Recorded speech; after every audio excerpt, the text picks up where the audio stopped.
Celebrations yesterday for Canada Day. It's always welcome to be able to take a moment and reflect on some of the most important foundations of our country and the original stewards who were here for millennia before Canada was Canada. So I'll take this moment to recognize that we meet today on Treaty 6 territory. From time immemorial, diverse Indigenous nations have stewarded these lands, including the Nehiyawak, the Nehiyawinawak, Nakota Iska, Dene Salina, and Nitsitsapi. Many more First Nations, Métis, and Inuit peoples have gathered, traded, and celebrated on this land for generations. This place also forms part of the Métis homeland and the Otipemisiwak Métis Nation. Edmonton is also home to one of the largest Inuit communities south of the 60th parallel. The signing of Treaty Number 6 in 1886 and 87 created a foundation of good relations, welcoming peoples to this area from around the world. Today, Edmonton carries on this tradition of welcoming peoples from many nations as we continue to work to live into the spirit and intent of treaty. A roll call of my fellow committee members. Councillor Clark. Good morning. Good morning. Councillor Jans. Good morning. And Councillor Paquette. Good morning. Good morning.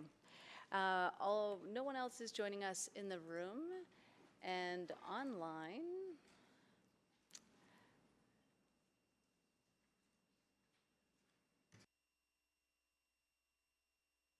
Councillor Tang. Here. Good morning. Good morning. Hey, it's Council Morgan too. Thank you. Welcome.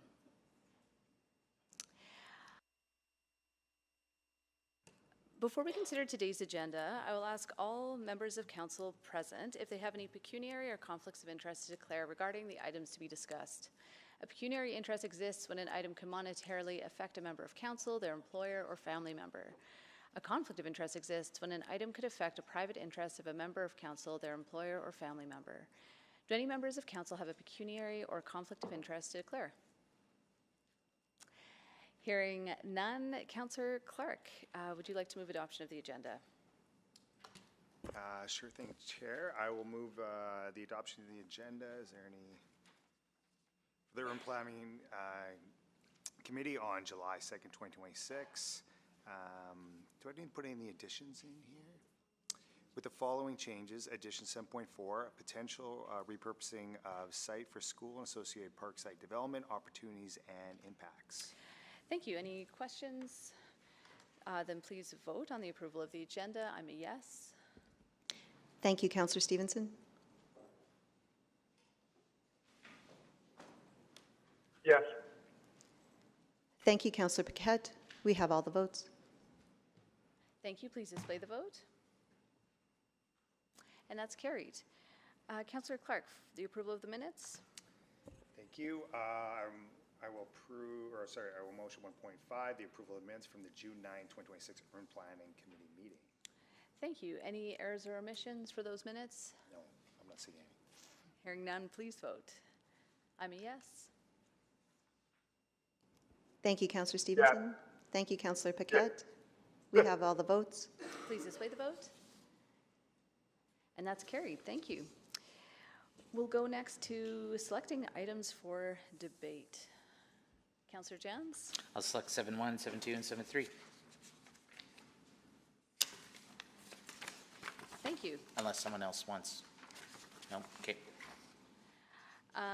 Anyone for item 7.4, including colleagues who aren't on committee but may wish, have any interest? No? Okay. Okay, with that, I'll just move, yeah, we're good. Move the items remaining, the items not selected for debate. So that would be items 5.1, 5.2, and 7.4, and I'm happy to move that. So please vote. I'm a yes. Thank you, Councillor Stevenson. Yes. Thank you, Councillor Paquette. We have all the votes. Please display the vote. And that's carried. Clerk, could you read back what we've finished this morning? Thank you, Chair. This morning, Urban Planning Committee approved the following recommendations in the following reports without debate. Item 5.1, options and implications of potential district plan changes to secondary corridors with an approved revised due date of August 11, 2026. 5.2, transit-oriented development incentive program options and analysis with an approved revised due date of August 11, 2026. And 7.4, potential repurposing of site for school and associated park site development opportunities and impacts. Great, thank you very much. We'll now move to the request to speak. Councillor Clark, I believe you have the updated list there. I do have the list in front of me right now, Chair. Thank you. So I will read out the names that we have for the request to speak for item 7.1, lodging house analysis. And I'll say everyone's name, but I don't have them spelled appropriately, so give me a little bit of grace on this. Number 1, Stephen Rates. Number 2, Marty Pucklina. Number 3, Kathy Hawksworth. Number 4, Michael Cohen. Number 5, Nicole Anderson. Number 6, Philippa Armstrong. Number 7, Rona Bell. Number 8, John Solstice. Number 9, Jan Harstaff. Number 10, Kim Edwards. Number 11, Elaine Solstice. So that is for 7.1. Some are in person, some are remote. 7.2, the Indigenous engagement with the North Saskatchewan River Area Redevelopment Plan Area. Number 1, Miranda Jimmy. Kyle Sholey. Number 2. Number 3, Juliana Delome. Number 4, Gerard Delome. Number 5, Mark Nixtroff. Number 6, Rocky Verreau. 7, Linda Baker. Number 8, Eric Gormley. Page 2. Number 9, Bree Claude. Number 10, Kenton Betts. Or is that for the, sorry, that's for some, sorry, 7.3 is city policy C437A, city land assets for nonprofit housing. So there's 3 speakers there, correct me on that. 1 is Bree Claude, number 2 is Kenton Betts, and number 3 is Jonathan Lay. Those are speakers. Thank you very much. Please vote to hear from those speakers. Yes. Thank you, Councillor Paquette. We have all the votes. Please display the vote. And that's carried. I don't know of any requests for time specific on the agenda. And so that will lead us to our first item, item 7.1. I believe our delegation is there, so over to you. Thank you. Good morning. My name is Lisa Drury, and today Kelvin Chan, a planner from the zoning bylaw team, is also here with me today. Other staff from development approvals and community standards are also present today to answer questions. Next slide, please. On June 30th, 2025, Council passed a motion directing administration to outline how lodging houses are regulated and, if necessary, provide options to revise how they are regulated to appropriately mitigate their impacts. Through this motion, administration explored the operational challenges to regulating lodging houses and an emerging issue related to short-term rentals. As a result, administration will propose amendments that are intended to improve enforcement outcomes and realign where and how lodging houses and short-term rentals are expected to operate. Next slide, please. Lodging houses are regulated through 2 bylaws. The zoning bylaw defines the housing form and regulates how many bedrooms are allowed to be rented in a lodging house in each zone. The business license bylaw regulates its operation. The zoning bylaw defines a lodging house as a residential building where 4 or more bedrooms are rented out individually. This type of residential arrangement serves a specific role within the housing spectrum by providing a more affordable single occupancy form of market housing for Edmontonians. It is often used by individuals who are looking for housing but are not in the position to combine with others to form a household. The zoning bylaw allows lodging houses to operate in different housing forms, from single detached houses to row housing to larger multi-floor developments like those used for some student or senior housing. The zoning bylaw currently allows for more than 1 lodging house to be on a site, but limits the total number of bedrooms that could be rented out within the building in the RS small-scale residential zone, RSF small-scale residential flex zone, and the RSM small-medium-scale transition residential zone. This regulation recognizes that individuals living independently from each other in a lodging house can create more activity and impacts than in non-lodging house developments in the same built form. Larger scale residential zones do not have similar restrictions. Lodging houses are required to obtain a business license based on how the rooms are rented out. If 3 or more rooms are rented out for longer than 30 consecutive days, then a long-term residential rental accommodation business license is required. For any number of rooms rented out for 30 consecutive days or less, a short-term residential rental accommodations business license is required. Next slide, please. While lodging houses offer individuals a place to live similar to other types of residences, individuals living independently from each other within the unit can generate additional impacts beyond that of a single household, such as more on-site activity of different people coming and going, increased traffic, parking concerns, and disruptive behavior. Similar impacts can also be attributed to short-term rentals, especially if there is a high turnover of guests on a site. A property can be used as a lodging house, a short-term rental, or a combination of both, which can result in a level of activity that is more similar to a hotel than a person's primary place of residence. The increase in row housing developments in many neighborhoods since 2024 has also led to residents stating that they are experiencing these impacts and questioning whether some row houses are being used as lodging houses or as short-term rentals with high turnover. The volume of these types of residential arrangements were not anticipated as part of the new zoning bylaw. Next slide, please. In exploring this issue, administration also identified challenges for staff to investigate and enforce on possible lodging houses. Numerous row house developments have dwelling units that contain 3 bedrooms. These units would not individually meet the definition of a lodging house where their bedrooms are rented out. This results in the possibility where all of the bedrooms in this development could be individually rented for short or long-term stays without each dwelling being considered a lodging house. If several or all of these dwellings do rent out their bedrooms, it becomes a challenge in determining which dwellings within this building could be considered the valid or invalid lodging houses. This level of household activity is greater than what was initially considered when the regulations were drafted as part of the zoning bylaw renewal. Lodging houses can have similar physical characteristics to other housing forms. Floor plan layouts for a dwelling do not provide definitive indication that it will be used as a lodging house. How the dwelling is occupied and lived in after construction is a better indicator of a dwelling operating as a lodging house. As a result, administration currently relies on post-occupancy investigation to ensure compliance. Next slide, please. Recognizing these challenges, administration is proposing changes to the zoning bylaw and business license bylaw to refine how lodging houses and short-term rentals are regulated in the city.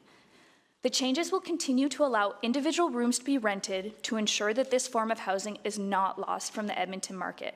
However, the changes are intended to reduce the cumulative impact that can occur with concentrations of lodging houses or individual room rentals on a site. First, administration recommends refining the definition of lodging house in the zoning bylaw as a residential development that is renting out 3 or more bedrooms individually in a dwelling. This lowers the threshold to when an individual bedroom rental operation may be considered a lodging house. The amendments to the definition also clarifies how it can be identified when in operation and aligns with the business licensing requirements. To further improve investigations and enforcement, the definition will also include elements of a lodging house operation that may not necessarily be shown on building plans, but are indicative that a residential dwelling is being used as a lodging house, such as individual locking mechanisms or physically numbered doors. Next slide, please. Administration is also proposing to restrict lodging houses from operating in the form of row housing and multi-unit housing in the RS and RSF zones. This will prevent dwellings in row housing and multi-unit housing, which already have a higher level of residential activity on site, from operating as a lodging house and potentially creating additional impacts. Lodging houses will still be permitted in smaller scale housing forms, such as single and semi-detached housing, to align this type of use with the intensity that was expected within these zones. Lodging houses are also limited to multi-unit housing in the RSM zone, where higher levels of residential activity is expected. Limiting the maximum number of bedrooms allowed as part of a lodging house on a lot remains in place. These ensure that most neighborhood areas, lodging areas, can only occur in smaller housing forms such as single detached housing and with a limited number of bedrooms. To recognize that lodging houses have different building code requirements from a secondary suite, a regulation is proposed to be added so that a lodging house is not permitted to operate in a secondary suite.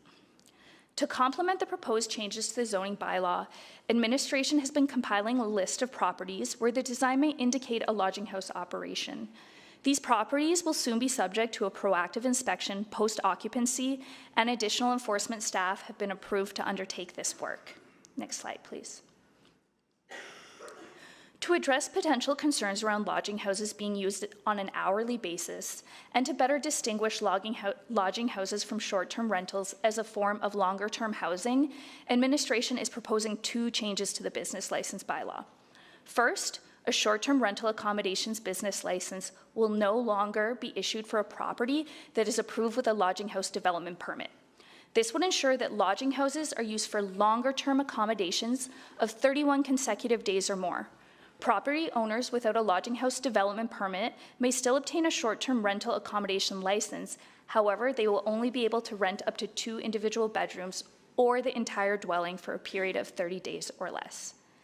Second, to further clarify that short-term rentals are intended to be used for overnight stays and eliminate potential situations where either entire dwellings or individual bedrooms are being rented out on an hourly basis, administration proposes a minimum rental period of 12 hours in addition to the current maximum of 30 days.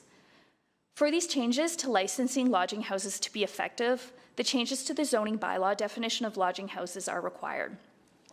A private attachment is included to discuss some unique legal and enforcement challenges as it relates to the proposed business licensing amendments. Next slide, please. Administration is recommending these amendments to help address concerns related to the impact from short-term rentals and lodging houses on the community. These changes will also support clearer direction for lodging house development, investigation, compliance, and enforcement, and better ensure that lodging houses are of an appropriate scale and operation. These changes will also help provide the community with more clarity on what is and isn't allowed on a property. Next slide, please. If Urban Planning Committee is supportive of these proposed changes, administration will present the proposed zoning bylaw amendments to a future public hearing and the proposed business licensing bylaw amendments to a future City Council meeting. Thank you, and we'd be pleased to answer any questions you might have. Great, thank you very much. We'll go now to our public speakers. So when I call your name, if you can just, if you're online, just let us know that you're there. And for those in person, if you can just indicate to let you know. Our speaking podium is now over here to the right, so people can just take their turns to come up and speak there. So first, Stephen Rates. Are you with us, Stephen? Yep. Hi, good morning. Marty Paulina. Oh, you're both in person, great. Kathy Hawksworth. Hi, thank you. Your number 3, Michael Cohen. Yes, present. Present, okay. Nicole Anderson. Yes, I'm online. Great. Philippa Armstrong. This is Nicole Anderson. I've been asked to speak on her behalf. I'm happy just to do one time slot. Okay, thank you. Rhonda Bell. Rhonda, are you with us? Okay, we'll come back. John Soltis. Yes, I'm here. Can you hear me? We can, thank you. Thank you. Jan Hardstaff. Oh, Jan, yeah, I see you. You're here. Kim Edwards. Yes, I'm here. Can you hear me? We can, thank you. And Elaine Solas. Hi. Okay, thank you. Before we get started, I just wanted to share, for those of you who haven't spoken before, our expectations for public speakers. Speakers will be heard in panels, and each speaker will have 5 minutes to present. Given the high number of speakers that we have today, I will be quite strict with that timing, so please be sure to keep an eye either on the counter in chambers or the digital one online. When everyone in your panel has had a chance to present, members of council may ask questions of you or other panel members. So after you present, please don't go anywhere, as there may be questions. If you're participating virtually, please be sure to mute your microphone when you're not speaking. If you're experiencing any technical difficulties, you can reach out to the Office of the City Clerk using the contact information provided in your confirmation of registration. I also just want to set out the importance of creating a safe and productive conversation today. These expectations apply to both in-person and virtual attendees. Hearing from the public is an important part of Council's process, so that we can know the full diversity of opinions that exist in our community. As meeting chair, my role is not to moderate the nature of the content being discussed, but to ensure behaviors support a safe, respectful, and neutral space for my colleagues, city employees, and other members of the public. Disrespectful comments, including those directed at individual staff members or other speakers, profane language or gestures, and behaviors such as shouting, cheering, or clapping, or political campaigning will not be tolerated. In addition, for those of you online, the use of the raised hand feature, chat, emoticon response, or AI note-taking tools in the virtual meeting are not permitted. I will direct the clerk to have anyone violating these rules removed from the meeting. If you do end up being removed, you will be able to join, to watch our live stream online, but will not be permitted to rejoin to participate in the meeting. So with that, we'll go to our first speaker. Speaker Rates, over to you. All right, well, good morning, members of committee and members of council who are joining us here today. My name is Stephen Rates. I'm the VP Policy and Advocacy with Build Edmonton Metro. And so for us as partners in the city building conversation, we've heard concerns about infill development that doesn't follow the rules or licensing requirements. And so we're in support of the proposed amendments that administration has presented today, as they are smart regulations that allow the city to respond to illegally operating lodging houses and allowing lodging housing to properly fit within community context moving forward. These proposed amendments are the right way to respond to this specific infill concern at this particular moment in the city's infill journey. I'll speak for our members and say that they really value stability in the regulatory framework as it increases understanding over time and allows for further innovation to be built upon a clear set of rules. And so after many discussions about changing zoning regulations in the past year, we support a steady regulatory framework so that the built form has more time to begin marching towards that larger city building vision that's set out in city plan. And then I'll also note that stability in the regulatory framework gives that steadiness for community, industry, and administration, allowing them more time to properly assess how this particular version of the regulations is working. And so responding to concerns that are coming up from communities under the existing regulatory framework is an important way to foster trust in the city building process and to improve how we build and rebuild our communities. And we'll flag that regulatory change is just one tool that we can use. And a lot of the time there are other tools that we might be able to use to build trust, like education, engagement, or further enforcement. And so we can and should use these different tools so that comments about design or neighborhood integration or change management can be responded to adequately. But again, regulatory change is not going to be the tool to respond to every single concern. However, this lodging house issue is the appropriate time for the city, for community, and industry to come together to shift how regulations work. Currently, the city does not have the enforcement tools available to respond to concerning development that does not fit within the city's land use regulatory or business license frameworks. And so these amendments are surgical in nature and give the city the right tools to respond to illegal lodging house developments while still allowing for infill development to continue to rebuild and reshape our communities. So we thank the city for engaging us along the way in this process and for bringing forward recommendations that respond to the really real community concerns that exist out there without upsetting that larger city building journey that we're on as we move forward to become a city that does renewing and redeveloping itself better. And so thank you very much for the opportunity to speak, and I'm happy to answer any questions that you may have later on. Thank you for your time. Next, Speaker Paulina.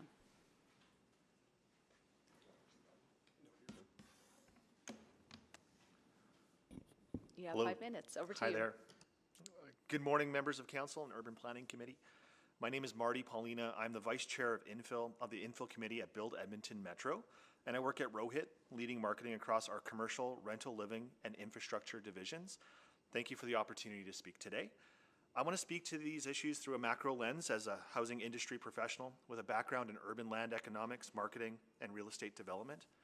Looking at the broader landscape today, our city is transitioning into a rental oversupply. We have seen significant infill development over the past few years, resulting in a highly competitive market where landlords are offering deep incentives Sometimes it's 2 or 3 months of free rent just to secure a tenant. However, macro numbers can often hide micro realities.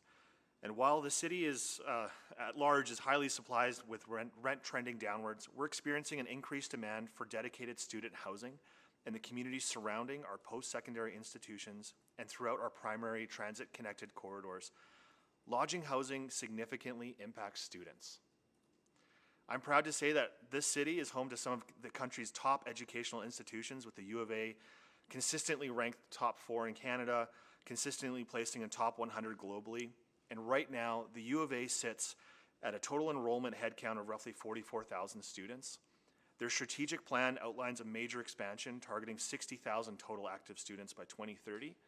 MacEwan University is sitting at nearly a 20,000 full load learner enrollment right now, but with their current enrollment surges, we're expecting that there'll be about 30,000 total active students by 2030. This is a really important statistic as we look at lodging houses. When you look at these baselines, we're talking about adding nearly 26,000 new students into the city's core student body over the next few years. This represents an incredible economic and vibrant cultural opportunity for Edmonton, and our development community is actively stepping up to respond to it. Developers are investing in heavily in the supply of all types of housing, from high-rise towers, mid-rises to 8-plexes. There are also smaller developers now that are building safe, some permitted lodging houses to meet this transit-accessible campus demand. And now the city has done some work in the student category, explicitly acknowledging this localized reality this past March with a $15 million downtown student housing incentive program. And this is a highly distinct asset class that requires its own deliberate framework, support, and clarity. So I just want to pull that a little bit apart from lodging housing.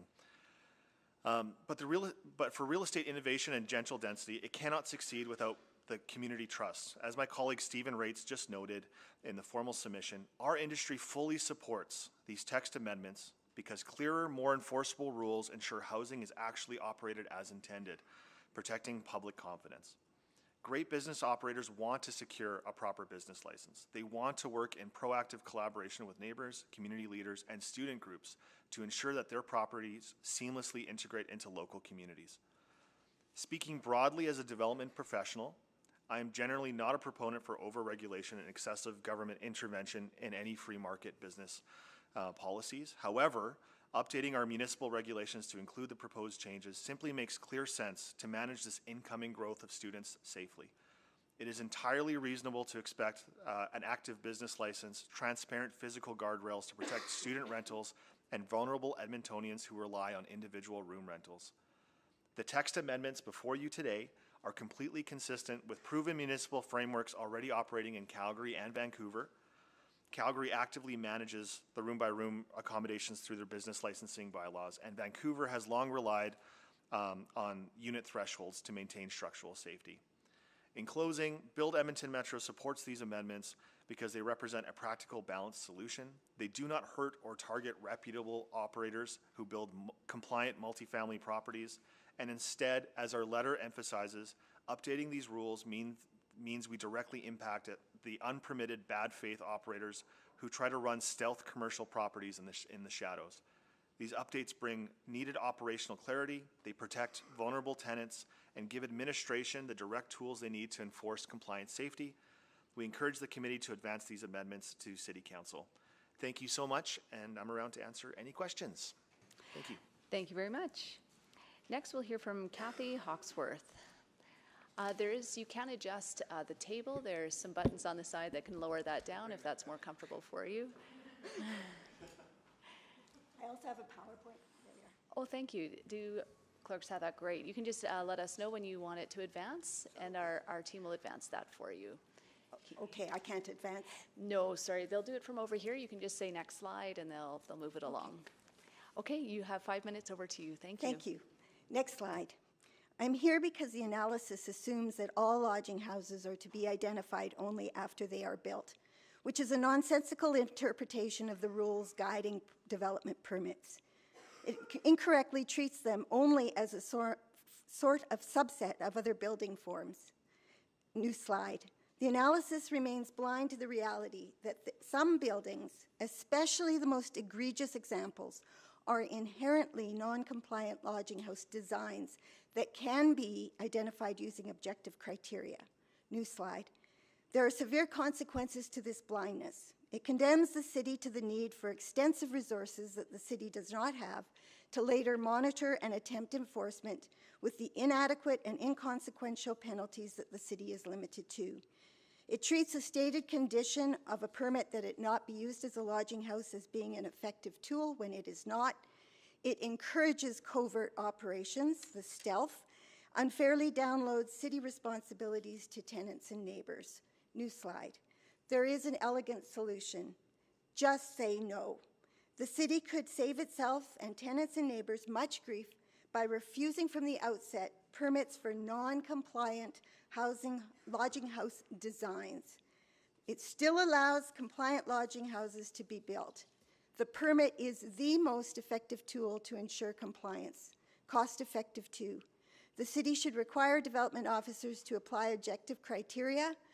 And, new slide, there are criteria noted in the analysis, but there are some very relevant ones omitted. I will mention two. The first is bedroom-bathroom density. If compliant lodging houses are restricted to 8 sleeping units on a lot or site, any building providing more than 8 bedrooms requires careful scrutiny regarding its potential to be used as a lodging house, including after future changes of ownership or subletting. Buildings with significantly more bedrooms than 8, like those with 20 to 24 bedrooms permitted on my block, paired with many bathrooms, pose a continuous, perpetual threat of operating as non-compliant lodging houses because they are designed to be that. The second criteria compares the amount of living and amenity space to bedroom-bathroom numbers. I can demonstrate permitted units that don't even meet the definition of dwellings due to lack of living space. The analysis has recommended change the word dwellings from building to part of building actually restricts the city's ability to deal with these problem properties and should not be adopted. Slide 7, new slide I should say. Where a lodging house design exists, it becomes irrelevant how rents are arranged. Super helpful, since determining that is practically unworkable. New slide. The city has an obligation to hold paramount the safety, health, and welfare of the public. The purpose of laws and bylaws is to require, not assume, that parties will do the right thing. The zoning bylaw must therefore be interpreted and applied to prevent, not enable, the worst-case scenarios operating in stealth. New slide. Therefore, I recommend that you require that development officers to identify and decline permits from the outset for non-compliant lodging house designs and set appropriate criteria for making objective determinations in these worst-case scenarios. If it looks like a duck and walks like a duck, please call it a duck. It's an elegant solution. Thank you. Thank you. Next, we have Michael Cohen joining us online. Michael, over to you for 5 minutes. Okay. Good morning, and thank you for having us today. The Belgravia Community League, of which I'm the president, strongly supports the proposed changes to the bylaws regarding lodging houses. However, we're registered to speak in opposition because we wish to bring some concerns to this committee's attention. First, some numbers about new row houses in Belgravia and the adjacent part of McKernan on the west side of the LRT tracks. In this small area, 33 row houses, each with about 8 units, have been granted development permits. Some of these are now occupied, others are under construction or planned. For only 3 of these 33 row houses does the development permit explicitly prohibit operation as a lodging house. For 18 of these 33 row houses, residents of our community have found advertisements for individual rooms for rent. These advertisements were either for rooms with ensuite bathrooms or rooms with shared bathrooms. It is clear that developers have concluded that the most profitable model of operation for the new 8-plex row houses is as a lodging house. In many cases, these developers have spent many thousands of dollars to build ensuite bathrooms for each bedroom and doors with keypads. These units with 3 or 4 bedrooms, each with an ensuite bathroom, lack a proper common area such as a family room. The owners of these buildings will clearly have a difficult time renting such units to families. Sorry. Next page.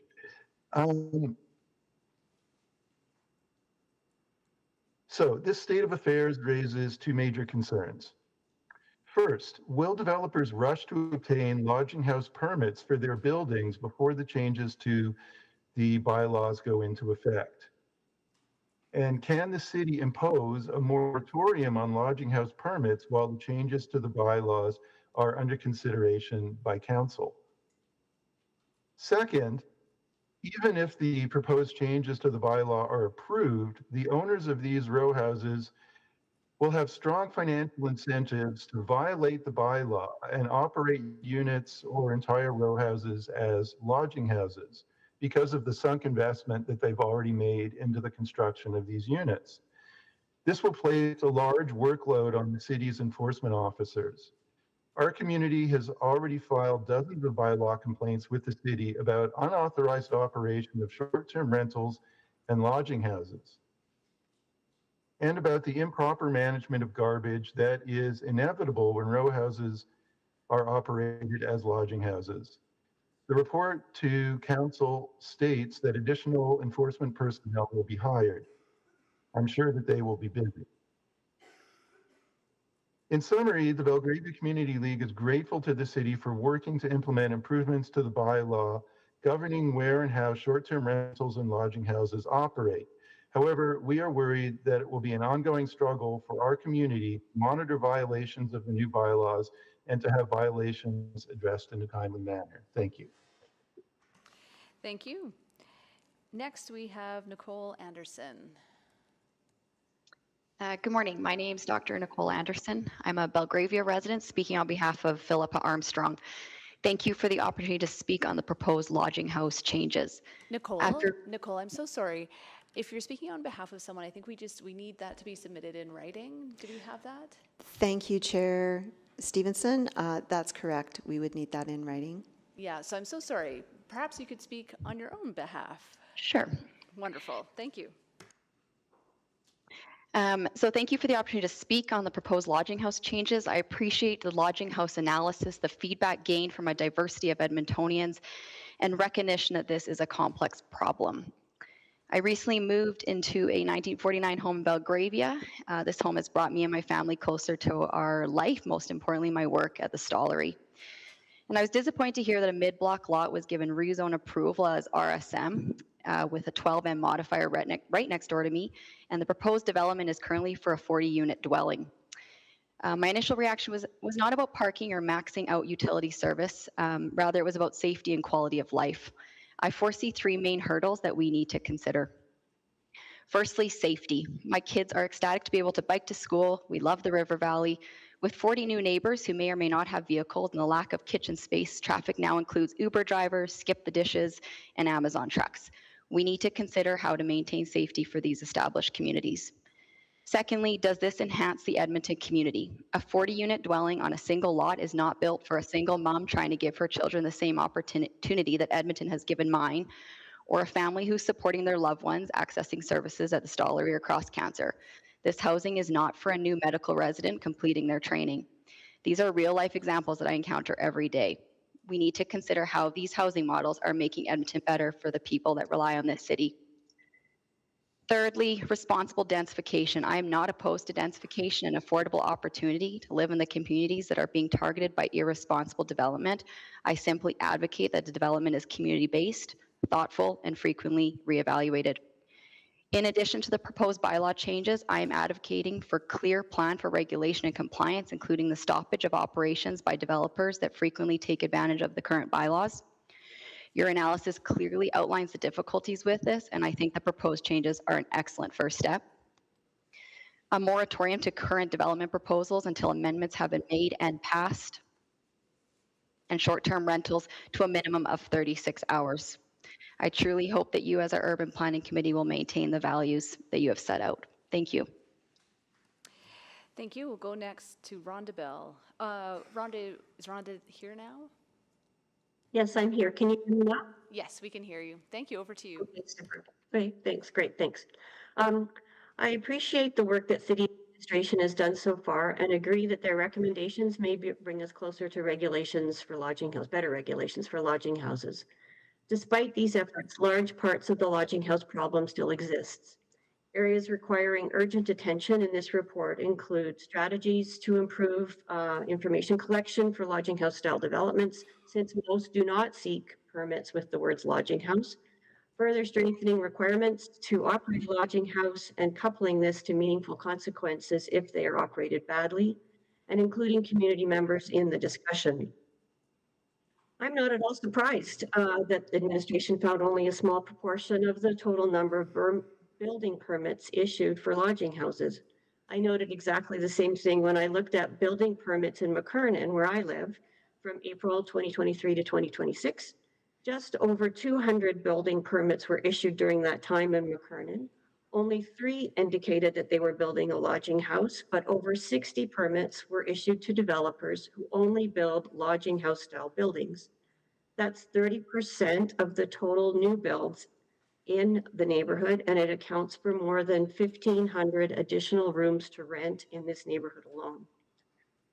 The types of permits issued changed over time, and initially they were for row houses with secondary suites, then multi-unit housing, then cluster housing, and now they include caveats for building additional rooms where they're stated as rooms not to be used as an additional dwelling. So this is a moving target.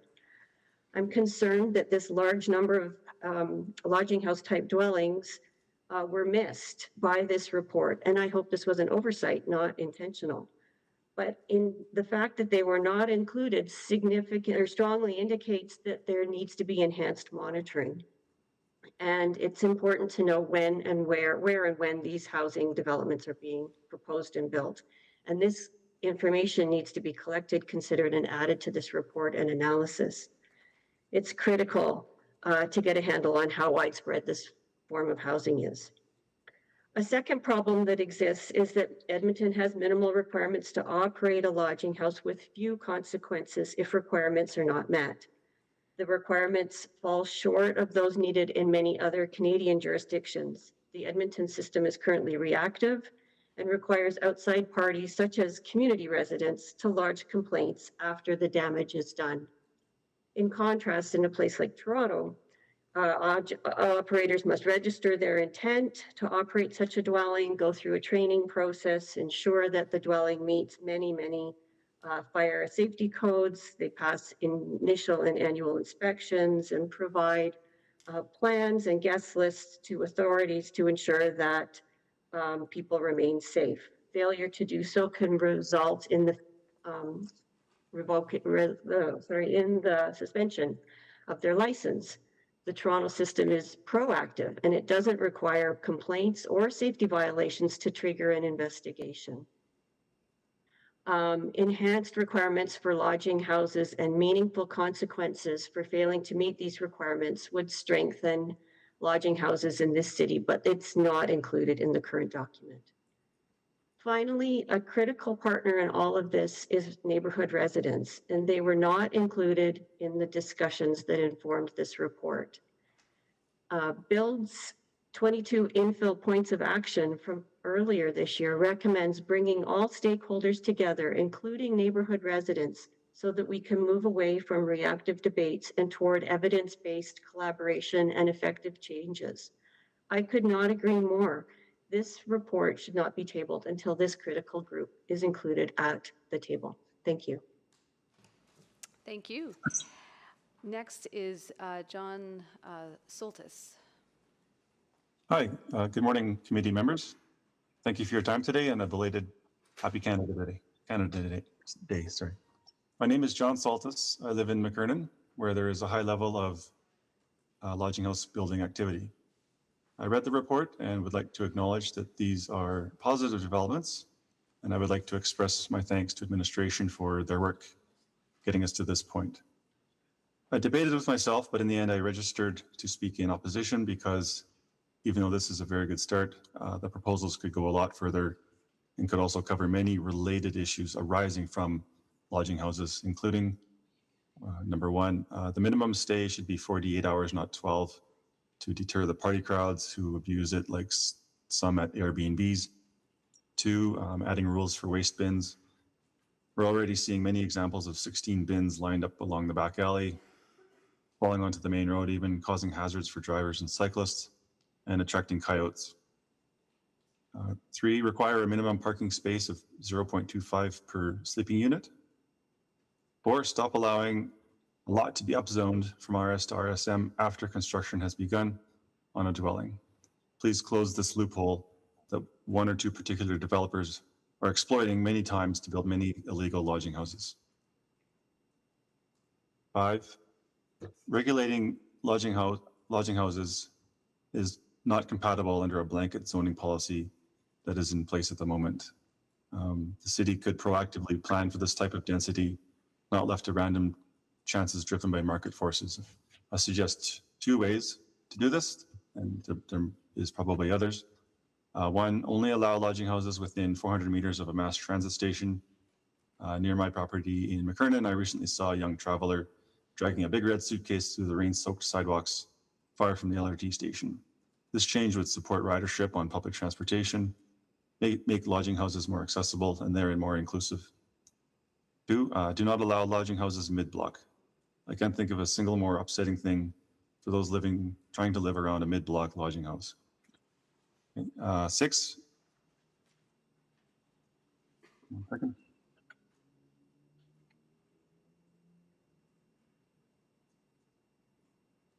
Where did my cursor go? Okay, sixth. Be serious about improving enforcement of any rules put in place around lodging houses, and also make the rules as clear as possible. Otherwise, the current trend will continue, which is seeing complaints going to SDAB, where they side with developers because the rules aren't clear, which is now leading to more and more complaints going to appeals court. An example of this is when a developer uses the guise of row housing to build a 24-unit or higher lodging house. 7, require a business license before allowing a development permit. This would flag future lodging houses, giving inspectors more time to do their valuable work. 8, if the RS zone is amended, but the RSM is not, we could see a worse problem with even bigger lodging houses and more units. I will close with 3 questions. What is Council's current intention by allowing such a high number of lodging houses? How many micro units are needed?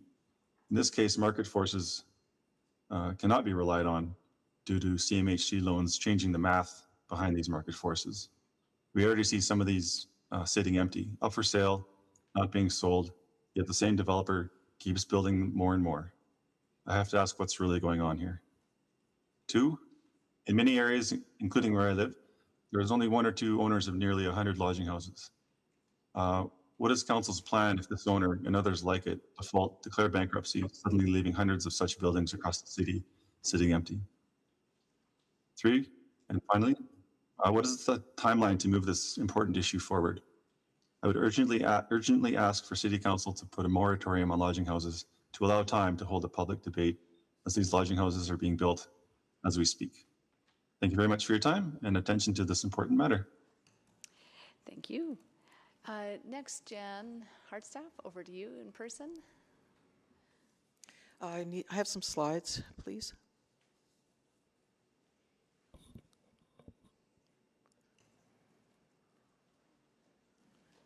Thank you. Good morning, Urban Planning Committee and administration, and ladies and gentlemen. My name is Jan Hartstaff, and I am speaking on behalf of the Residential Infill Working Group, a group of professionals and community members networked into neighborhoods across the city. Our role is to provide technical recommendations in response to neighborhood experience and concerns in support of the city plan and good planning principles. We are here today to express our support for administration's lodging house analysis report and their proposed amendments. We are asking Council's Urban Planning Committee for 2 things. First, a strong vote today for the package in full, And second, consideration for 2 supporting motions, which I'll get to later. So, next slide, please. The Residential Infill Working Group supports administration's recommendations. We encourage council to support them in full as one package. This report does something that has been needed for some time. First, it recognizes lodging houses serve a real purpose to provide affordable, flexible, and transitional housing for some Edmontonians. Second, it acknowledges neighborhoods require reasonable protection from land use impacts that go beyond residents' expectations in small-scale residential areas. These are not competing objectives. Administration's report holds both in balance, and that is why we support it. Next slide, please. So first, it is important to vote on adopting the proposed amendments as a single package. This is genuinely complex work. The definitions, the zone regulations, and use classifications all work together. They must be integrated as a whole. If council picks and chooses from them, you risk unraveling the careful thinking that went into developing them. Lodging houses, zoning regulations, lie at the intersection of the zoning bylaw, business licensing, and the building code. Isolating amendments from one another risks disrupting the alignment with other regulatory systems. Next slide, please. So our reasons for recommending the full adoption of the proposed amendments as a single package include: first, this is a step in the right direction. It tackles the problems before harm occurs. Today, enforcement is almost always post-occupancy. By the time violation is confirmed, the building exists, people are living in it, and the correction is expensive and disruptive for all parties. Second, it tells community council is listening. It sends a clear and credible signal council is taking their concerns about neighborhood livability seriously. It builds trust. Third, the proposed amendments create a foundation for future improvements. RIWG's letter includes recommendations for further refinement, and this is intended only to reduce ambiguity that currently frustrates builders, permit officers, and enforcement staff alike. Clearer rules make enforcement easier, it reduces disputes and wasting resources on definitional arguments. And finally, it reduces risk and reflects council's intent to move us closer toward the balanced, livable communities we all want to achieve. Next slide, please. Our second key ask is to make 2 supporting motions. Once again, it is key to adopt the amendments as a package, but we do ask that you consider these 2 additional motions. The first, motion 1, design criteria at the permit stage.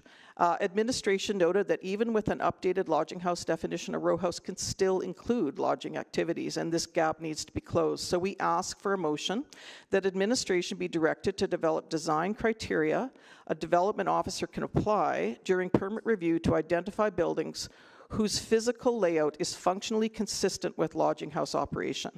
This is key in providing clarity at the permitting stage and to ensure this carries through the entire regulatory chain, including the building code, so that the right safety standards are applied to the right building from the start. And the second motion is to collect real evidence to inform and improve council's future decisions on this topic. And this motion could read that administration conduct a survey of all development permits approved in the past year, and that survey should ask, were the units built? What is the occupancy? What rents are being charged? Do occupants find units suitable? Are there amenity deficiencies? And equally important, a matching survey of neighboring properties asking, what challenges did they experience? How did they adapt? And what impact remains? So in closing, we support the report and the proposed amendments, and we ask that you consider these additional motions. Thank you. Thank you. Next is Kim Edwards. I believe you're online.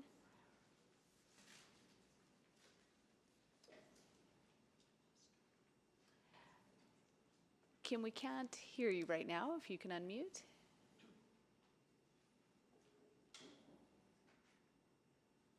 I'm sorry. Good morning, community members, committee members, and member of council who may have joined. My name is Kim Edwards, and I'm speaking today as a member of Edmonton Neighborhoods United. Today, several mature neighborhoods are seeing lodging house conversions firsthand. Administration's own numbers may likely understate the scale of these conversions. As they have admitted in their report, they often can't identify a lodging house until well after renters have moved in. ENU supports the amendments put forth by administration today. There are real improvements here, though some of what's framed as prevention still only catches problems after the fact. ENU is to commend the work Residential Infill Working Group has put forward today, and their motion directing the administration to develop design criteria that the development officer can apply at the permitting stage, identifying buildings whose layout functions as a lodging house before occupancy. This speaks directly to the gap we are seeking to close. We need permit stage prevention. ENU would also like to note Build's Edmonton recent letter to Mayor Knack and community members supporting these amendments, highlighting their position that a development approved as a conventional housing shouldn't be allowed to differently once occupied. When residents and industry agree on improvements, it's worth this committee's attention. But this is only the start, not the finish line. Others speak of row houses and multiplexes approved as 7 or 8 family homes, built out instead as one shared kitchen and a dozen individually locked bedrooms. To residents, that's not a technicality. It's traffic, parking, safety, and a revolving door of tenants instead of the development that was listed on the development permit. Our ask today is simple. First, move these amendments forward. Don't let a workable step get delayed while the problem keeps growing. Treat the amendments as a chapter and not the conclusion. The bedroom threshold and row housing restrictions help, but enforcement still relies on complaints after occupancy. Even the new indicators, like locked doors and multiple kitchens, can't be identified on a set of drawings. Please consider RWG's motion for administration to develop design criteria that could be used during the permitting stage. Third, treat this as a safety issue, not just a nuisance issue. A family dwelling isn't built to the same fire safety standard as a home housing 8 or 10 unrelated people behind locked doors. The higher standard only applies once the building is recognized as a lodging house, which has been identified most frequently after people are living there. Council has made safety one of its strategic priorities for the coming 4-year budget term, and we believe housing safety must be central to that commitment. That has to include the people behind those locked doors and the neighbors living next to them. Fourth, bring residents to the table. Administration consulted 6 advisory groups representing people who live in lodging houses. This is valuable work, but there was no equivalent conversation with residents who live beside these builds. ENU represents 55 plus communities who want to be partners in getting infill right, not just an afterthought at a microphone once the report is already written. Mature neighborhoods are not opposed to housing choice, density, or lodging houses as a legitimate housing form. What we oppose is a bylaw that lets a development be approved as one thing and operated as another, with no way for a neighbor to get use until the damage is done. We support these amendments forward, and we are also asking the committee to bring residents and administration together into the next phase of this partners, because we want to be part of the solution, not just the people reporting the problem. Thank you. Thank you. And our last speaker this morning, Elaine Soles. Over to you for 5 minutes. Good morning. I think there's an image to show. If the clerks have it. Thank you. Thank you very much. I'm speaking today as a Windsor Park resident about what I see as an omission in the lodging house analysis report. While the proposed changes are a significant improvement, considering what to do about row houses or other housing forms, we have one that's a 2 semi-detached on the same property, that rent more than 8 bedrooms individually in the RS zone is overlooked. A literal reading of the current and proposed regulations around lodging houses would suggest that through enforcement, operating a lodging house in row housing or renting more than the allowed number of bedrooms to individuals would cease. Indeed, the plans for such developments are stamped not to be used as a lodging house, and sometimes a basement is stamped as not to be used as a secondary suite. It's not that simple, even if enforcement suddenly became a walk in the park. These row houses, like the one pictured, have been purpose-built to rent up to 16 bedrooms individually, usually in our area to university students, and more if you consider the basement and garage suites on the same property, up to 24 in some instances. The row house pictured has 22 bedrooms, including basement and garden suites. They cannot be readily converted to family-oriented housing. Each bedroom has a full bath, and each 4-bedroom unit has a small common area, kitchen, eating, and sitting area. My view is these developments are in operation, would continue despite the current regulations and despite what is being proposed when the new zoning and business licensing regulations come into effect, good as they are. As such, they would end up being subject to less regulation than actual approved lodging houses, because they wouldn't require a business license, since they couldn't be classified as a lodging house, despite having more bedrooms rented to individuals, which is a more intense use than an 8-unit lodging house. There seems to be a market for this housing form, at least in the university area, where they've been springing up regularly in the 2.5 years since the new zoning bylaw came into effect. I'm aware of about 15 of these developments in my neighborhood that have been built, approved, or are under review. And I'm familiar with the layout of 5 of these in detail. Only one has a family-oriented layout. That is, on the second level, a master bedroom with an ensuite bathroom and a full bath for 2 other bedrooms, and a half bath on the main floor, and ample space on the main floor for kitchen, living room, and eating area. This is a more flexible design that could be rented either to individuals or to families. The reverse isn't possible. Once these sort of super lodging houses are constructed, they really are only appropriate to be rented to individuals. Most of these are designed with 4 4-bedroom units that have a full bath for each bedroom. 1 bedroom is typically on the main floor, and they also have a basement suite, and sometimes they have a garage suite. Each bedroom is rented individually. The Rentex listing for the row house pictured here rents individual rooms for $900 a month, and I can report there's been an improvement in affordability. When this first opened 2 years ago, the rooms were being rented for $1,100 a month. And I think that's a response to the fact that more of these have come online and they want to stay competitive. These aren't going to go away even with aggressive enforcement. That's why I think consideration needs to be given to how to classify and regulate these developments and what zoning would be appropriate, rather than pretend they don't exist or try to enforce them out of existence.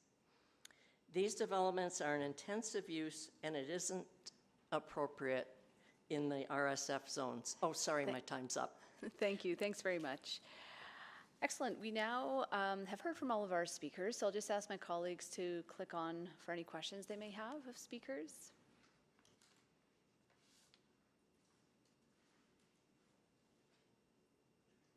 Okay. I'll go to Councillor Jans. You selected this item.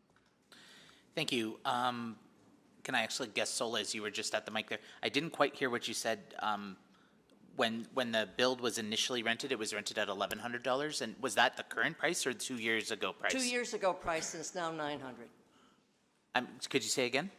The 2 years ago, the price was 1,100 and it's now 900 A month. a month. Okay, Yeah. okay, got it. Sorry, I misheard you there. I guess if I can go to guest Paulina, maybe, or guest rates, either or. I'm curious, one question I've heard from folks is about fire safety. And I just wanted to get a take from industry about that too, about any requirement of different building materials or other things. Or I think I have questions for administration about fire safety, but that was one that's come up that I didn't really see in the report.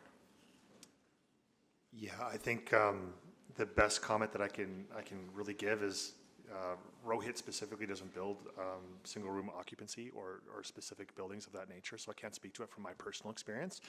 As an infill developer sort of committee, certainly there are regulations about fire safety. I'd say the operators that are not operating in good faith, they're not paying attention to those or following those, just from what I'm seeing. But certainly there's firewalls that have to be built when there's higher density. There are considerations of materials that are used to have a longer burn rate, those sort of details within the building code. Right. Does that answer your question? Yeah. I guess that's helpful. I'll have to ask the administration. I guess at this time I'd say thank you to all the speakers. I have a number of questions for administration, but I'll hold off for now. Thanks. Thank you. Councillor Clark. Great, thank you, Chair.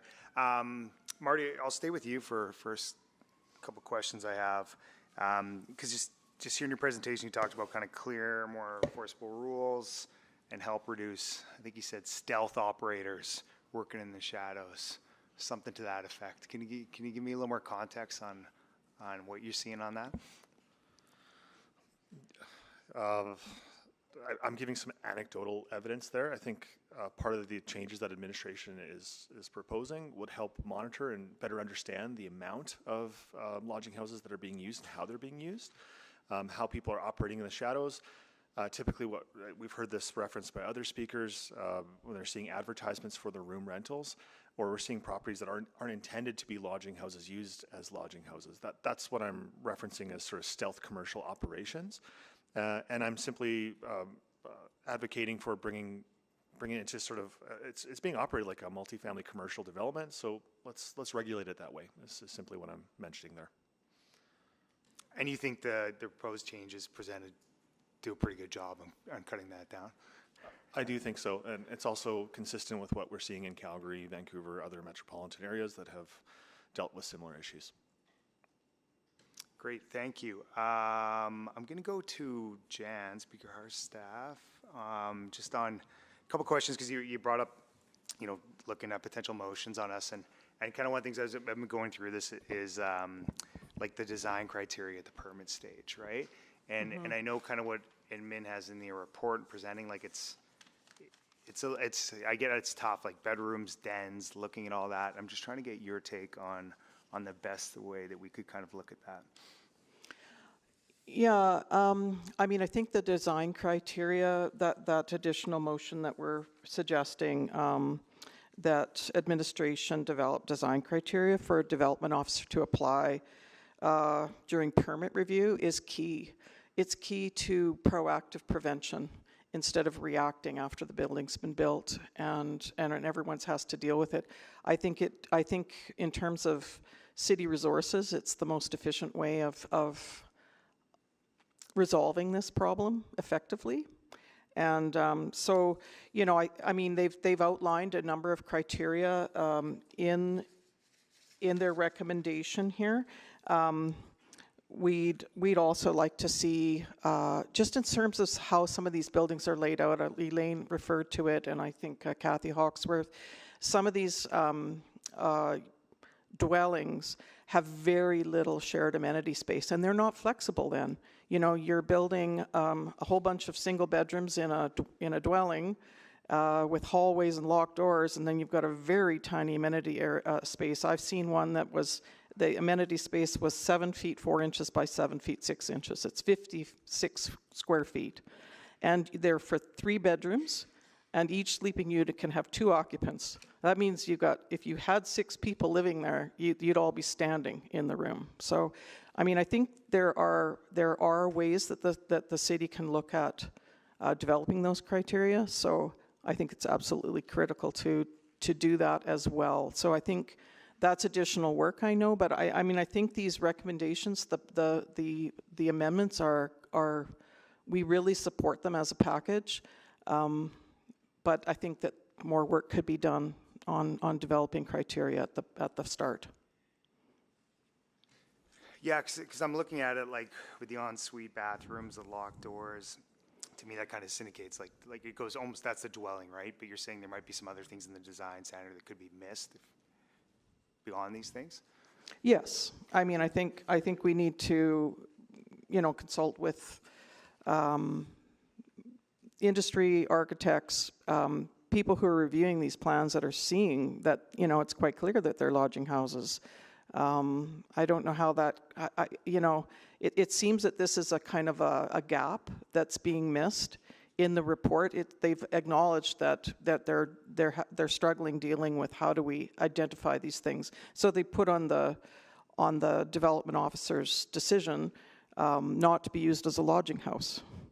But I mean, it just doesn't have enough teeth, and so we're getting them built, and then we're having to deal with them afterward. And that adds a lot of cost to cities' resources. It's leading to SDAB appeals that really we shouldn't end up there. So. Great, thank you. Yeah, you're welcome. Thank you. I'll just have a few quick questions. So I'll go back to Speaker Paulina, if I could. So, appreciate your presentation. I heard you speak a lot about the importance of student housing and accommodating that population within our city. I don't know that I followed how these changes are supporting them, because it seems like it will limit housing options in the future.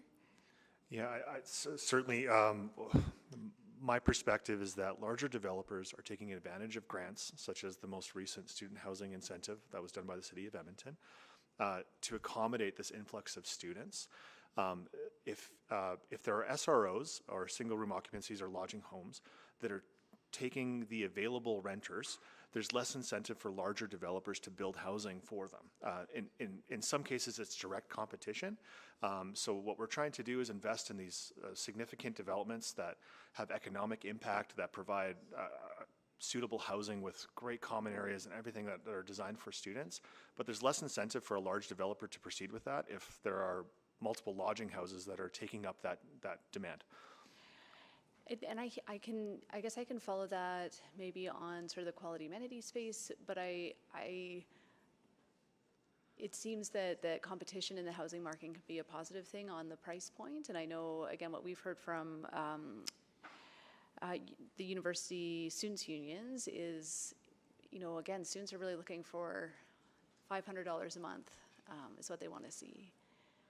Yeah, I agree that would be a great price for housing. It's challenging to build to that level. I would just advocate that we still need a certain quality of housing. A $500 per month single room occupancy, the quality of that housing is much lower than I think students deserve, and we can achieve through higher density and some of that development that way. But I understand your point. I think it could be a mix of all. I think cities do need affordable options as well. Yeah. But the proposed changes administration has brought forward, I think, helps regulate it. It helps provide some more clarity, and it helps measure some of the things that are happening. Okay, thank you. And then I don't know if Dr. Anderson is still on the call. Thank you. Oh, thank you. Yeah, I am.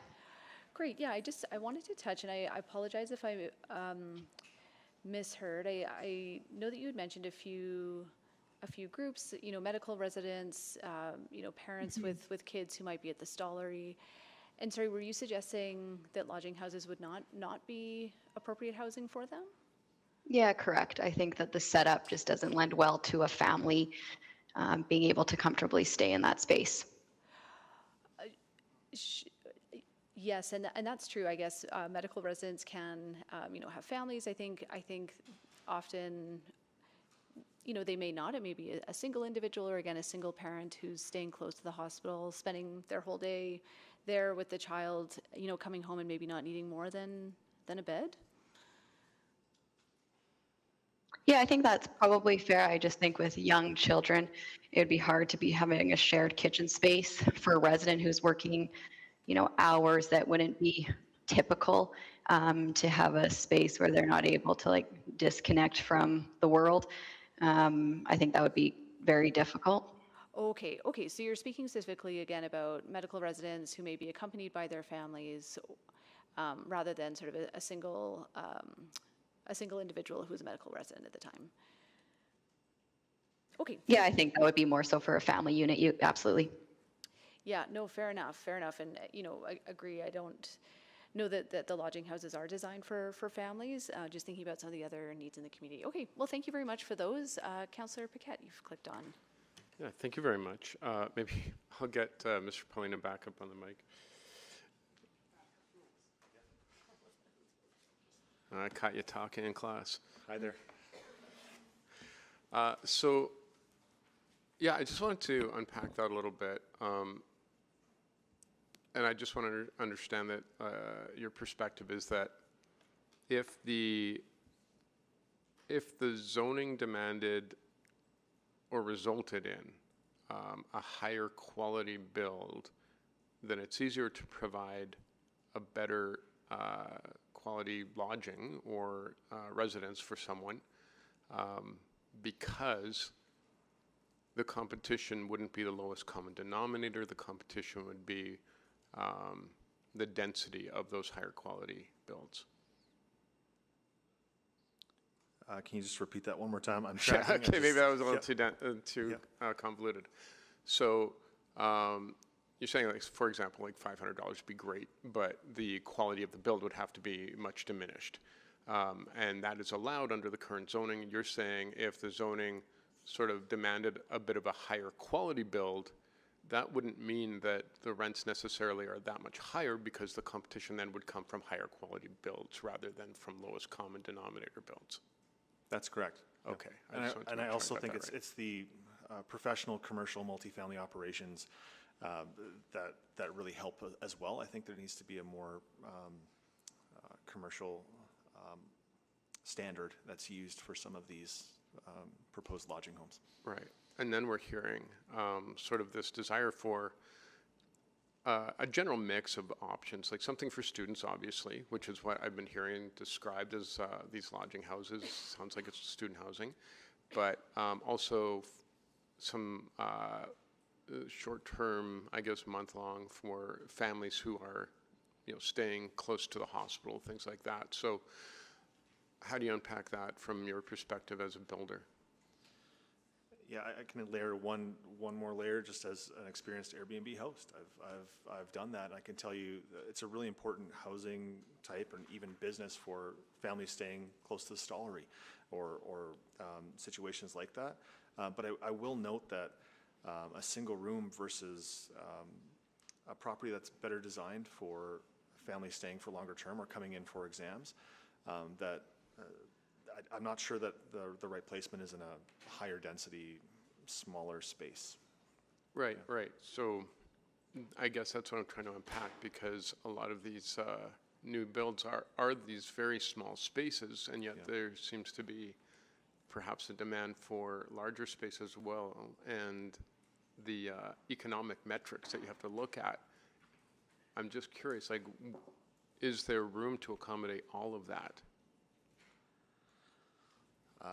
In my personal opinion, I don't think so. Like, I think it would make sense to do, maybe we're conflating the short-term rental with the lodging home here, and I think the best answer that I can give, in my personal opinion, would be that that we should look at short-term rentals not within lodging homes, and that's up to council's discretion to decide whether that's permitted or not. Yeah, yeah. So we will be having the short-term rental debate later, in a couple months, I think. But as far as just the build forms is sort of what I was more curious about the financial viability of having larger units with maybe more than one bedroom, self-contained, in the same areas that builders would also want to capitalize on, sort of the student housing.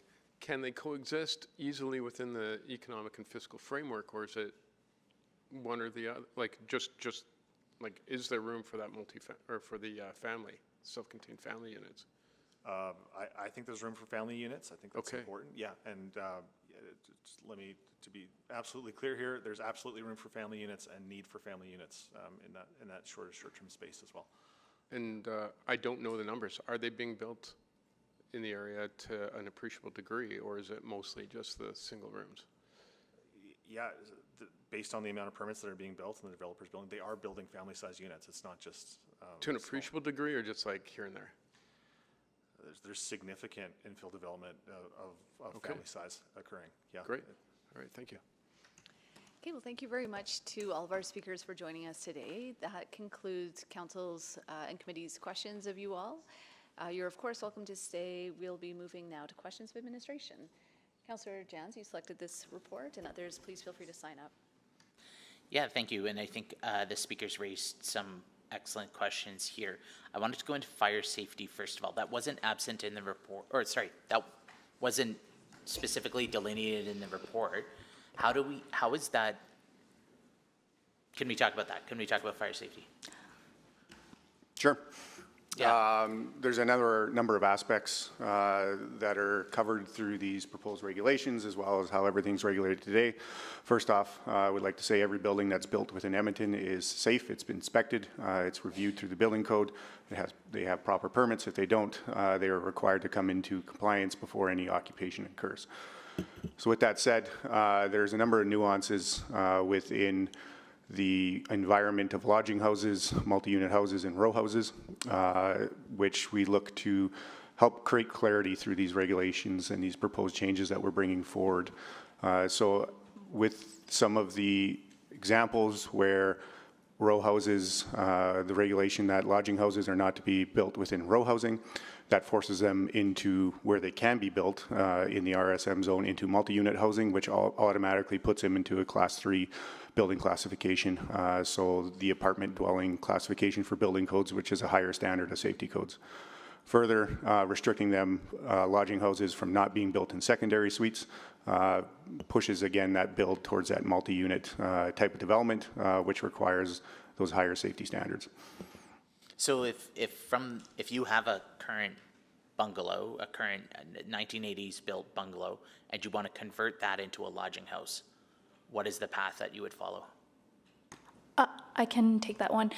In the building code, there are different requirements between the two. So if you have about 8 lodgers and the proprietor lives on site and there's no cooking facilities within the units, it's treated more similarly to a single family home with some, smoke detector requirements. Once you get into the over 8 lodgers or you have cooking facilities in the individual units, then you're pushed into a category where you have those fire separation and treated more like we would see like an apartment building. So if I build a corner lot 8-plex and I have 4 upstairs townhouses with 2 parents and 1 child in each, so 3 heartbeats in each, and in the basement I have 1 or 2 tenants in each, is that a lodging house? No. Okay, that's because we define lodging house based on the operations of it to the leasing. So the family upstairs has 1 lease, and then the individuals underneath would have either a shared lease or individual leases. So that would be 8 leases, even though there's roughly 24 heartbeats. Correct, but that would not be considered a lodging house because it's not related to, it's related to the sleeping units as well. Does that example, that hypothetical, require a heightened level of fire safety? No. Because it is they're deemed as individual units. Okay. Dwelling units. Right, but if we move to separated locked doors, 24 bedrooms, 24 bathrooms, that would require a heightened level of fire safety? Yes. And if it passes that threshold of a lodging house, which is 4 or more sleeping units in one dwelling unit space. Right. Okay. When we talk about fire safety, are we talking about, is it something that needs to be done at the construction stage? Like, is it like extra different material or something like that? Or is it something, like if that current example, a hypothetical, if somebody else buys it and says, actually now I'm converting it to 24 one-bedroom rentals, does that require actual structural changes too? Yes. As you move into different building classifications, there are requirements for different fire separations, perhaps sprinklers as well. As you move from that Part 9 of the building code, which is generally around your single, semis, and row houses, and then you move into that multi-classification, there's higher standards that are required.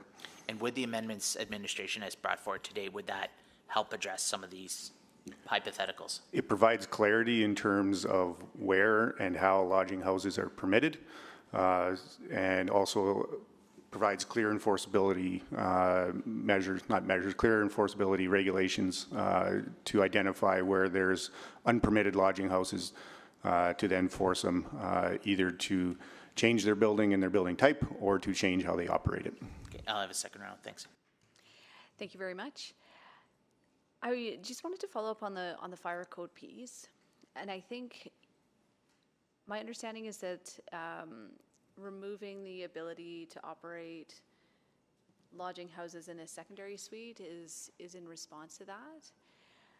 I think where I may be a bit confused there is that like there wouldn't be any additional fire sources, correct? Like a secondary suite that is operated out to a single household versus multiple rooms.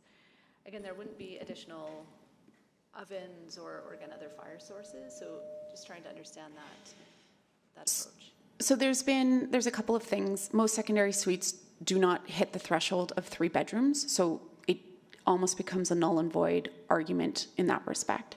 But we have had some secondary suite developments within rows that are more than 2 bedrooms, and so there's kind of there's been row houses permitted with kind of almost 2 principal style units. And one is supposed to be a secondary suite, which has a lesser code requirement. So that is part of what the secondary suite amendment would be addressing.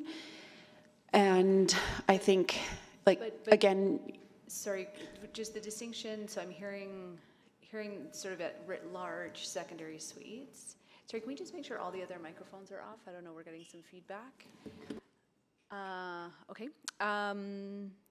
But again, this will only address that for if they're lodging houses, correct? Again, you have to hit the threshold of bedroom rentals that are rented individually to be a lodging house. Understood. Why don't we want them in secondary suites? Because a secondary suite has a lesser safety code requirement than an individual dwelling unit does. And why do we think lodging houses need higher requirements? The code identifies it that way, that they would have a higher requirement if there's not a proprietor on site.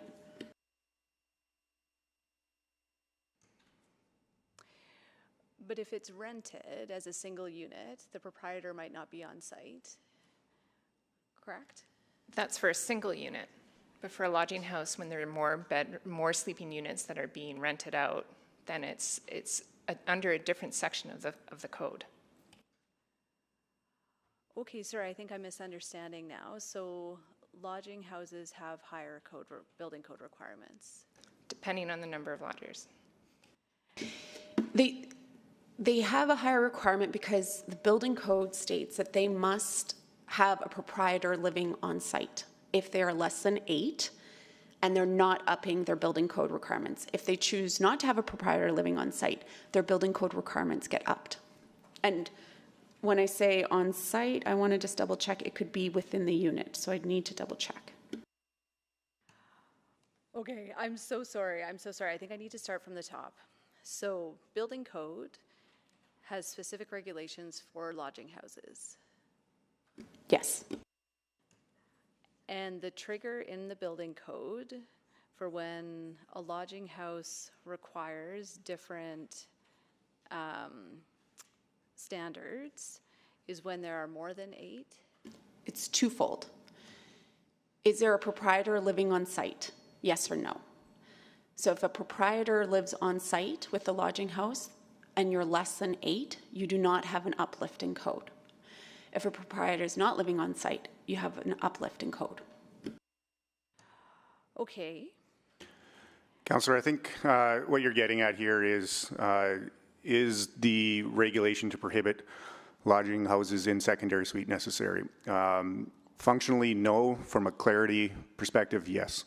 In terms of the ability to provide 8 lodging house units in a secondary suite, probably not going to happen in these situations. But again, in terms of the clarity of the overall package and trying to ensure the enforceability of it as it moves forward, in conjunction with the prohibition of the lodging house in a row house type form, that is also being brought forward.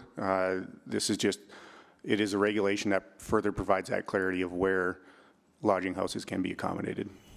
Okay, thank you. I'll reflect on that and come back for some more questions of clarification. Thank you. Councillor Clark. Great, thank you. Yeah, I'll just touch on the point that a couple speakers brought up, and I know we got some emails about it, just on design standards and criteria and kind of why we didn't want to put more than what we already have into this report and the complexities that you guys see in that. So yeah, that obviously has come up quite a bit, and we heard lots of our speakers talk about that, wanting to see on floor plans why we can't identify a lodging house at the development permit stage. The challenge with that is there's no one or a couple of indicators that consistently and reliably can indicate it's a lodging house.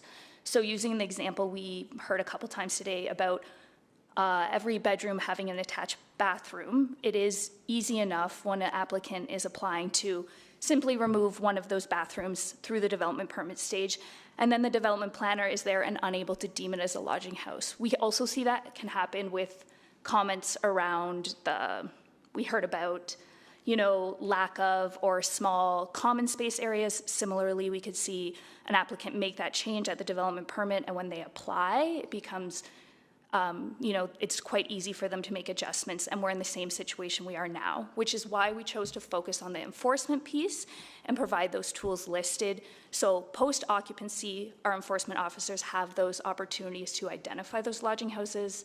Many of those items listed, as I'm sure you can imagine, would be impossible to see on a floor plan, locking doors, numbered doors, etc.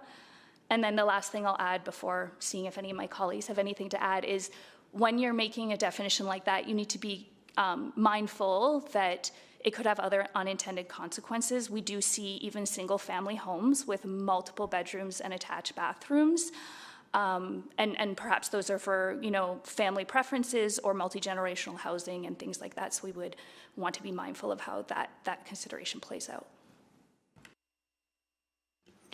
Councillor, just to add, in terms of finding design regulations, as mentioned, the use of a dwelling, of a bedroom, changes over time.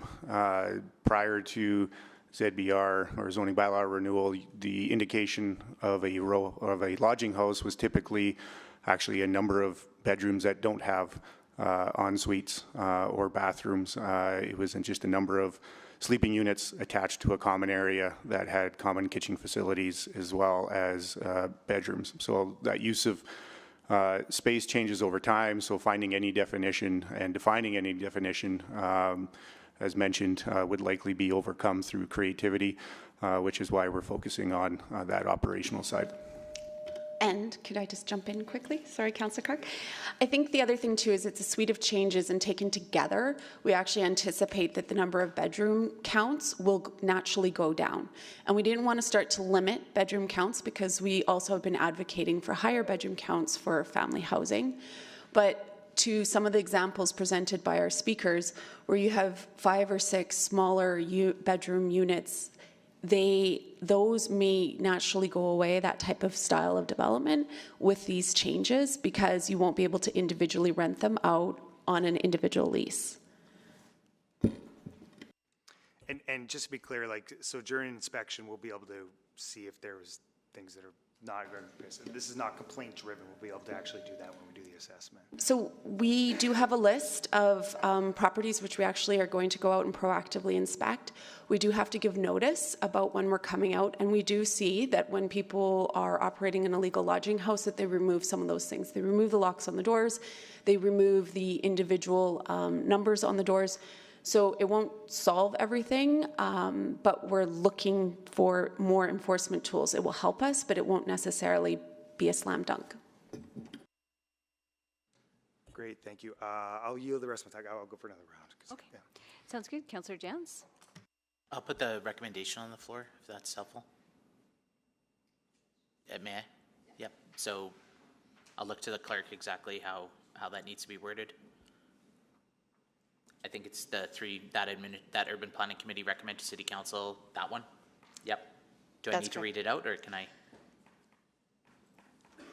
That Urban Planning Committee recommend to City Council, number one, that administration prepare amendments to zoning bylaw 2001 as outlined in attachment 2 in the July 2nd, 2026 Urban Planning and Economy Report UPE 3151 and return to a future City Council public hearing. And number 2, that administration prepare amendments to business license bylaw 2002 as outlined in attachment 3 in the July 2, 2026 Urban Planning and Economy Report UPE 3151 and return to a future City Council meeting. And that attachment number 4 of the July 2nd, 2026 Urban Planning and Economy Report UPE 3151 remain private pursuant to Section 32 Privilege Information of the Access to Information Act. If you'd like to introduce, please go ahead. I think this just advances the content of the report to the next checkpoint, which would be a public hearing. Can I go back to questions on the, okay, thank you. So sorry, we'll just start back from 5 minutes. Perfect, thank you. Appreciate that.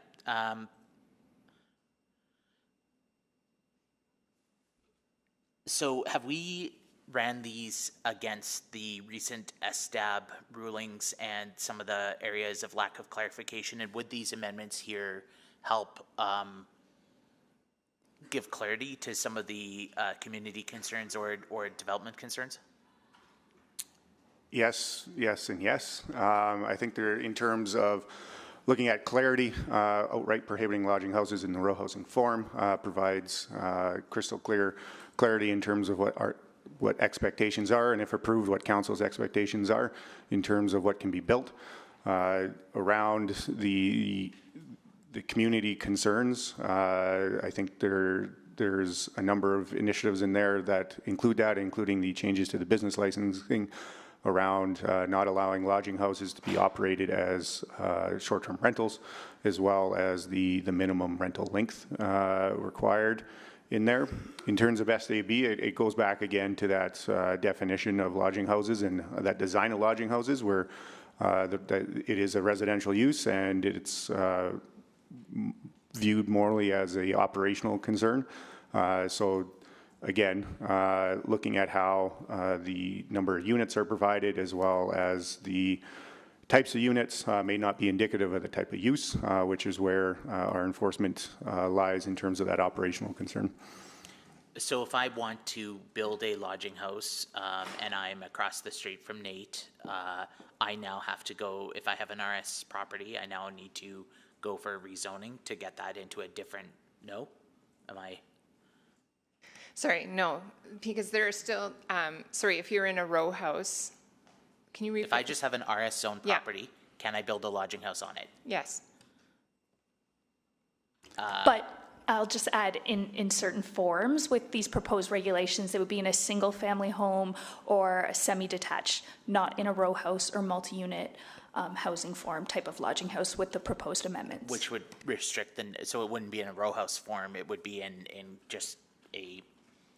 Similar to what you would have seen before the zoning bylaw and what kind of that form that we intend in that type of scale in the RS to see that. So like the traditional Macaulay row lodging house kind of thing. Correct. Okay, so you can do that, but not in a row house. So that would be there, and you could, and that would cap as well the number of lodgers. 8 sleeping units, so 8 bedrooms could be rented out in the RS zone. Yes.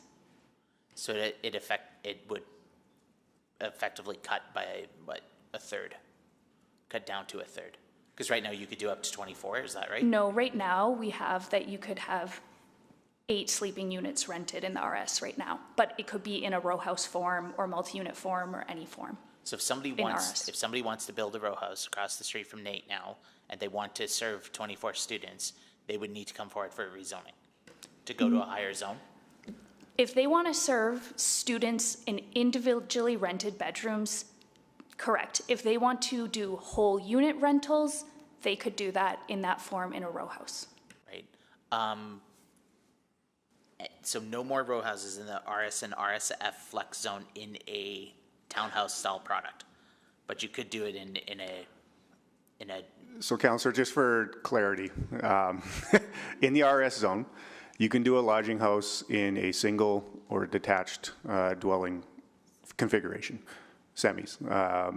So that's a lodging house. You can't do a lodging house in the rows or the multis. You can still do multi-unit housing within the row house or within the RS zone. If you wanted to do lodging housing in the form of a multi-unit housing, you would have to rezone to an RSM. Policy would dictate where the appropriate location of that RSM zone is. Okay. I'll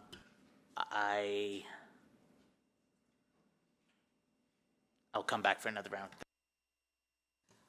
Okay, great. Thank you. Thanks for talking us through these nuances. So I just want to go back to the secondary suites again. So again, in the RS zone, if there's a single detached home, let's say it's a 3-bedroom unit above, 3-bedroom unit below, so the 3 bedrooms in the secondary suite could no longer be rented individually. That wouldn't meet the threshold of a lodging house. It would be 3 or more though. Okay. Correct, but you could rent out those bedrooms under a single lease. Okay. And if 3 individuals come together and sign a single lease, that's fine. We're not regulating that aspect. It's those individual room rentals.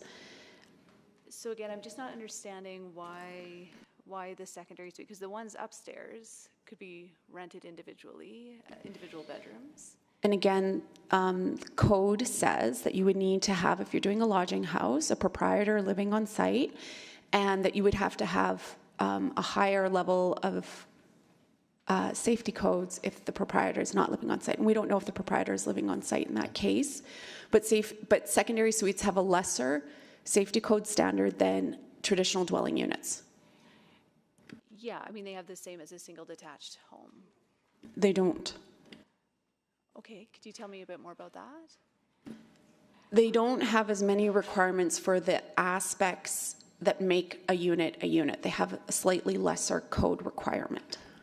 So the difference, you can obviously do a secondary suite in a single attached building.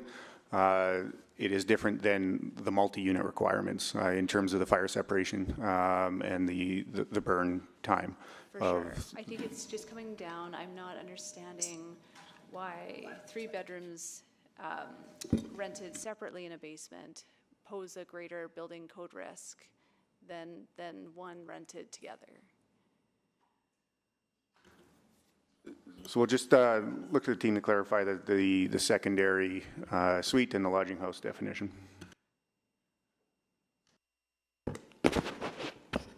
I mean, ultimately, again, I think it's just that the secondary suite standards under the building code is lower than what you would require for a lodging house. And so it would be a mismatch for us to allow a lodging house in a 3-bedroom secondary suite, which would normally require a higher building code standard, but then when they go to apply for a building permit, they would be treated as a secondary suite, and then they would be subject to lower standards. So there's a mismatch there that we're trying to avoid from the onset.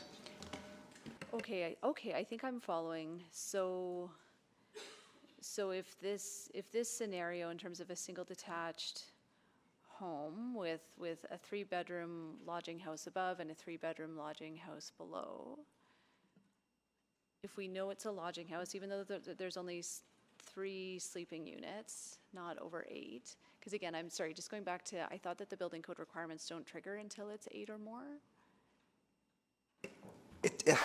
It's tricky because building code do it based on the number of people, whereas the zoning bylaw regulates based on the number of bedrooms.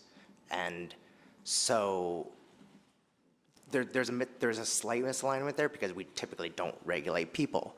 And so that's where we're trying to align where we can to the best of our ability in terms of where we think we will start hitting that sort of 8 lodger threshold. That's what, or if there's just no sort of proprietor living there, then we want to make sure that those particular units are regulated appropriately. So, Councillor, functionally, you can still do a lodging house in that single detached dwelling. You just wouldn't come in for a secondary suite permit. You would develop the house in a way that's single attached, 8-unit lodging, which would be required to meet the different regulations. And what, like, then doesn't that leave, like, couldn't it just then be deemed a secondary suite and then you couldn't do the lodging house? Like, I'm just struggling with this one a little bit. But sorry, and just again, so the building code requirement does sorry, can you just remind me, the person living on site, is that when it's over 8 or just any number? The higher standard applies if you have no one living on, the owner doesn't live on site regardless of the number of lodgers. Yes. Okay, thank you. Councillor Clark. Great, thank you. Just some kind of clarification questions. So I get the RS zone, RSF, RSM in those recommendations. I'm just gonna ask about like the MU zone, as we see a lot of those, maybe not a lot of those, but some of those get approved kind of effectively in RS zones. Is there any kind of concerns about, that those would be lodging houses that kind of still exist in those zones, or I guess how is that taken into consideration? I might need some clarity about your comment about those types of forms being approved in the RS zone, but the MU zone does not allows lodging houses, but it doesn't have a cap on the number of bedrooms that could be rented in that zone. Yeah, I guess I'm just seeing if there's any concerns, because there's been a few rezonings where we've gone to an MU, to like a mixed use. That's sort of been something that we've been looking at in the process. If they are going through a rezoning, that's where council will have that opportunity to see if they think that land use is appropriate there, and that it's appropriate that all the uses within that zone could exist there, including a lodging house that wouldn't have a cap on the number of bedrooms that could be rented out. Okay, fair enough. So no concerns on your end on that side. I guess I'm just also looking at the minimum 12-hour stay. I didn't really see that much clarity in the report on like why 12 hours, why not 24?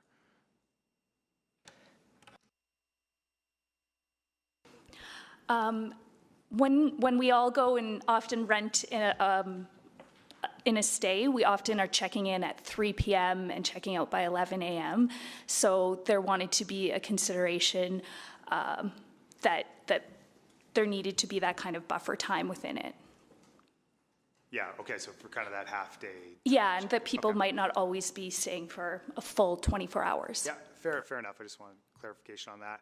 And then I was just in the What We Heard report, it was just saying like kind of I'll read it out, a major and recurring concern is the safety and regulatory status of many privately owned or privately operated lodging house and room rentals. I guess just from your standpoint, do these changes do enough to kind of address these main issues that got brought up in that report, like from an approval standpoint, regulatory, and then enforcement issue?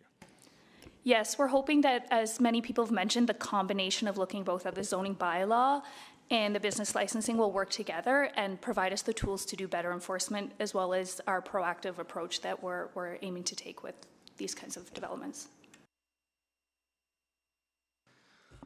Okay, great. Thank you. Back to you, Chair. Thank you. Councillor Jans, did you say you had another round? Yes, I'm just trying to make sure here. So looking at slide, the summary of proposed changes. Currently in the RS zone, you could have a lodging house which could have 24 sleeping units. Is that correct? No, right now the maximum is 8. I think where the challenge lies is that in these situations that we are seeing and that we're hearing about is that within each unit, because it's only 3 bedrooms, each unit, they don't qualify as a lodging house. And so that 8-bedroom cap that's currently on the books doesn't apply to them. And in the, because when I look at this chart, it looks like we're going to reduce the number of heartbeats by 60%. Is that? It depends on how those heartbeats are living, I guess, right? So if those heartbeats, it's weird. Yeah, I find because units could be 3 bedrooms and that could be 3 people, or so I'm trying to just get straight to the heartbeats. Yeah, I think ultimately, it's like if what we're trying to do is encourage more whole unit rentals through this. And if you want to live in individual rooms, they need to be sort of in the scale of form of like a single detached house or a semi-detached house, which reduces sort of the number of bedrooms that could be on site kind of thing. Okay, so in an RS right now, there could be 8 sleeping units that could be 3 bedrooms each. Is that correct? In the RS right now, we don't really limit the number of like if they were all rented out as a whole unit, you could have as many bedrooms as you want. We're not currently regulating bedrooms. So 8 leases, 24 heartbeats. That could happen right now in the RS zone. Yes. And there are permitted lodging houses in the RS zone right now that are by the room rentals that have 24. No. No? No, because right now they don't meet that definition of a lodging house. Okay. And so even though they are being rented, they may be rented out individually. We don't know that for sure because we haven't gone in and investigated them. They may or may not be 24 bedrooms being rented out individually. But ultimately, they don't meet that threshold, and so the cap doesn't apply, which is why we're trying to revise and clarify the definition so that within the dwelling, if you're renting 3 bedrooms individually, now you are a lodging house, and now we can say, now the limit applies to you. Right. So when I was a student, I rented a 5-bedroom house with 5 friends. I was the one on the lease, and then I kind of rented out the other 4 bedrooms to the other 4 students. Would that be permitted now? If there's only one lease with the landlord, yes. Even though there's 5 single-room occupant bedrooms? Yes, and we know that what we've put forward doesn't prevent individual room rentals at all points, and we're not actually trying to do that because individual room rentals are very important in our housing spectrum. But what we're trying to do is reduce the overall impact. And again, by bringing it down to 3, we're going to hit the majority of the where that impact starts to increase, and it will also potentially. By not having it in rows, we potentially won't see the 6-bedroom row house development that is clearly becoming a lodging house and or a de facto hotel, depending on how they're doing their rentals. Right. Like I don't hear any opposition to the proposed business bylaw changes, and maybe some folks, we could argue it should go even further and be more strict, and we'll have that chance with the future short-term rental conversation. I think what I'm worried about is just I fully support fire safety improvements. I fully support clarity of definitions. Where I'm nervous is just if we are cutting bedrooms, and how many bedrooms are we cutting? I'd just like to be very clear on that, like what these changes would be. Councillor, I think what you're getting at is the technical aspects of this is very difficult. And the changes that we're making are trying to clarify those so that we can actually identify what a lodging house is and when it is happening, where it can occur, and how it operates. But in terms of the actual numbers, it's very difficult for us to give you that clarity because there are many that we expect, about possibly up to 85, that are illegally operating because we don't have that clarity in place. And so the changes that are in front of you today are to try to give us, as well as you, that clarity so that we can enforce and we can identify them as soon as they're happening. But in terms of the actual numbers, we expect that it will be very minimal in terms of the actual heartbeats, as you say, that will change. Got it, thank you. Thanks. Councillor Paquette? No, thank you. So, yeah, I think that there's some concern about item 1 on this motion, for me anyway, just in terms of I don't know what that will actually look like and what the impact would be on student housing, which is actually quite needed. So So our one speaker spoke about the opportunity for bespoke student housing to move into that space, and so we might see some more of that. We might see students coming together under one lease rather than have individual leases and living together. And to the neighbors, it may not look any different, but there is a difference. And we may see more of the 1 and 2 bedroom individual room rentals versus 3, 4, 5, 6 bedroom rentals to individuals. Councillor, what the changes are targeted at is the unintended outcomes that came through zoning bylaw renewal in terms of the creativity of the use of that RS zone. As we were creating the RS zone, there wasn't any intention that we would have 30 plus individual leases in mid-block.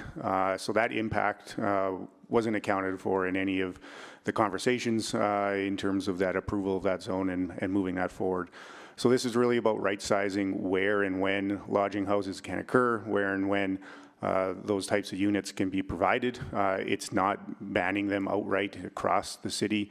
It's focusing them where we expect to have those higher unit counts in that RSM zone, which policy directs it towards nodes and corridors, which is definitely the university area, et cetera, and moves it away from sort of those spaces where we didn't see it coming through that normal RS zone. Right, okay, that makes sense. And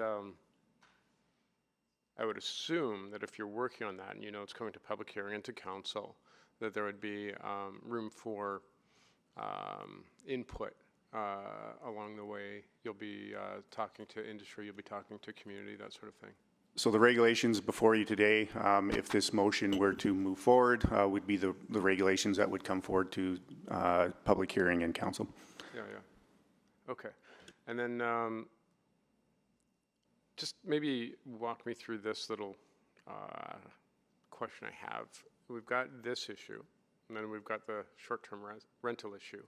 And they sort of overlap, but not quite. And we want to keep that separate because if you bring them together, it's quite messy. But each of those conversations is going to affect the other. So I think here there's a strict clarity around the use of lodging houses and short-term rentals. That it becomes a de facto hotel if you are using short-term rentals and lodging houses at the same time. Very different use, very different impact. So that's why we thought it was important that we bring that clarity forward today with this, as well as through not necessarily formal engagement, but definitely engagement through a number of different avenues and aspects with community and community groups. The use of short-term rentals in these properties is a concern. Sure, and obviously these areas are not zoned for hotel use. Correct. And so one of the concerns we heard from speakers was that we could not enforce this, but one would assume that if neighbors are noticing, that's a bylaw call, and it's a pretty easy determination to make. It's a bylaw call, it's a stop work order, et cetera. Okay. And there's also, there's now the checks in terms of licensing requirements and having that harmonized across and creates those clear expectations of where and where not you are allowed to have a short-term rental. Okay, and what would be the penalty for someone who is utilizing it this way, that it's not allowed? Just cease and desist, or is there a fine? I'm not sure how that works. If they're operating short-term rentals within a lodging house, yeah. I think the fine starts at $500, and they would be told to stop doing it. In general, or per identified incident in that investigation? The incident, each incident or each you'd start it off, you'd identify it, and I do believe the fine level in the business license bylaw is $500, and then they would be told to stop, and if they didn't stop, we could keep escalating through court orders, et cetera. Okay, yeah. So, all right, so the path is legally that ends? Yes. Yeah, okay, all right, thank you. Okay, thanks so much. I think, just recognizing our time, maybe just to center back on, I think, a question that I have, and I think I just heard the comment sort of to the neighbors, things might not look that different. So let's say a row house that's currently operating as a lodging house. These regulations come into effect. So it didn't have a lodging house permit. just a row house permit. These regulations come to effect. We have an inspector go out, determine that this is a lodging house. I'm understanding that they wouldn't be able to get a lodging house permit. That's no longer allowed in row housing. And so the options available to them would be to, again, they'd have to remove locks on the doors, for example. Yes, so they wouldn't be able to operate as a lodging house, so would be able to use that revised definition to help identify what ultimately defines a lodging house, so remove the locks on doors, the numbers, etc. And then what they may choose to do is get their tenants together under one lease, and that could be an option, or they would have to, and then that would help put them back to their approved use. Okay, so again, just in terms of some of the specific land use impacts I heard from speakers, you know, around potential increase in traffic, Ubers, deliveries, that like enforcement wouldn't change that, correct? No, but what we often find is that when you're operating under one lease, there does seem to be a bit more alignment as one household or as a lesser impact of households. So it may not go away. I can't guarantee that it will. We have households that have much higher impacts than other households, but the idea is that operating under one lease, there's more of a chance that they're going to be operating as one singular household than if they are individual room rentals. And again, the lodging house not being able to offer short-term rentals will also reduce that turnover. Yeah, no, appreciate that. And I think the short-term rental piece is a bit separate. And I think, you know, just, yeah, and, you know, again, safety came up. So again, residents who maybe moved into a unit where they didn't know other folks, you know, now won't be able to have the locks on their doors. Correct, and there's greater clarity across the development continuum from zoning to building permits in terms of what the requirements are in terms of the safety precautions. Okay, then just again going back to, so then let's say we had a single detached home, 3-bedroom upstairs, 3-bedroom secondary suite. If they came to apply for a development permit, like if they were found to be in non-compliance, they came forward to get a permit, I think we could grant a lodging house permit for them, but then would they be unable to comply with building code regulations? Your path forward with that would be a new development permit for just a single attached house with a lodging house use. And then they would have to comply with requisite rules and regulations in terms of the building. But sorry, would they be able to typically? Like what kind of retrofits would be needed to make the secondary suite compliant with building code? Depends how it's built, again, and how the use is used. For a lodging house, again, if you're under 8, I believe those safety requirements aren't needed if there's an attendant on site. So if you're above 8, you do have to have those safety requirements, and not sure just in terms of what those are and how they operate in terms of floor separations and whatnot. But again, there is a path towards compliance there. Okay, well, thank you very much. Lots of complexity here, but really appreciate the analysis and work that's been done. I don't see any other questions. Oh, and I'm so sorry, we did have a speaker join us, and I, with committee's grace, thought we could give that person an opportunity to speak, and we can ask them any questions that we may have of them. So apologies. Yeah, Speaker Phillips Armstrong, are you still with us? Oh, Philippa Armstrong, I'm sorry.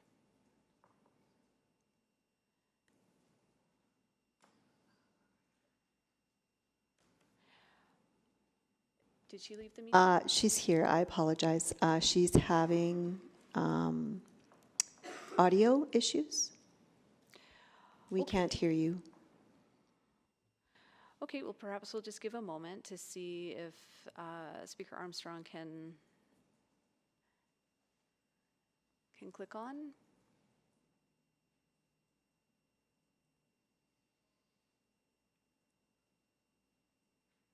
If you'd like to try calling into the meeting instead of virtual, that may be an option.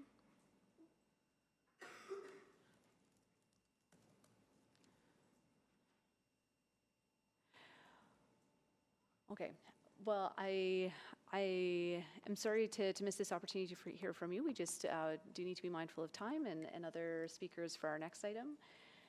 So with that, not seeing any other questions, I think at this point, I have an amendment to move, so I might do that.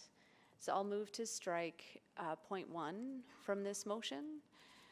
And as a bit of an introduction, I just want to say, again, really appreciate administration's work on this. I know very well the complexities of trying to regulate this use, and I think for me, what it really brings up is that we are trying to regulate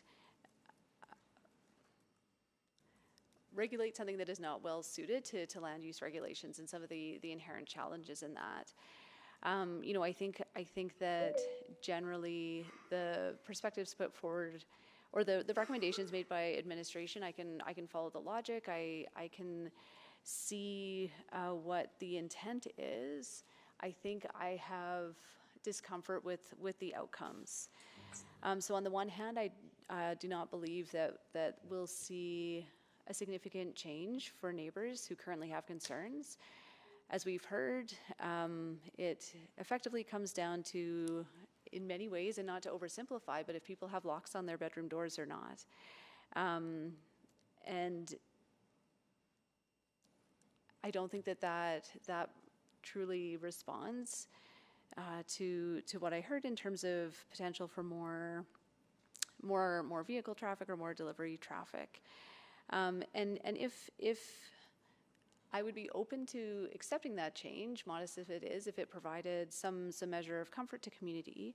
But I think on the other side, there is a significant risk, and a risk in losing a housing form that, as many speakers alluded to and spoke to directly, we are seeing a need for. Again, what we've heard from students is that this type of housing suits their budgets and their needs very well. And I worry about the implications of removing that in the absence of other options coming forward.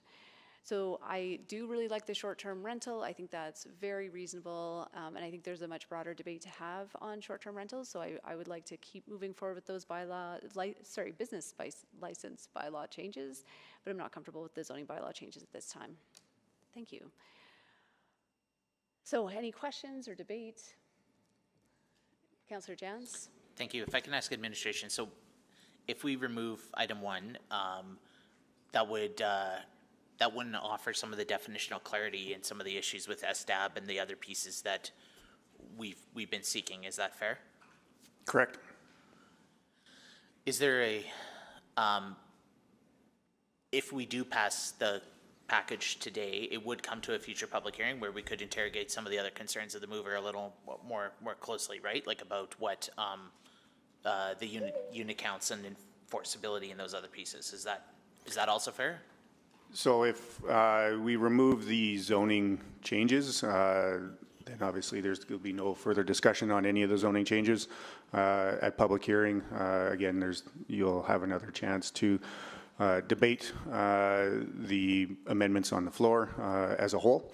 And what I would say is that the package and proposed amendments brought forward to you today are designed to work in concert with each other.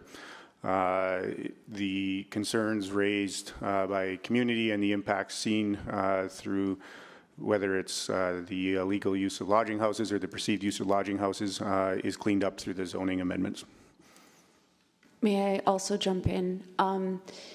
With not advancing the amendment to bring a lodging house down to 3 units, the majority of the row houses would be able to continue to do short-term rentals because they would not be a lodging house.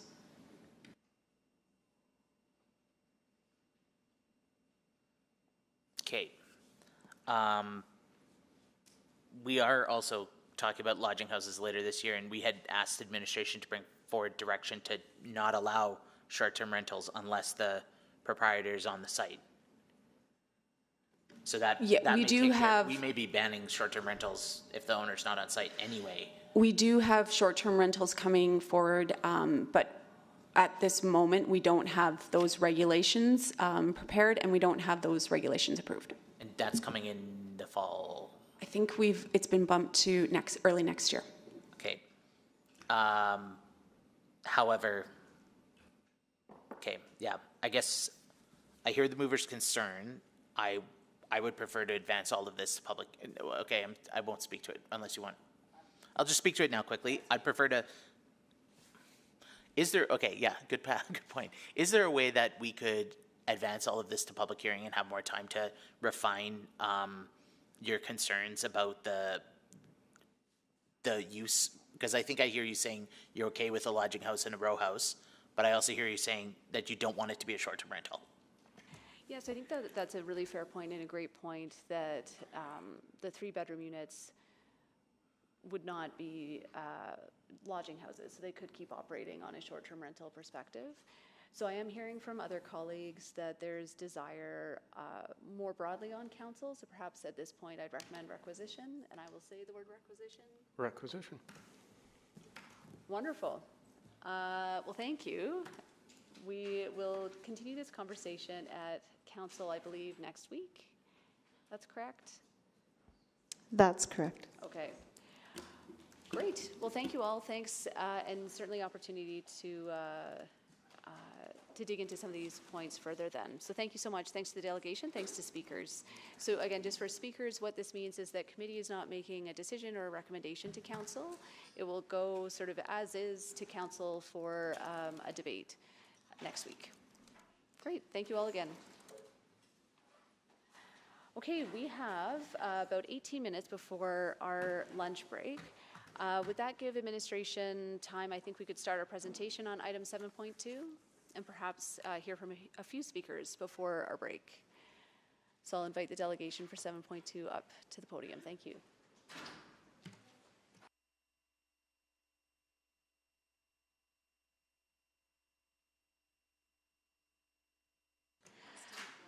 Great. Great, so just while we're getting our delegation up, I'll just take a motion. I'll move that we add a speaker to item 7.2, Christine Kowalchuk. So colleagues, please vote on hearing from that additional speaker. I'm a yes.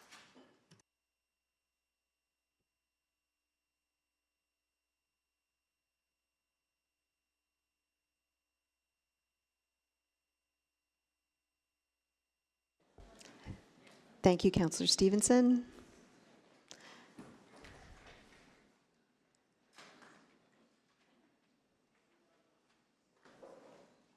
Just waiting on 2 votes.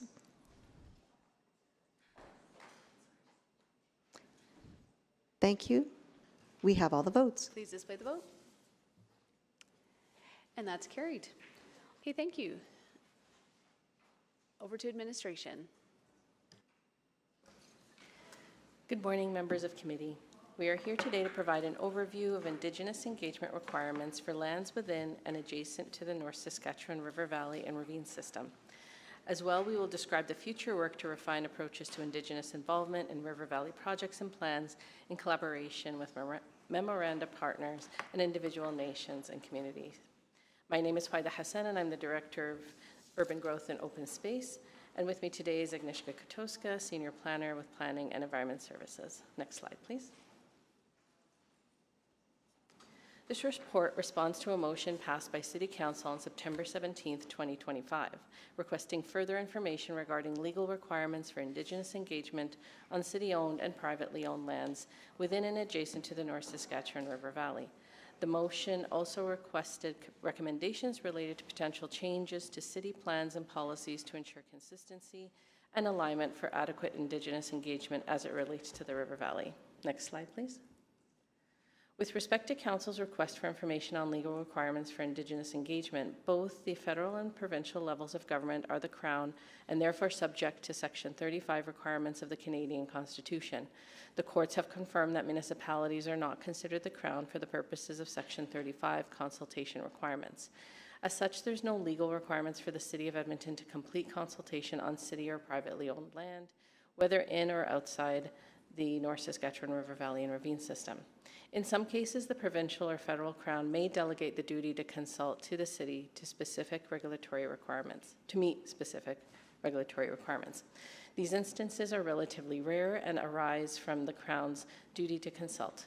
In these instances, the legal responsibility for Indigenous consultation remains with the provincial or federal government. Next slide, please. The City of Edmonton partner agreements, policies, and strategies reflect the city's commitment to reconciliation, partnership, and mutual dialogue and respect. Engagement is an important example of Indigenous involvement, which also includes things like economic reconciliation, partnerships, collaboration, and capacity building. Direction to incorporate Indigenous perspectives and worldviews into the city's work is embedded in partner agreements and Indigenous memoranda partners. With Indigenous memoranda partners. In addition, commitments to Indigenous involvement, including Indigenous engagement, are included across a number of citywide and River Valley specific plans and strategies. These include the City Plan, the Indigenous Framework, the North Saskatchewan River Valley Area Redevelopment Plan, and the Ribbon of Green Strategic Plan. A breadth of Indigenous involvement approaches is also reflected in individual city-led projects. This includes areas of heightened cultural, historic, and spiritual significance for Indigenous peoples, such as the river crossing area. Administration has established a dedicated Indigenous involvement approach for the river crossing that involves an enhanced level of partnership and dialogue with Indigenous nations and organizations compared to other areas within the boundaries of the North Saskatchewan River Valley Area Redevelopment Plan. The principles of the river crossing Indigenous involvement approach have influenced Indigenous engagement for other city projects within and beyond the River Valley. The City of Edmonton has established an approach to Indigenous engagement that centers relationship and dialogue in areas of mutual interest. There are diverse ways of approaching engagement and dialogue rooted in the intent to be sensitive to the project context and the unique priorities, interests, concerns, capacity, and protocols of individual nations and communities. Next slide, please. The River Valley is culturally, historically, and ecologically significant to many Indigenous peoples, and the city regularly engages with 32 nations and Indigenous communities with historical connections to the North Saskatchewan River Valley and Ravine System. Indigenous involvement is undertaken for a wide variety of city projects in the hope of achieving the following: build and maintain relationships with Indigenous governments, organizations, and communities, create opportunities for learning, and collect feedback specific to a project, program, service, or initiative. Involvement aims to build and maintain relations with Indigenous memoranda partners and the city by involving memoranda partners in the development of city plans, strategies, and designs, and creating further opportunities for Indigenous worldviews to contribute to project implementation and delivery. Next slide, please. Indigenous involvement, including but not limited to engagement in city projects and initiatives, is context-specific. Administration tailors Indigenous engagement to reflect the interests and priorities expressed by memorandum partners and individual Indigenous nations and communities, and adapts further Indigenous involvement based on the feedback heard. In the context of the River Valley, Indigenous engagement takes place most frequently for development or renewal of long-term land use plans, strategies, and policies, transformational projects and development, projects or development near sites of historical, cultural, or spiritual significance, and projects or initiatives that provide an opportunity to advance the goals or priorities of Indigenous memoranda partners and individual Indigenous nations and communities. Next slide, please. Administration engages with Indigenous memoranda partners and individual nations and communities in a number of ways, including through notifications, bulletins, and newsletters, meetings, site visits, and workshops, and committees and working groups. There are no legal requirements for Indigenous engagement associated with proposed development or projects on privately held lands within or adjacent to the River Valley. However, administration has begun exploring options for notifying Indigenous partners, nations, and communities of new development plans or land development applications in or adjacent to the River Valley. Next slide, please. Administration recommends that ongoing work to refine approaches to Indigenous involvement in River Valley projects and plans in collaboration with memoranda partners and individual nations and communities continue. Continued dialogue with Indigenous partners and communities builds relationships, trust, and mutual understanding. Feedback heard from Indigenous nations and communities guides administration in its approaches to Indigenous involvement. We are mindful that prescriptive engagement requirements, if not planned well, may have unintended consequences, including performative or transactional engagement designed to meet minimum requirements rather than to build and strengthen relationships and truly incorporate input received from nations and communities. Overwhelming the capacity of nations, communities, and MOU partners with engagement requests that are not of high interest or priority to them, and lack of support by landowners or the development industry due to potential time and budget implications or other project impacts. We want to create meaningful opportunities for Indigenous nations and communities to be involved in city work, but we also acknowledge that not every nation will have the same level of interest in all of our work. We endeavor to remove barriers, create opportunities, and welcome groups to the table, but we can't always presume that our priorities and interests are aligned. We must proceed with care, ensuring that any new engagement requirements reflect the capacities, interests, and priorities of Indigenous memoranda partners and individual nations and communities. Through this work, we must also take care to understand the potential impacts on city projects and on external interested parties, such as private landowners. Next slide, please. Further dialogue with Indigenous memoranda partners and individual nations and communities is needed to understand their priorities and capacity specific to engagement and other ways of involvement for projects and development proposals within or adjacent to the River Valley and Ravine system. Discussions with Indigenous memoranda partners at the memoranda implementation tables are expected to proceed in 2026 and 2027. Building on the outcomes of those conversations, administration will also engage with individual nations and communities to ensure that all voices are heard. While administration hopes to be able to proceed with these conversations as soon as possible, we have not set specific timelines for dialogue. The capacities and priorities of nations and communities must be respected, and we must remain flexible and responsive to what we hear through initial discussions. Our intent is to take an iterative approach so that early discussions shape further next steps and guide us in our work.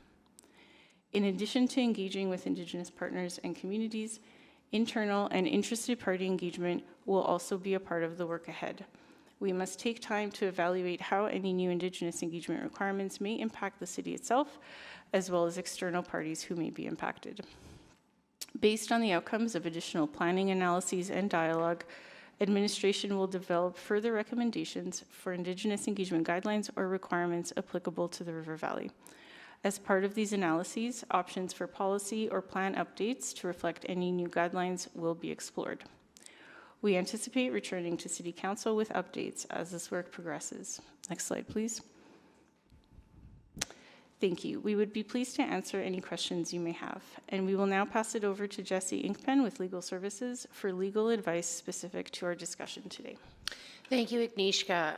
I'd just like to take this opportunity to remind committee that there is an open public hearing with respect to LDA 250436, which is the Rossdale rezoning.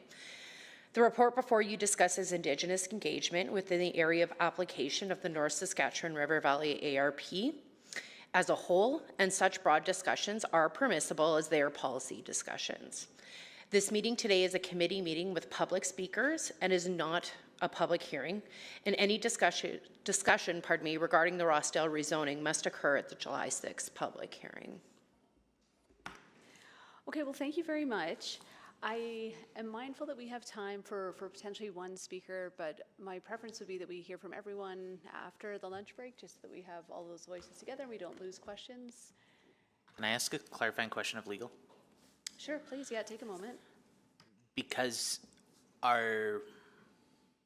while that LDA is about a specific parcel currently scheduled or currently zoned for a certain kind of development, are we allowed to talk about other areas of Rossdale as part of this, like say the Walterdale Bridge, the power plant, the Yeah, the overall Rossdale sort of plan, the Indigenous engagement approach, I think if we stay high level, Councillor, I think we're fine.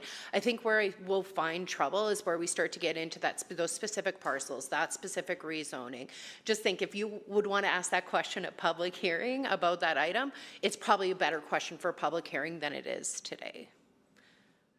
Can we ask a high level question about like flooding or population densities or general?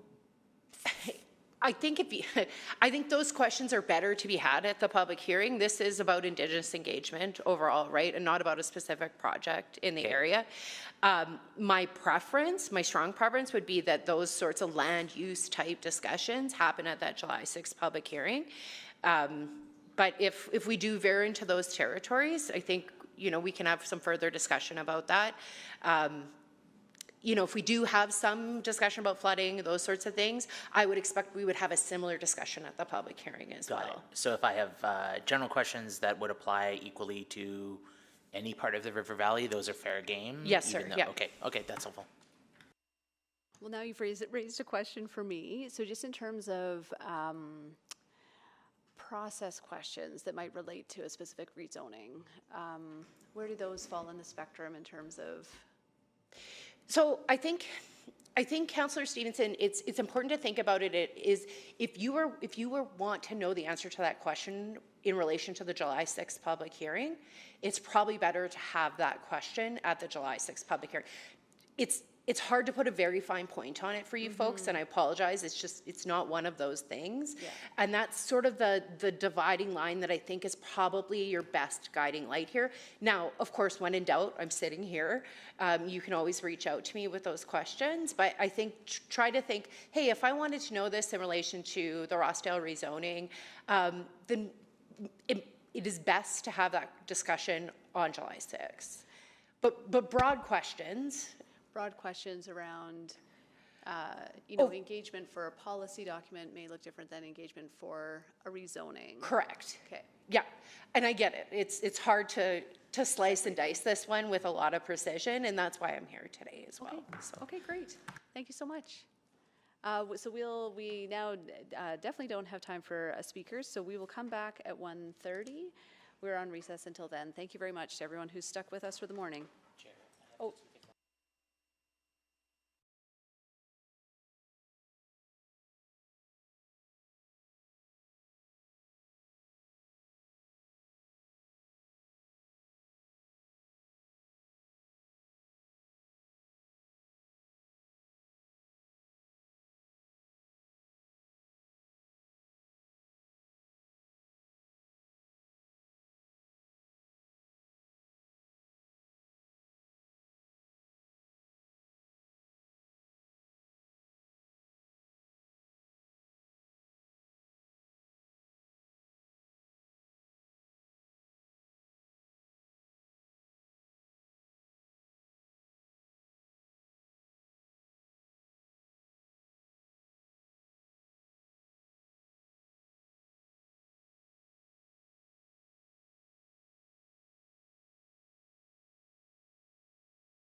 Roll call of committee colleagues, Councillor Clark, Good afternoon. Councillor Paquette, Good afternoon. and Councillor Jans.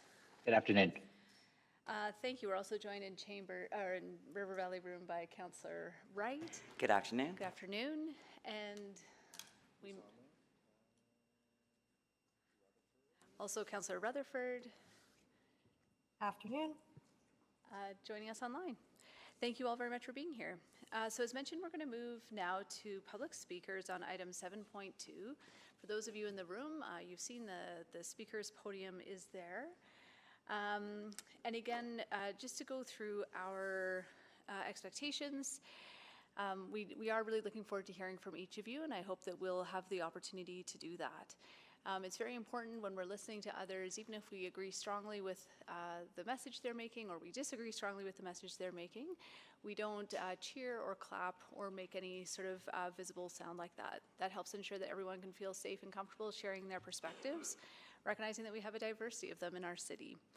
And again, just for online speakers joining us today, a reminder, this includes sort of emojis or any sort of online reactions, and just to stay muted when it's not your turn to speak. Wonderful. So with that, we'll go to our first speaker, Miranda Jimmy. A reminder for those online that there will be a digital timer, and then here in chambers we have it up and our lights as well. So when you're ready, I see we've got a presentation, and over to you. Members of Edmonton City Council and Administration, I am Miranda Jimmy, a proud member of Thunderchild First Nation on the Saskatchewan side of Treaty Number 6, whose traditional territory includes this place currently known as the North Saskatchewan River Valley. I'm here today as a resident of this city and as someone who expects my leaders to uphold their treaty responsibilities. In my opinion, the report before you today has some glaring misinformation that requires some reconsideration and perhaps further direction to administration to ensure appropriate alignment with other directives. I would like to present to you some crucial thoughts for your consideration. When it comes to your responsibility to Indigenous rights holders as governors and as treaty partners, there are three different types of obligations to consider: legal, ethical, and moral. Next slide. In Canada, legal obligations related to Indigenous engagement are protected under Section 35 of the Constitution Act of 1982 and fall under the federal duty to consult and accommodate, as well as the UN Declaration on the Rights of Indigenous Peoples Act 2021. The duty to consult and accommodate typically refers to the constitutional obligations of the Crown to inform and consult with Indigenous rights holders when decisions might impact their rights and accommodate their needs. It also serves to remedy the procedural gap in treaties and covers rights that go beyond the right to fish, hunt, and trap, to include the right to maintain traditional and cultural ways of life. Next slide. Legal obligations such as the UNDRIP Act and the duty to consult and accommodate are mandated through legislation and legislative directives by the Crown and often come with legal or financial consequences to ensure compliance. Legal obligations also tend to be the lowest bar for compliance and require rights holders to challenge in court if they're not upheld. As noted in administration's report, municipalities are not considered to be the Crown and therefore have no legal obligation to Indigenous rights holders. Next slide.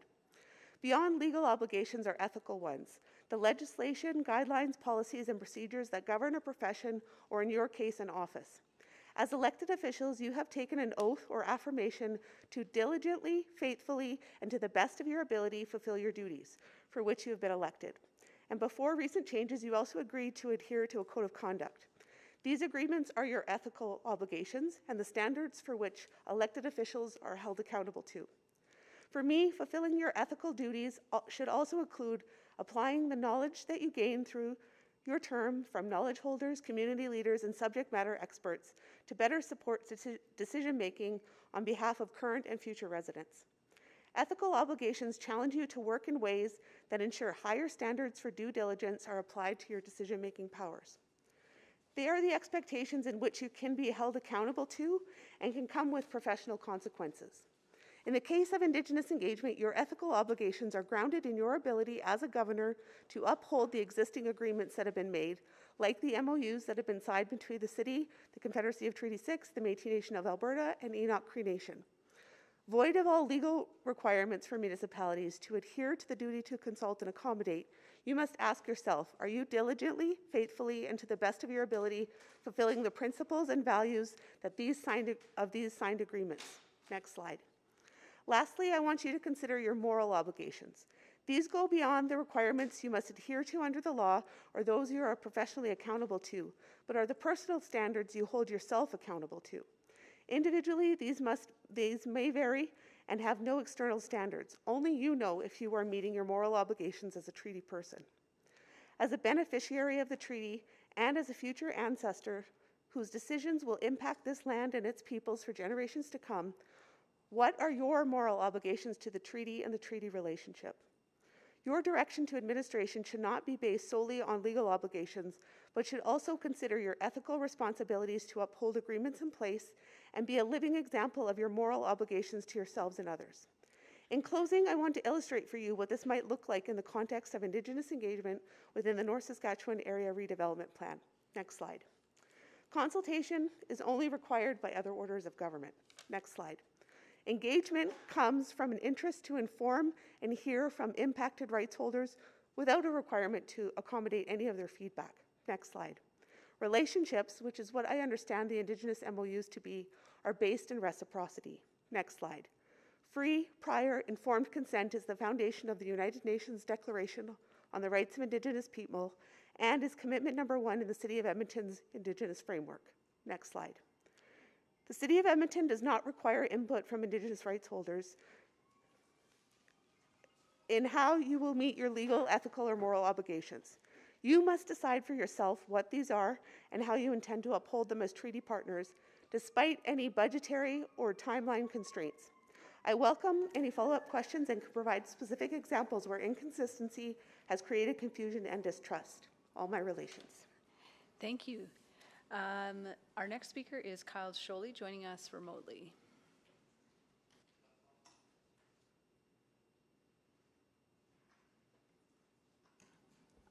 Chair Stevenson, Kyle Scholey is not on. Okay, we will circle back at the end. Julian Delorme, are you joining us? Perfect, thank you. Over to you for 5 minutes. Good afternoon, Chair and members of the Urban Planning Committee. My name is Julian Delorme. Thank you for your opportunity to speak today. I'm here as a descendant whose family has ancestral ties to the traditional burial grounds and Fort Edmonton Cemetery in Rossdale. For me, this discussion is not about vacant land. It's about family. It's about history. And it's about a responsibility that belongs to us all. When people hear the name Rossdale, many think of the redevelopment opportunities, zoning maps, or future growth. I understand those conversations are important. Edmonton is a growing city, and we need homes, businesses, and investments. Before Rossdale became a neighborhood, before Edmonton became a city, and before Alberta became a province, this place was home. It was a gathering place along the river. It was where my people had lived, traded, celebrated, mourned, and buried their loved ones. Later, it became the site of Fort Edmonton and the resting place of many people who built the earliest chapters of the city's history. First Nation families, Métis families, and early residents connected to the fort. The Edmonton Stragglers also call this place home. They're a resilient community of First Nations, Métis, and mixed ancestry families who remained here throughout profound change. They raised children, built lives, contributed to the Edmonton's growth, and over time, many were displaced as the city expanded. Their story deserves to be remembered, not as a footnote, but as an essential chapter in Edmonton's history.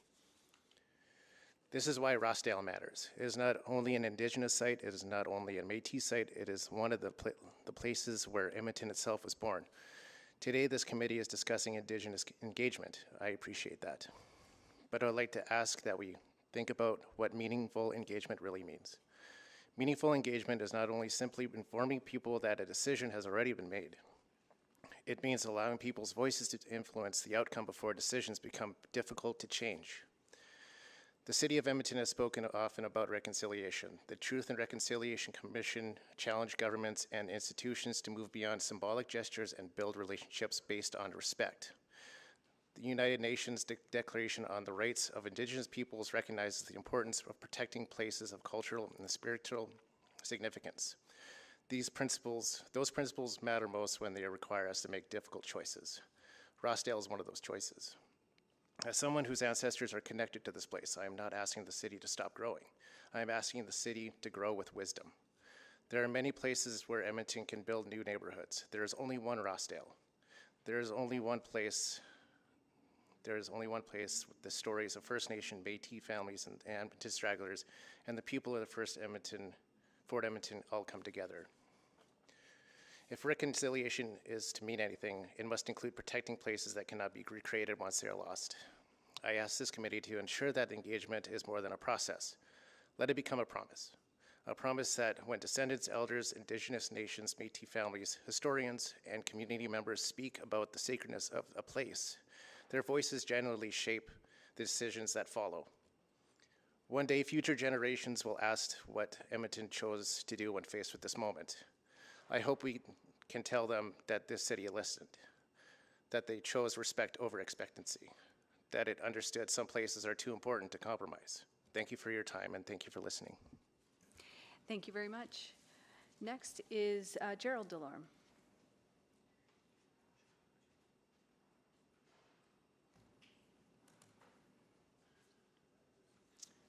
Good afternoon. My name is Gerald Delorme.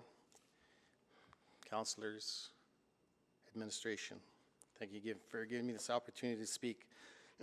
I'm here because something deeply wrong has been happening for a very long time, and it must be addressed with honesty. In 1999, the descendants of the families connected to burial grounds that was now called Rossdale Flats were included in the city's process. We were recognized because of our family ties to the land and to the ancestors buried there. But after 2007, that changed. The descendants were removed. We did not walk away. We were pushed out. Our families have always known that this is a burial ground, though through government actions, Indigenous families were displaced and separated from this land, leaving burial sites disconnected from the descendants who will carry the responsibility for them. From 2000 onward, we tried repeatedly to be included. We sent emails asking information and participation. Each time the city acknowledged receipt, and then nothing, no answers, no follow-up. My final email was in 2018, and I received the same silence as all others. From 2018 until 2025, there was complete silence.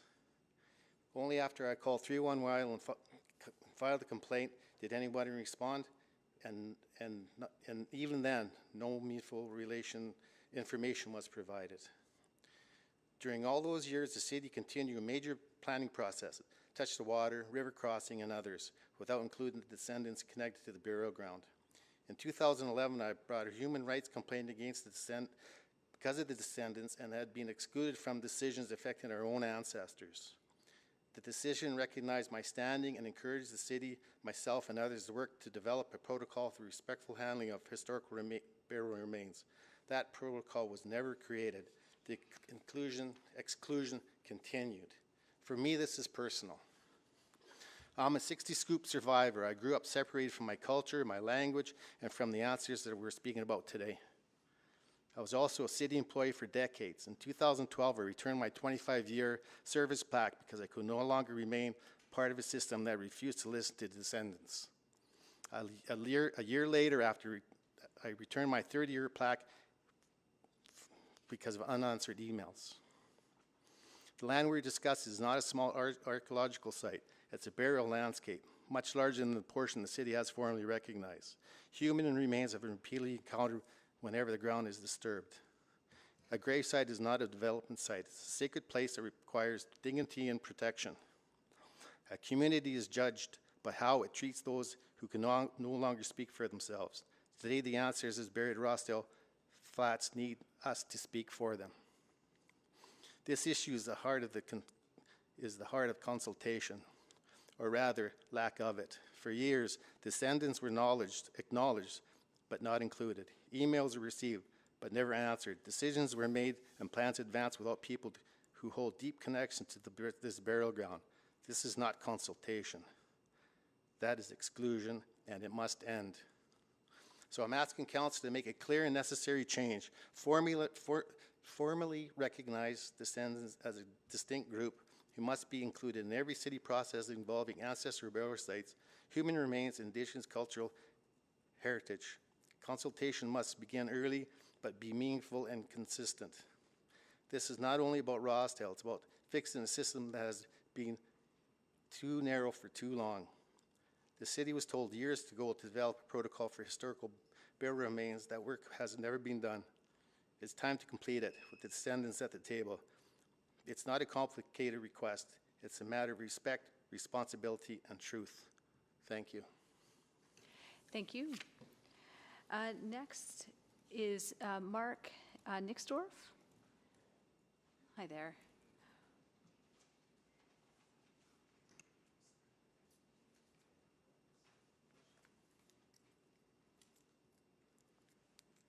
Good afternoon, councillors and And administration. sorry, I'll just stop your time for a moment. If you want to raise the table up, if that's more comfortable, just want to make sure you have that option. Great. There you go. Thank you. Okay, start again.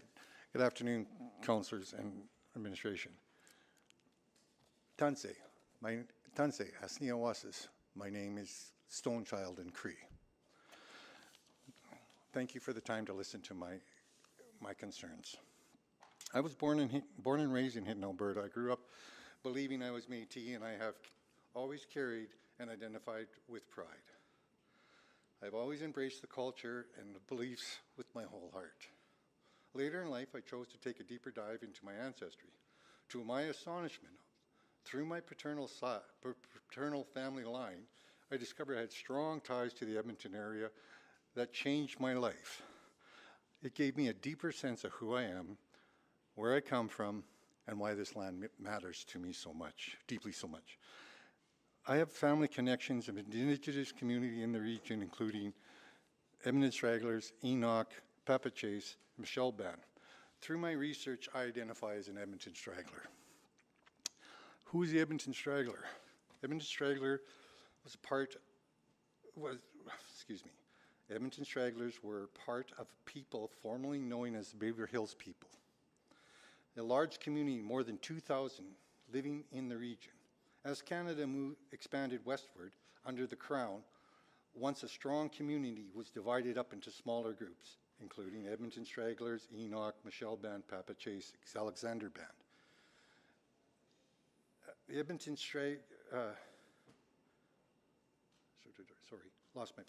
Edmonton Stragglers endured tremendous hardships and loss and injustice through their history. In 1870, the men from the band departed on their traditional buffalo hunt. One of these men was my ancestor, John Baptiste Bruno, chief and headman, also many other relatives from my family. By mid-September, the hunting party had been devastated by the smallpox outbreak. While the community was still grieving the loss of the hunters, they were struck by another devastating blow. Most of the men from the band had died, leaving primarily women at the time. Women were not permitted to vote or elect a new chief and council. Because of this, Canada would no longer recognize the Edmonton Straggler as a functioning band. We did not surrender our land, nor did we sell it. We were just pushed aside, ignored, and erased. Historical pay lists show that the Edmonton Stragglers remained recognized as a distinct group from 1880 to 1886. Yet, despite the clear record, it was ultimately listed as extinct. Today I stand before you to speak on behalf of my ancestors who no longer can speak for themselves. I speak for those who were silenced. I speak for those whose history was nearly erased. I speak for their voices still matter.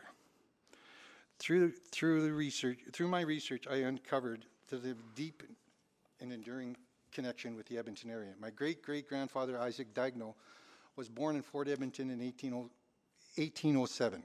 He was raised here. He later became responsible for the brigades who transferred furs eastward for exchange for supplies for Fort Edmonton. Many of my family members lived here, worked here, raised their families here, and died here. Our roots run deep, and there are countless stories and memories and generations that tie to the Edmonton area. I've also discovered that my ancestors are buried around the Rossdale area. Learning of the Rossdale project intent to redevelop portions of this area without consultation with the descendants of the original settlers, including the Edmonton stragglers, is heartbreaking and deeply disturbing. Thought of disturbing a sacred burial ground is unbearable. I ask you to ask yourself, how would you feel if the city was planning to redevelop your family burial ground? How would you want the city to approach you and the families affected? Would you not want it with respect, compassion, consultation before any action was taken? We respectively ask the project to cease and desist from any further development and plans until a meaningful consultation has taken place. I believe the proper consultation with the Edmonton Straggler has not occurred, and no work should proceed in the area until our concerns have been heard, respected, addressed. We have loved ones buried there. They're in their resting place. They deserve dignity, protection, and peace. Thank you. Thank you. We'll go next to Speaker Rocky Furrow, joining us online. Thank you very much. I am Rocky Furrow and representing only Rocky Furrow. The report today on Indigenous engagement makes it clear where we're at, and that's very appreciated. It tells us that engagement with First Peoples is a work in progress, and there's as yet really no standard operating procedures. The focus on an iterative, continued improvement of the process has been made clear that, yeah, we're just beginning this journey. However, the fact that it is void of transparent procedures makes it hard to hold anyone accountable or to know what we are trying to improve. We have only an aspirational approach and no doubt have done some good work, but is it done in the right spirit, in the right order? It's hard for me to know. Perhaps that information is in the private document that the public can't see, but I don't know. Have we operationalized the listener and learner role as outlined in the Indigenous framework, or more importantly, as Miranda Jimmy is asking, is there emphasis on pathways to free, prior, and informed consent? UNDRIP should be our North Star for work in the Valley, and UNDRIP and FPIC are moral and ethical obligations as outlined in our Indigenous framework. And it's very upsetting when discussions sometimes turn to, have we fulfilled legal obligations? Another problem that might exist is isolation of groups. So when consultation happens, is it in circle, or are listeners and learners sequestered? Do First Nations and settlers have the opportunity to meet and learn together or truly understand the land? It's hard to know with no clear baseline. Now is the time for council to set more clear direction. As we go forward, it would be important to understand engagement with basic, by asking basic questions. This report outlines that consultation typically happens when the city has a project they want to execute. So currently, perhaps we're asking, dear people, given that we want to move fast and instill investor confidence, what do you want out of this project as an MOU holder? And with that kind of a rush process, are we really creating different classes of engagement? Are we setting up MOU holders as different from other groups? And I would want to start questions with information sharing, like what do we know about this land? Do we have a common understanding of what the land means? Or how can we build right relationship with this land and each other going forward? So some examples of specifics. Using the Rossdale area as an example, the speakers today and others have told me they tried to share information that was never incorporated into the city's understanding of the history of Rossdale. So going forward, can reports show whose input, is taken, who's been dismissed and why. I've seen published studies of published studies and Edmonton Bulletin articles and journal articles that make me feel that the city in its very linear rush might be trivializing, minimizing, shrinking, and flattening the known history of Rossdale. So I do wonder if consultation has been commensurate with the significance of this area. I wonder how Rossdale, an area with that retroactively incorporated residential use, mostly understood as River Valley Park by the 70s, a known burial ground of not yet determined borders, where further LIDAR testing has been recommended and further study has been recommended. How did that become a priority growth area? Such a significant area surely requires a broad approach to consultation and engagement, and I'd like to see it start with a common understanding of baseline. So I also know from looking at old articles that council has debated what's to happen in this area for 100 years because of its known significance as a burial site, gathering space, location of sun dances, a trading space and camping space. There's documented internment of mostly Métis, secondly First Nations, and white people's burial site. That is your time. Sorry. Thank you very much. Linda Baker is next. Hello. Good afternoon. My name is Linda Baker. I am a Rossdale resident, a Métis citizen, and a Kukum to 2 young grandsons.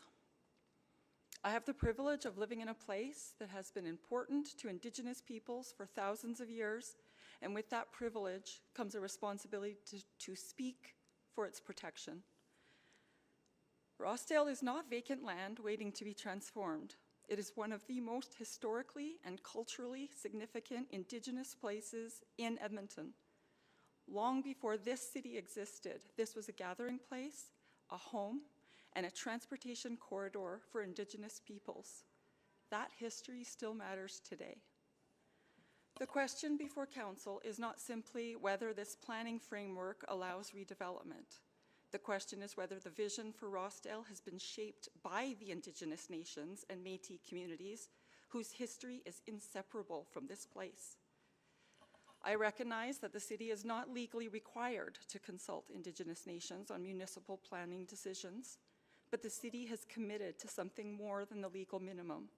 Your own policies identify Indigenous involvement as a priority for transformational projects, long-term land use building, and places of historical, cultural, and spiritual significance.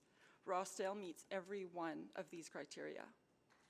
Yet as a member of the public, I have not been able to determine how Indigenous nations and Métis communities influenced this plan. Meaningful engagement is more than sharing information or collecting feedback. It is about ensuring Indigenous voices help shape the vision before decisions that will affect future generations are made.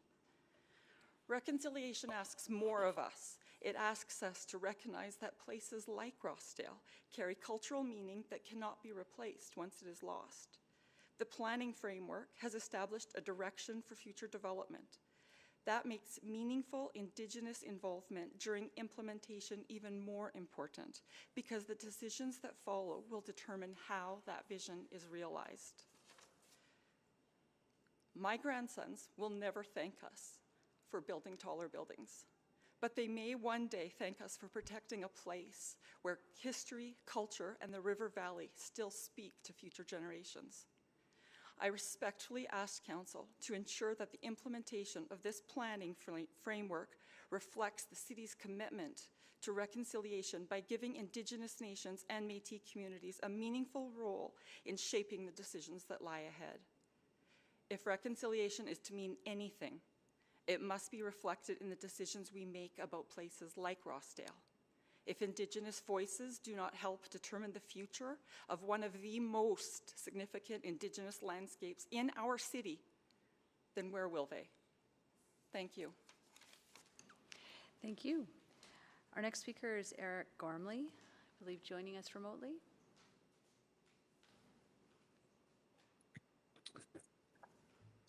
Thanks.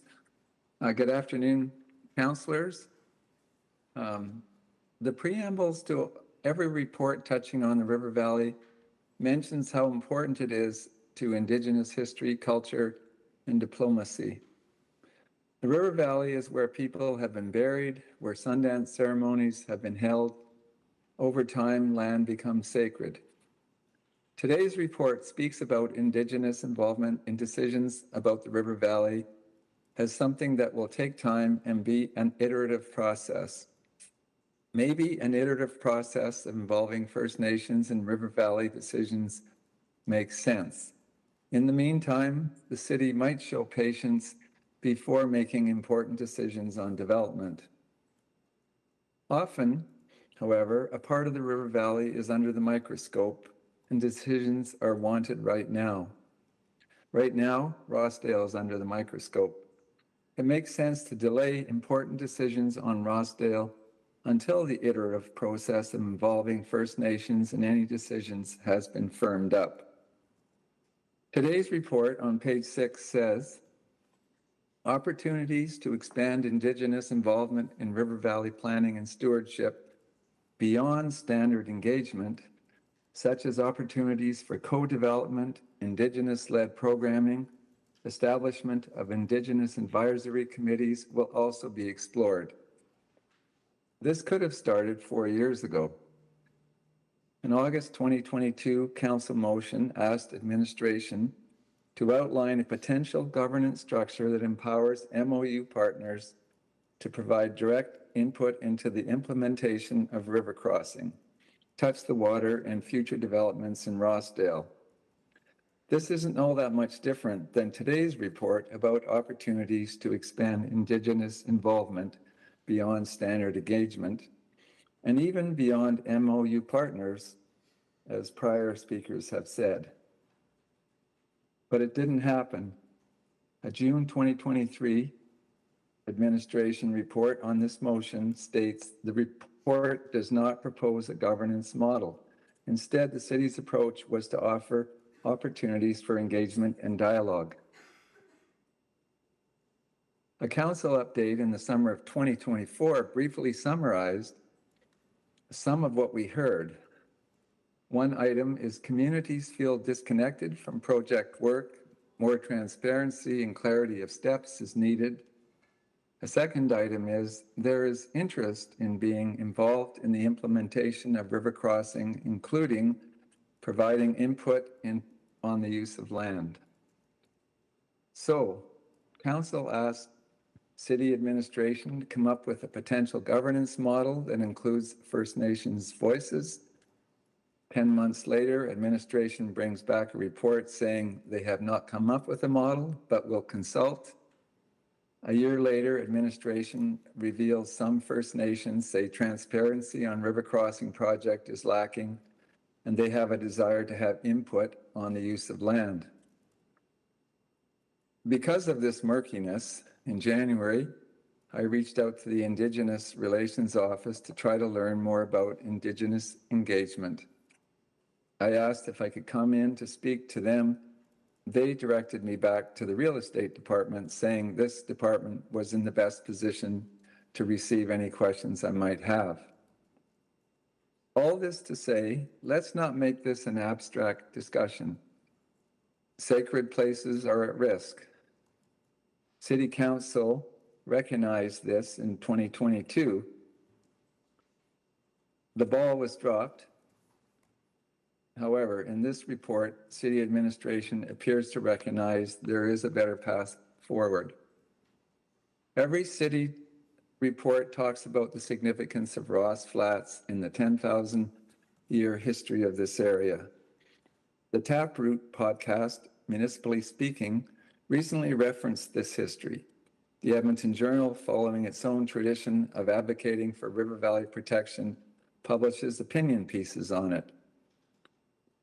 The opportunities to expand Indigenous involvement shows promise. It could have started 4 years ago. Let's not move on developing what consensus says is the most significant part of the River Valley until Indigenous involvement in decision-making is a real thing. Thank you. Thank you. Our last speaker for this item is Christine Kowalchuk. All right, thank you. Edmonton River Valley Conservation Coalition urges you to use the report on Indigenous engagement today within the North Saskatchewan River Valley Area Redevelopment Plan as a starting point for more robust Indigenous consultation on matters related to the River Valley and beyond in our city. The report states that municipalities do not have a legal duty to consult Indigenous groups under Section 35 of the Canadian Constitution, but that Edmonton has established its own framework for Indigenous engagement that goes beyond the legal duty and that the city strives to follow it. As there is no clear policy on Indigenous consultation, however, this striving remains aspirational at best. The city's framework is guided by the city plan and the Indigenous framework, both of which commit to following the United Nations Declaration of the Rights of Indigenous People. A recurring theme in UNDRIP is that Indigenous people have the right to provide free, prior, and informed consent on decisions that impact them, their communities, and their territories. Yet ERVCC has questioned whether various River Valley decisions since the approval of the city plan and the Indigenous framework have met this standard of free, prior, and informed consent. We have seen motions passed on the assurance the legal requirements for consultation have been met without reference to the Indigenous framework or UNDRIP's principles. For example, in a report presented to City Council regarding Horilac Park rehabilitation, it was stated that the Indigenous Relations Office had, and I quote, confirmed that targeted engagement with Indigenous communities would not be required, given that the park is a developed manicured park within limited natural areas. In other words, since Horilac Park is not wild, no Indigenous engagement was required.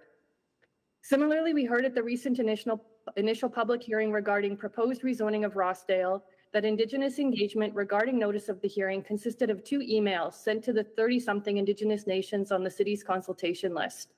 This process certainly did not meet UNDRIP's principles of free, prior, and informed consent, even though in this case the land in question is a formal burial ground. The fact that no responses to the public hearing notice were received from the Indigenous governments and organizations that the city had emailed, yet concern about the proposal was clear from the number of Indigenous people who had signed up to speak, demonstrates this. Furthermore, some of the people who had signed up to speak were descendants of people buried in the area, but they were not consulted because their nation was disenfranchised by colonial governments and they are still fighting for their rights to be recognized. Clearly, the people whose ancestors are buried in Rossdale should be consulted about its proposed rezoning. The report also states that the city is now in the process of planning detailed Indigenous engagement guidelines for proposed development in the River Valley, but that this work will not begin until at least 2027, as it is intended to build upon an MOU implementation work plan, which will not be completed until then. It is clear, therefore, that it makes no sense for City Council to approve any major River Valley development plans at this time, as no detailed Indigenous engagement guidelines currently exist, and as in the meantime, the city is tending to fall short on its commitments in the city plan and the Indigenous framework to go beyond minimum requirements and apply UNDRIP principles of free, prior, and informed consent. We are also concerned that detailed Indigenous engagement guidelines for proposed development in the River Valley are being based on work done on the MOU implementation work plan, created in consultation with only the 3 MOU partners. There are many Indigenous rights holders who do not fit into those 3 partner groups, and one of the themes the city has heard in its feedback on Indigenous engagement is that it needs to, and I'm quoting, ensure inclusion of Indigenous elders, knowledge keepers, youth, and urban Indigenous community members. As seen in the recent initial Rossdale rezoning public hearing, simply reaching out to partners for engagement is insufficient, as every one of the Indigenous speakers who had signed up to speak that day had done so because they had not been made aware by the city of this rezoning. We are frankly concerned that the city is making deals with the MOU partners that will serve to exclude other Indigenous rights holders from decision-making. The fact that attachment 1 of today's report was private deepens these concerns. We also note that the report today is silent on treaty obligations. Even if Section 35 of the Constitution does not consider municipal lands to be Crown lands, Edmonton is part of Treaty 6, which every City Council meeting acknowledges Edmonton is part of. The Indigenous framework itself states that its purpose is to help the City of Edmonton understand and return to the original intentions and relationships of the treaty. We urge you to return this report to administration with direction to pause any major development or proposals in the River Valley until the detailed Indigenous engagement guidelines are complete. Ensure those guidelines reflect the principles of free, prior, and informed consent of all Indigenous rights holders of this area, and that the guidelines are created through this commitment as well. and ensure that MOU partner plans follow rather than precede the detailed Indigenous engagement guidelines and be transparent, publicly available for review prior to City Council approvals. Thank you very much. Thank you. Those are all of our Oh, sorry, I'll go back to see if Kyle Scholey has been able to join us. Not seeing so. Okay, so that does conclude our speakers, but I'll now go to colleagues for questions. Councillor Jans, I believe you selected the report. Not sure if you had any questions of our speakers.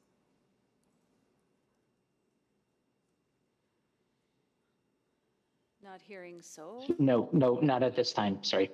Okay, thank you.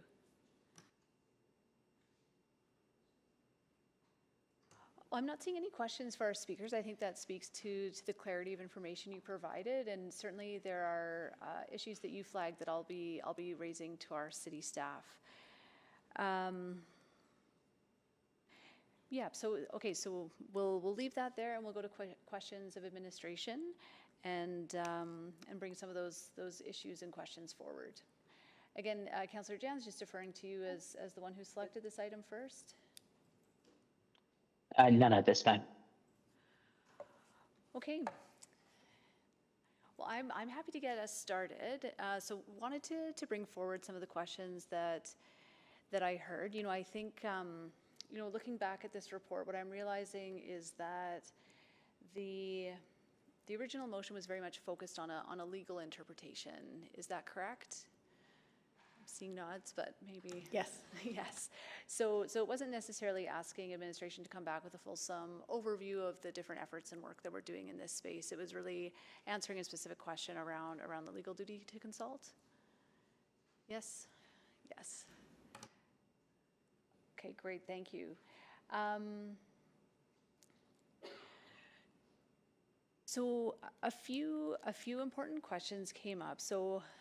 Again, my understanding is that the city has been really intentionally moving towards a nation-to-nation relationship, really focused on engagement with rights holders, being sort of separate and distinct from engagement with Edmontonians who are Indigenous, for example. What, I think a tension that I hear, or I'm just wondering how administration has addressed, when there are nations that maybe were disenfranchised in the past, and so maybe don't have legal status. How has the city been interacting with those groups in this framework?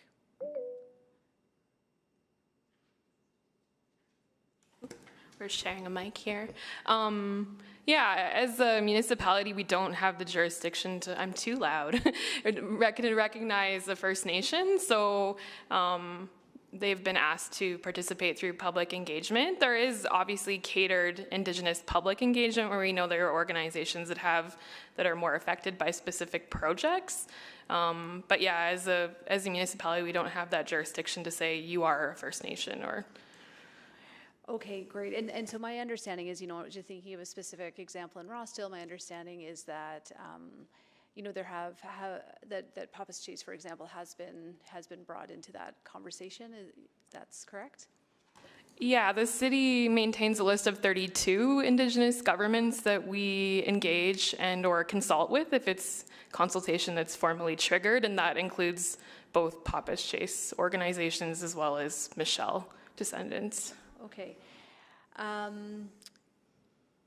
Then just in terms of, again, some specific questions around the respectful handling of human remains, my understanding is that there had been, so I think I heard that protocols were not put in place. I think I had heard previously that we had developed some protocols for, again, if human remains are uncovered in any development work.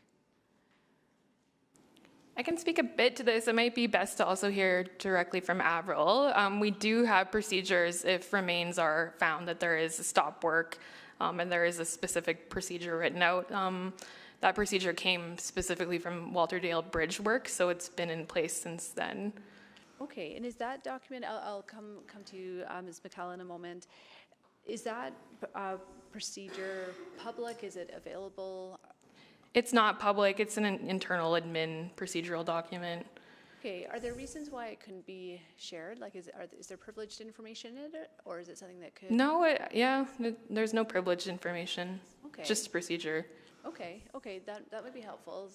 Ms. McCullough, did you want to add anything specific to Rossdale?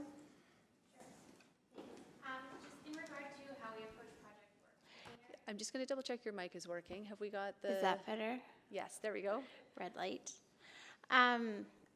In the context of river crossing, we approach it where if there's any ground disturbance at all happening, we have an archaeologist as well as Indigenous monitors on site. The reason for that is that we can approach any finds with context and with appropriate steps guided by rights holders who are on site and with the assistance of an archaeologist. Okay, that's great. And how would rights holders know to be on site, for example? What sort of information sharing and notification do we have in place?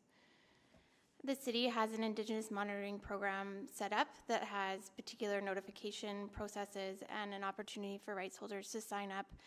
We're quite transparent about the timelines, the number of days of work we believe are going to happen, and that sort of thing. And so when we are prepared to do work, when we know the schedule, we can put that out. In terms of work that we anticipate coming, we're sharing as much information as we can as far ahead of time as possible through the River Crossing Bulletin. We're sharing that directly with rights holders, with rights holding governments, and we're doing that on the regular so that folks can understand when we're anticipating things coming up a year down the road, 2 years down the road, so that they can be prepared to be involved in the ways that they wish at the time. Okay, thank you for that. I may come back with a few more questions. Councillor Paquette? Sure, thank you. And thank you for the report.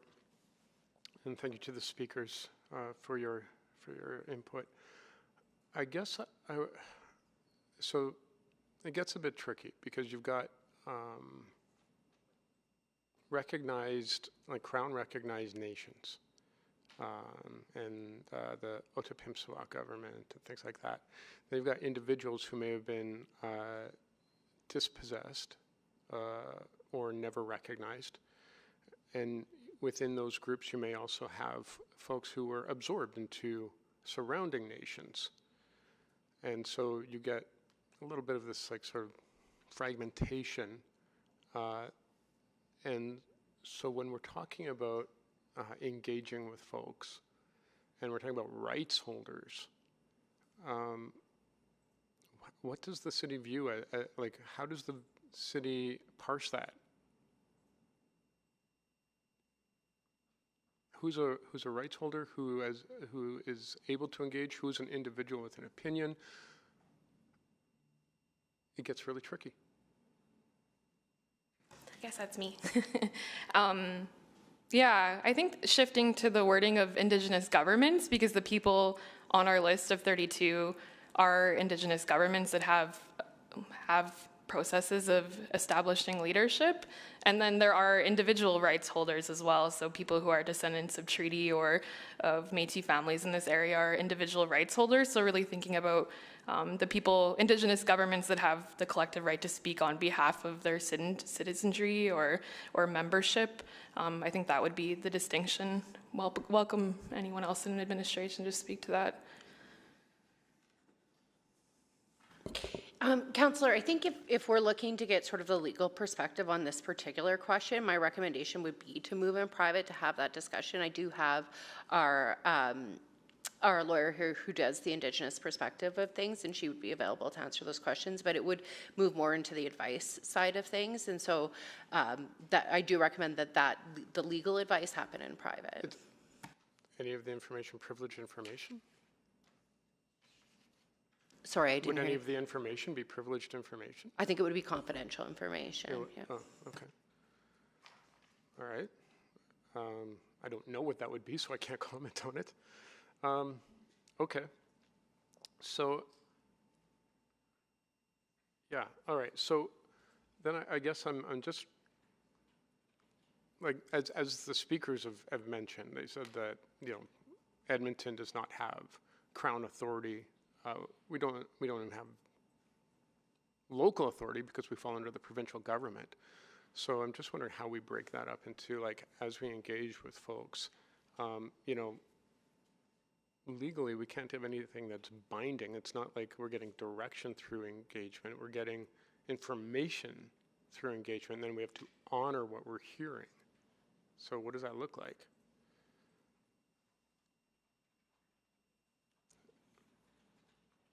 Yeah, I think in the report, it looks like having an ongoing relationship in its ideal sense, and engagement is an exchange of information. We're not doing that formal consultation unless it's something that's triggered through heritage resource with the province or federal funding agreements. So it does, in an ideal sense, look like that ongoing reciprocal relationship. Okay, and so as the city embarked on this journey to improve this approach, and I think it's going to continue to have to improve over time, like what are the ways that we can move forward that can build stronger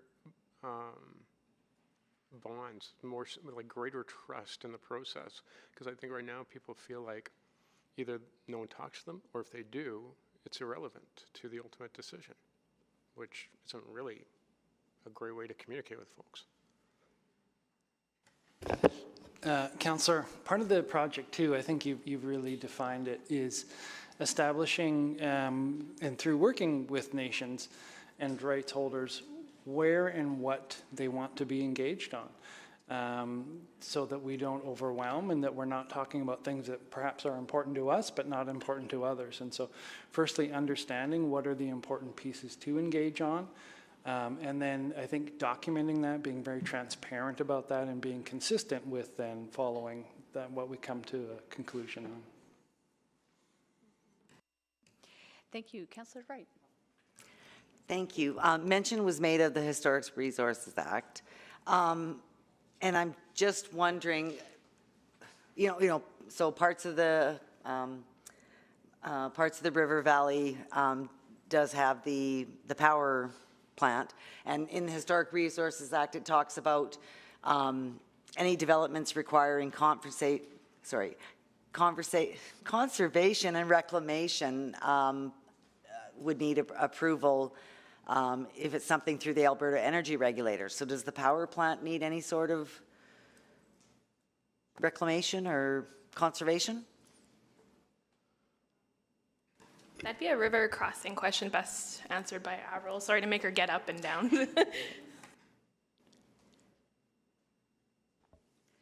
The provincial designation on the power plant does require us to work with the provincial government for clearance on any future work at the power plant that may impact the integrity of the heritage structure. So why isn't that work being done now? I said, rather than leaving it until kind of the last minute if something were decided. We work with the province on any changes at the power plant. So right now we're working very closely with the province on the roofing project, for example. On the which project? The roof project. We're replacing the turbine hall roof at this time, and the province is the authority of jurisdiction at the table guiding us on the heritage aspects of that project. So we're regularly working with them on various aspects related to the power plant. And when would approval of that be granted? When the design plans are finalized, the province would approve or not. Okay. Should we be working in advance on anything else in that area? So it's south of 97th Avenue? Because I just saw Miss Inkpen reach for her. You're asking some general questions, yes, Councillor. yeah, yes. Okay, thank you. So we do work with the provincial government in relation to various heritage designations in the area, as well as archaeological designations in the area. There are numbered archaeological sites. The way that we approach it is a project-specific piece of work, and so when we're bringing forward different projects at different stages, we're working with the provincial government on an ongoing basis to make sure we're meeting the expectations and understanding the obligations, as well as any guidance that they have with regard to how to approach any impact on the land at all. Okay, so with the archaeological site, for the Fort Edmonton Cemetery, what was the approval, I guess, from the province on that? Was that just for that one small site, or did it encompass a larger area? So much of the Rossdale area has protections through the provincial government. That includes the burial site. But just that one current site? No, much of the Rossdale area. Okay. Yeah. So, I mean, I think one of the speakers talked about the LIDAR And maybe, I don't know, has there been advances made in some of that technology that could be we could do a better job of searching the ground before anything gets dug up?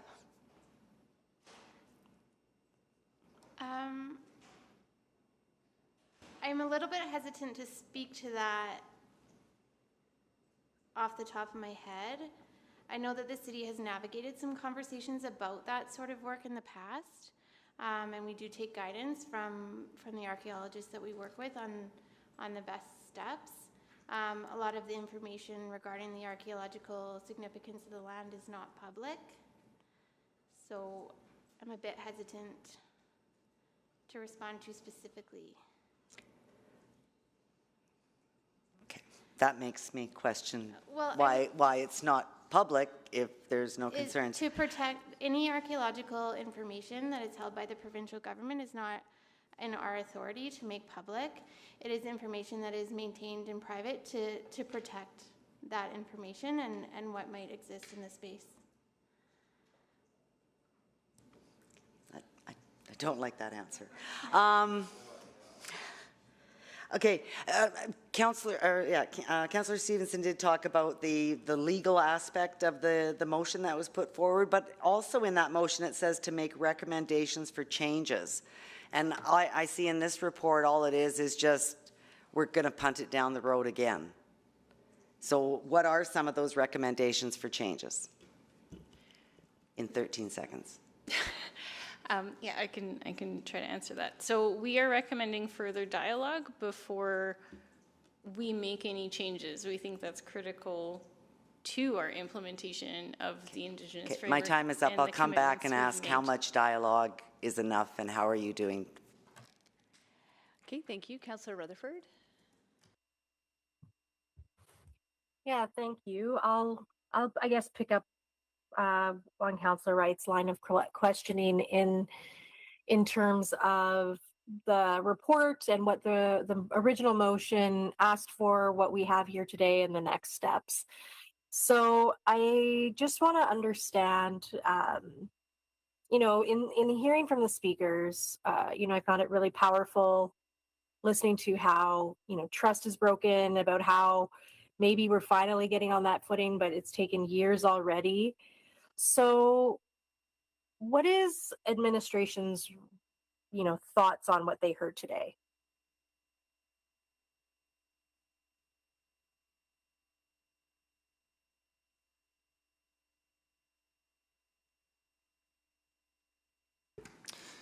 So Councillor Kent Snyder here. Definitely want to validate and show empathy, empathetic to the stories and what was shared here at committee today. And I think what we've taken away is that the dialogue and the conversation with the community and nations and individuals isn't finished, and we're not complete, and that we need to do have more discussions and learn more from folks to make sure that our processes and recommendations and decisions by council are well informed moving forward. So I know, again, it's hard when you're doing Indigenous engagement to think of timelines, but at some point we are still in a social construct of a society that deals in timelines, and in my case as a councillor, a 4-year timeline. So what will we and when will we get back an update on this ongoing work as council? That's not clear to me in the report. Councillor, this is Huwaida Hassan. I think we don't have a clear understanding of that yet because of the consultation and listening and relationship building that we think we need to do first. We can commit certainly to providing updates via council memos as that work proceeds, but we just know that there is a lot of other competing interests perhaps for communities, Indigenous communities right now, so it's difficult for us to say where this conversation will be held in priority for them. So until we start that conversation, I think it's somewhat difficult for us to say precisely how long it will take. I think we've provided some guidelines in the report that it could take, you know, to end of 2027, and that's in consideration of some of those time constraints we think communities may have. Yeah, I guess I'm just worried. You know, when I hear about, and I agree with, and I think this is what pushed me, it's like, yes, I understand the legal from a you know, a colonial perspective and federation, Canada, the legal obligations and what municipalities do or do not have.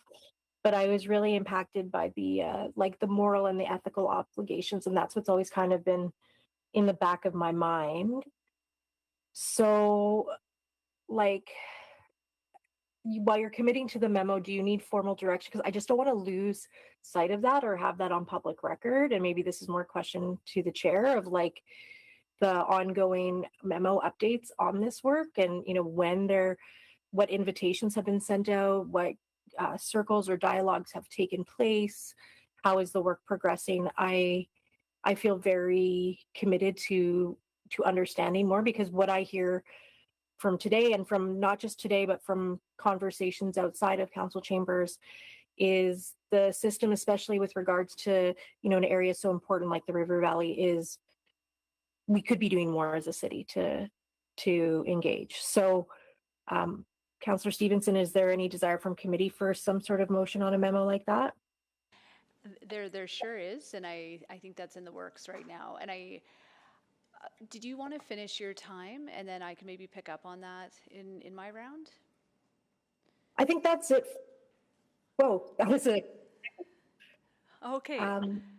I think that was it for my line of questioning, recognizing I have 30 seconds left. So I'm happy to just cede the rest of my time right now.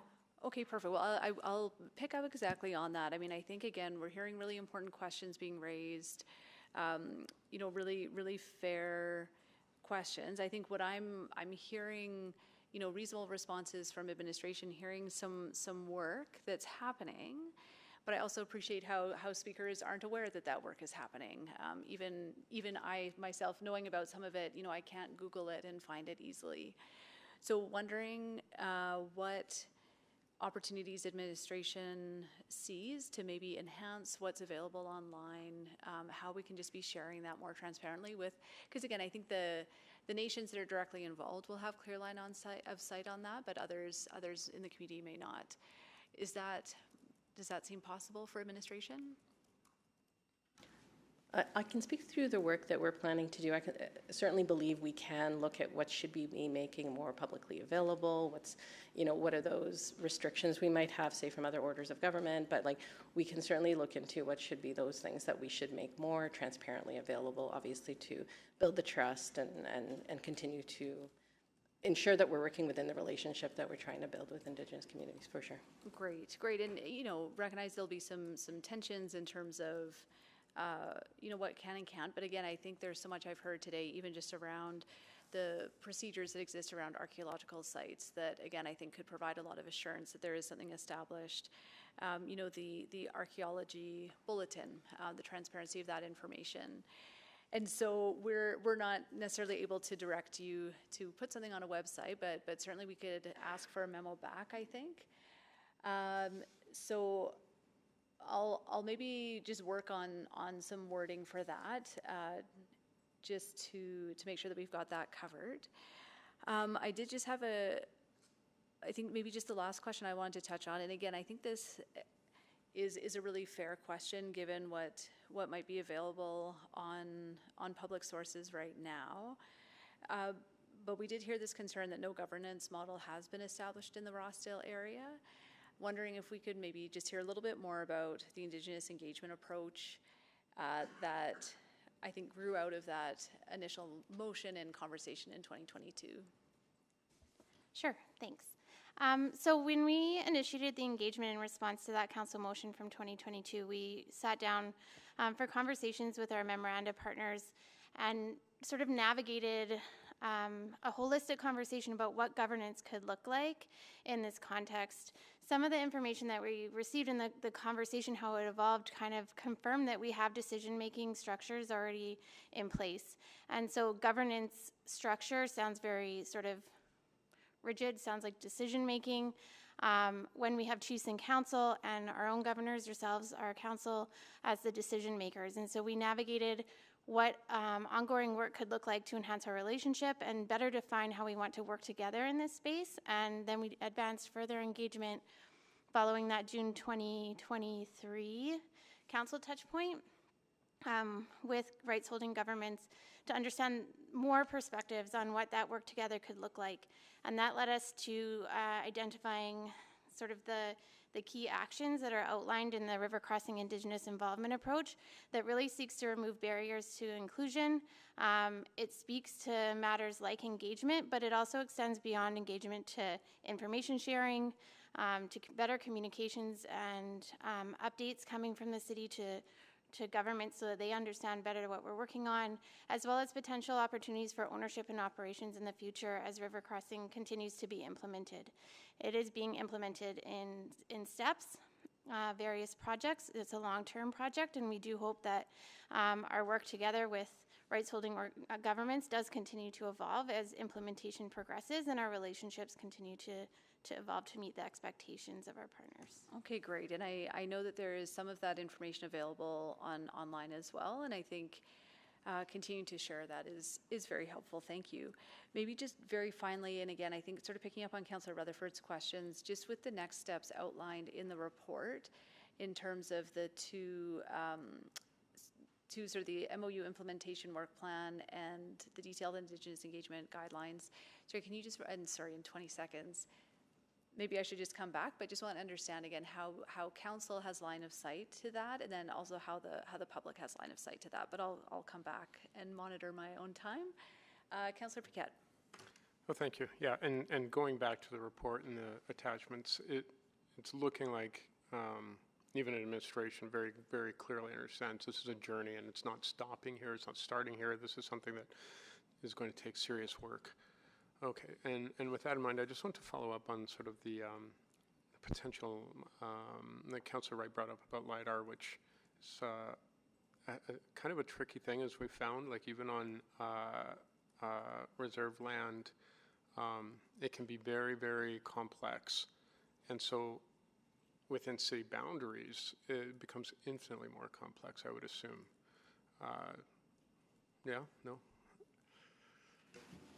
I don't know too much about LiDAR, but I mean, they have been doing that work on reserve, for example, at Blue Quills residential schools. So it's something administration would have to take back to explore and perhaps talk to nations that have done that work at residential schools on reserve, or, yeah, I'm not the technical person to answer that. We'd have to take it back. I don't want to speak to it. Yeah, something I don't know. There's a lot of ceremony, but also even within community, there's lots of different opinions on how that should proceed, or even if it should proceed. And so for the city to stand as like the decision maker on that gets pretty problematic, I think. And I don't know how we negotiate that, and like which nation would be involved or authorized, and how that would be determined. That would probably have to be with a Treaty 6 conversation and other rights holders in that conversation. Does that sound reasonable?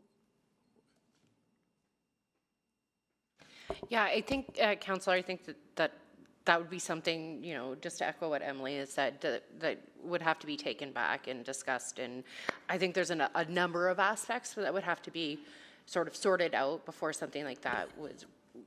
Right. Yeah. And also like who, like family issues and who belongs to who, and what if there are important cultural discoveries, and that itself is a tricky thing, because we know that there are people who would take advantage of that in the dead of night, so to speak, and we need to protect that kind of information. And we have in the past, right? And that's just a global standard. If you find archaeological things that need to be protected, you don't want to broadcast that out, right? Am I right on that? That's correct, yes. Yeah. And that is to earlier Councillor Wright's question about the release of information. That is the province's intent of safeguarding, so the purposes of keeping those resources intact. And that is part of respecting rights. So yeah, it gets a little bit complicated there. Okay, which is why this is a process. There's so many things to untangle, and Edmonton, the city of Edmonton, certainly can't do it alone. We would need all our partners at the table, yeah? Does that sound right? Yes, correct. Yeah. Yeah, I know you guys are nodding, but I am also aware that people are listening online, so yeah, okay. All right. Okay, that's good. All right, yeah, thank you for that. Okay, Councillor Wright. Okay, I'm interested what your motion might be, but I will, I guess, continue to ask a few questions. So how much dialogue is enough, and like at what point would you be able to actually come back and make recommendations? So maybe at the outset of my response, I'll just clarify the work plan we've identified here is broadly for the River Valley. It's not specific to river crossings. So where additional engagement might be is being pondered for that specific context. That's not what this report is speaking to, but more broadly and at a higher level, we will take our cues in large part from community and from nations, and do our best to remain responsive to their capacity and their timelines. Okay. So it is. So only MOU partners. It's not the broad, because I'm looking at the city plan, I'm looking at the North Saskatchewan River Valley plan, the ribbon of green, what's listed in attachment 2, and it does talk about, Indigenous peoples and community. It doesn't specifically say only our MOU partners. No, it wouldn't. We don't at this point believe that it would be just MOU partners, but that's what I've been hearing. Yeah, so because there's an existing sort of body of work with MOU partners, that's what we've provided a status update about with number 1 there on page 6 of the report, where there are existing MOU implementation committees that we can go to first to begin some of these conversations, to kind of drill down into the details of guidelines and specific procedures around engagement in the River Valley. And then from there, we would expand the conversation beyond MOU partners as well. So certainly that's part of where we want to go with this, but we're kind of providing an update on what's been started. And maybe I'll kick it over to Emily for more about the MOU work plans. What I've heard from some of the speakers is that they aren't being brought into the conversation. They aren't being engaged. They email, don't get responses. And I'm also wondering about the fact that, so Papa's Chase, I guess it's not recognized as a band by the feds, but the Assembly of First Nations does recognize them. So is there, does that elevate their status any? Like both Papa's Chase organizations are on our list of 32 for Indigenous governments that we engage with. I think the work really being focused on MOU partners is in part because there is that capacity there. So we have MOU liaison positions at all 3 MOU partners now. Enoch is actually just hiring them this week. And so they are actively at the table and have a permission that can co-develop things with us. But the conversation more broadly about next steps would be with that list of 32, which includes both Papa's Chase organizations. Okay, and then, but the Edmonton Stragglers aren't part of, I believe they're descendants of the Papa's Chase, but no. No, I can't. I'm sorry. I can't. I have to keep my questions with administration. So can you answer that for me? They are not on that list of 32. No. Okay. So who speaks? I guess who engages with them? They participate through the public engagement stream. And how much dialogue goes on in that public engagement stream? It would be really project dependent, and I wouldn't be able to answer that. Okay, so in some cases, they might only get an email in November and in April?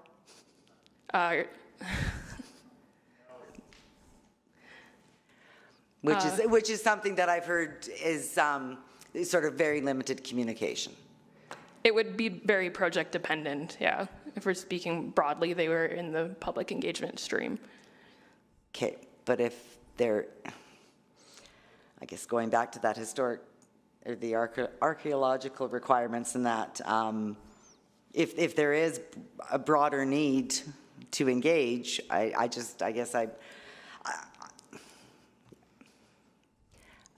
yeah, my time is up, and I want to see what Councillor Stevenson has. Great, thank you. Yeah, so maybe, again, just to go back for clarification. So again, I think I heard that list of 32, the criteria for that are sort of organizations that have a structure for selecting leadership. Is that? Yeah, the list is largely built off of, came from Walter Dale Bridge requirements. So often when the province triggers consultation for us, they're identifying sometimes only 3 or 4 out of that list, and we more broadly send it to everyone if it's River Valley or Ravine.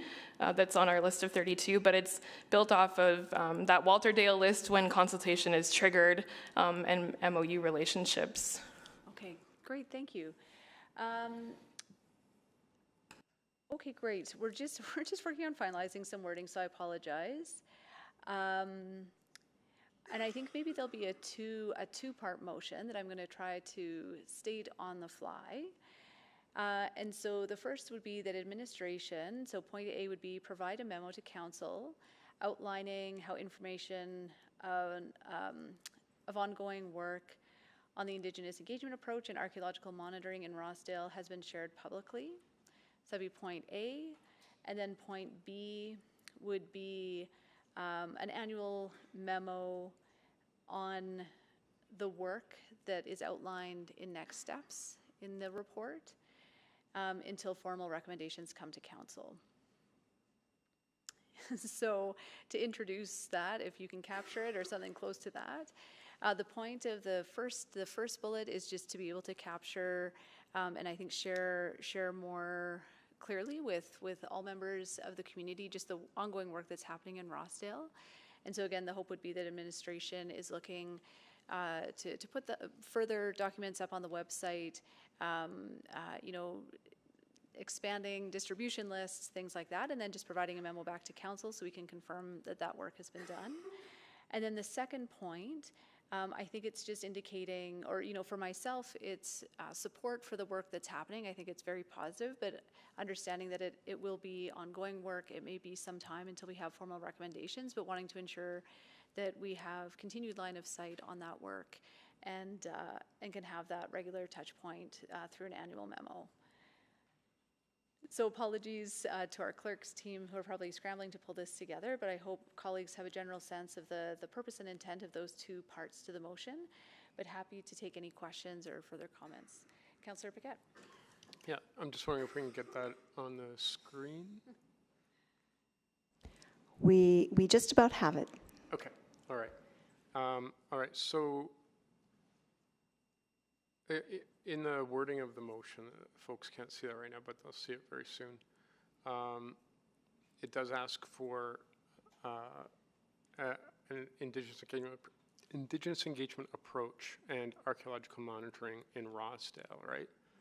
And that, I think that's necessary, but I also think that we should probably be including that archaeological lens throughout the River Valley, because as we know, or maybe folks don't know, there are areas, and I won't say where, that could be considered potential UNESCO World Heritage Sites.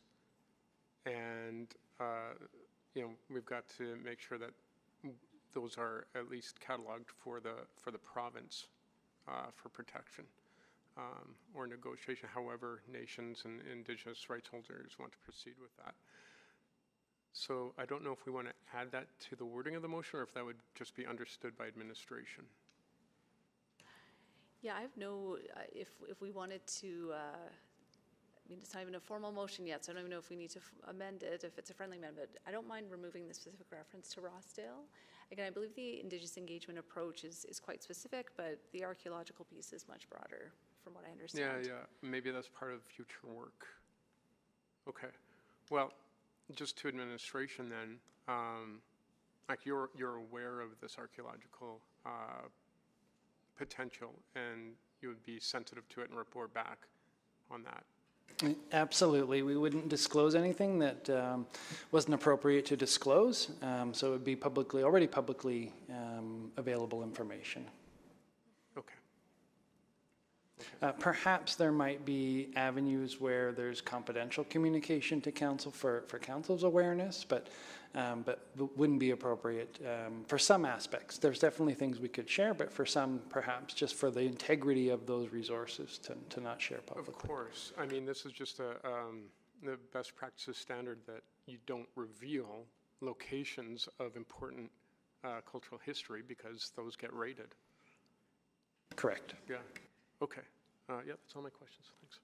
Okay, great. Well, thank you to the team for pulling something coherent out of that. So I think we now have the wording on the screen. Are we able to provide that in the chat as well, just for those participating virtually? And we'll just take a moment to review that. And so, again, maybe just to administration, does an annual feedback seem appropriate in terms of the ongoing work and next steps? Yes, it does. And we may take the liberty, if there's a certain milestone that warrants a second memo during the year, that we would do that as well. Great. Just wondering as well, and forgive my memory, I know we have annual reporting on the Indigenous framework.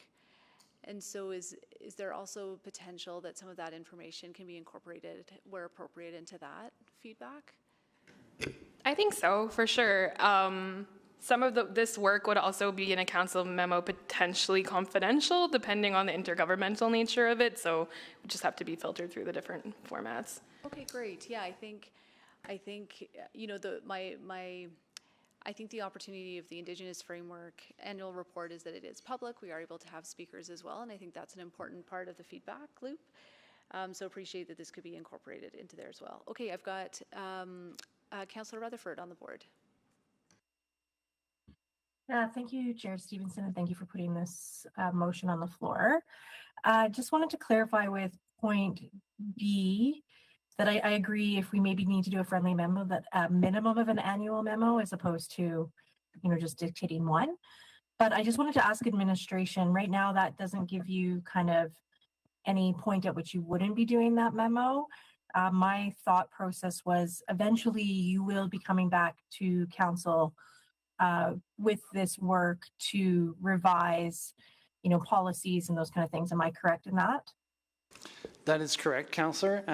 The sequence is likely a significant committee check-in at some point to make sure, to share what we've heard with recommendations, and then to formally then perhaps be directed to then go make some statutory plan adjustments as directed. Yeah, so I guess just in the part B, would you like the wording to say, you know, until such time that recommended changes come forward to a future committee? Or is it necessary, I guess, is my question. For clarity, we don't disagree with what you're saying, that the memo would be then complete. We wouldn't continue on with the annual memos once that work has been delivered in its entirety. But I think we would assume that, but for clarity, it might be helpful. Okay, I mean, that's how I heard the chair's original reading of it, but happy to defer to committee. Those are all my questions. Thank you. Thank you, Councillor Rutherford. And yes, perhaps I could just restate point B to say at minimum an annual memo, and then at the end add until such time as recommended changes come forward to committee. And I'll just consider that a restatement. Councillor Wright. That was my concern, that the request for an annual memo was going to go on into perpetuity. But I still, even with the refinements, it's until such a time as something else happens, which again doesn't really give any definitive timeline for us. You know, and I'm hesitant, I'm not comfortable looking at anything that might come before us, dealing with the North Saskatchewan River Valley until we get this nailed down. But I do just, I think, Emily, you talked about a memo coming maybe private. Was that, I think that was just you a few minutes ago. We might look at it. Yeah, I mean, depending on the content of this memo, it may be private, right? So what I'm wondering is, so for the benefit of the public, I mean, if there's parts that could be public, if that could be a public memo, and then something separately if it's required to be private. I think so. It could be split out that way? I think so, if we want to outline that in the motion. It is difficult because, I mean, sometimes Indigenous Edmontonians aren't always seeing the Indigenous intergovernmental work that's happening because it is government to government. Like, public might not be party to all the conversations that happen between the province and city of Edmonton, and it is the same with Indigenous nations too. So somebody said something of, I don't expect you to put it up on a website, but why can't we? Why can't we put what's public? Sorry, I just we very rarely direct them to put, but the intent would be that anything that can be public would be public. And my assumption, I don't know if you're asking the mover. well, no, I was referencing what the mover had said, and I was just wondering why administration, or asking if administration could make it more public so that people could see.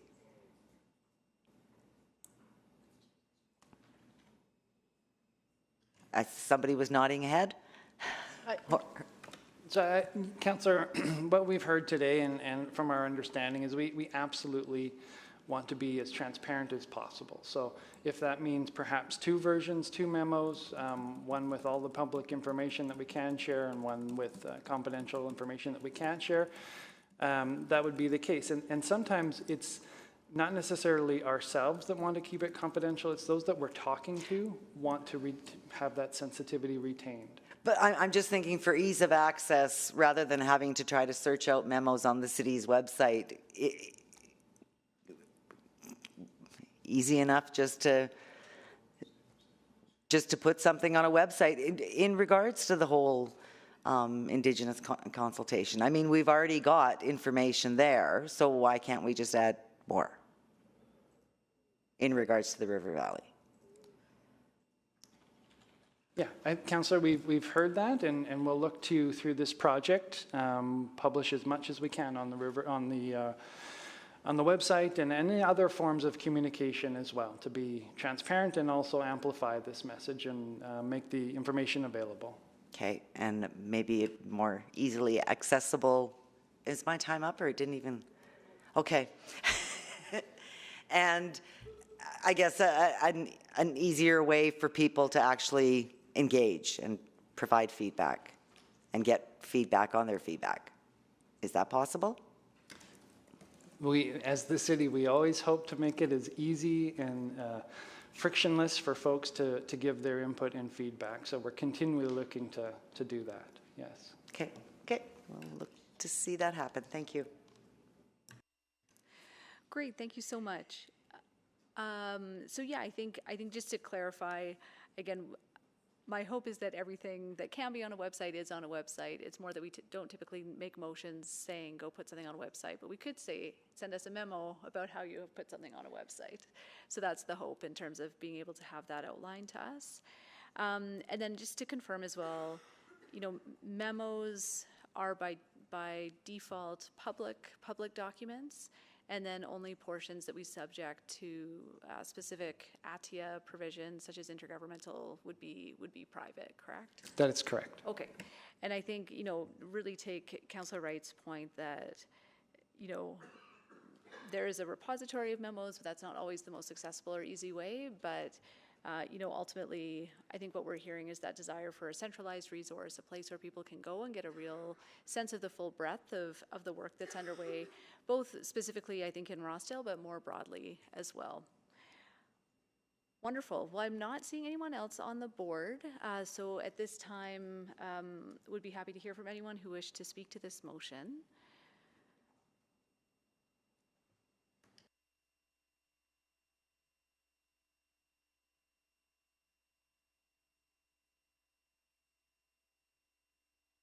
Thank you, Councillor Paquette. Yeah, thank you. So I think it needs to be acknowledged that these conversations are wrapped up in pain, a lot of pain. And we're talking about people who have, been the inheritors of generations of colonialism that has been destructive of communities, families, and individuals. And sometimes the reaction, just even to conversations like this, brings up trauma. I know, hey, I'm not immune.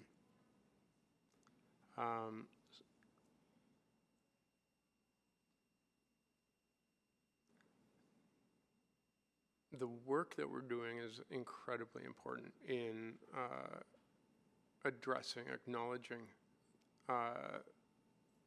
those generations of dispossession, and finding the right people to talk to can seem daunting, but the right people to talk to are the people in front of you. And you just listen to people. You take them seriously. Let them know that they've been heard, because I think everyone is aware enough to know that no one opinion is the opinion. But if we can get together and have a better conversation, we find a way through. Sometimes that's rough, because when you hear something like that, it just sounds like, yeah, what's going to happen then? But that's where trust has come in. We have to be able to trust each other, and the only way to do that is to demonstrate that trust, to demonstrate that sincerity and authenticity through action. So while we are nowhere near the conclusion of this journey, and maybe we never will be, what is certain is that we are beginning this journey where no one has ever taken those first steps before. And I'm proud to be part of a council that thinks this is important. Could easily be on a council that didn't want to do it. We've seen councils that don't even do land acknowledgements anymore.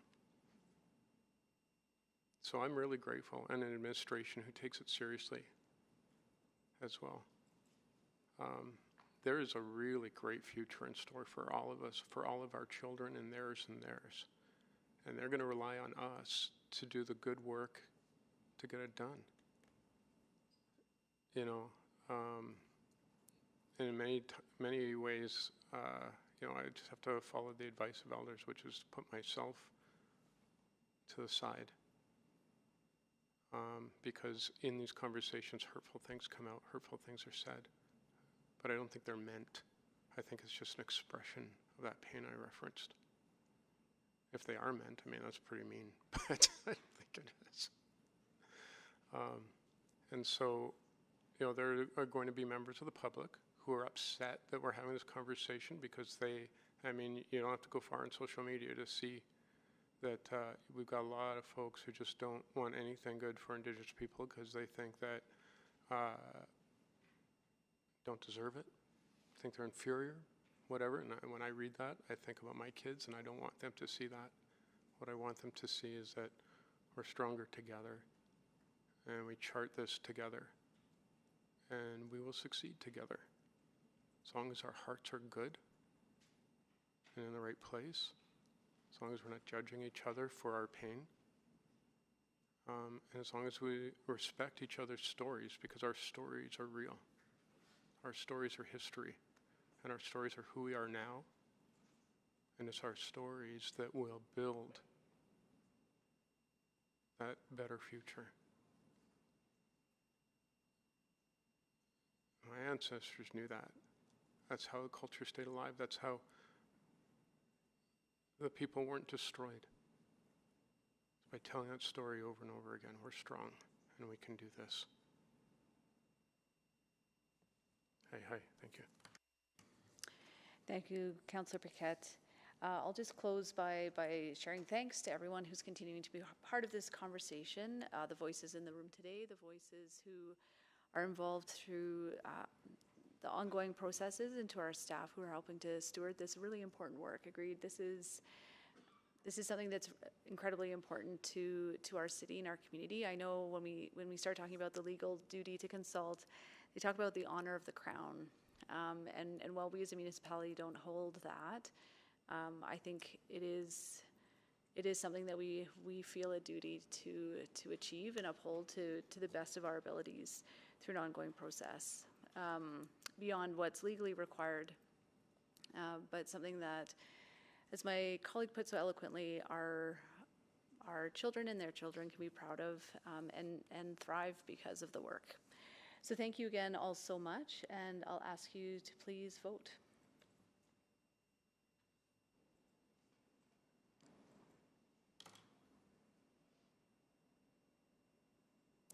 We have all the votes. Please display the vote. And that's carried. And just a secondary motion on this item. Apologies. Can someone else read out this one?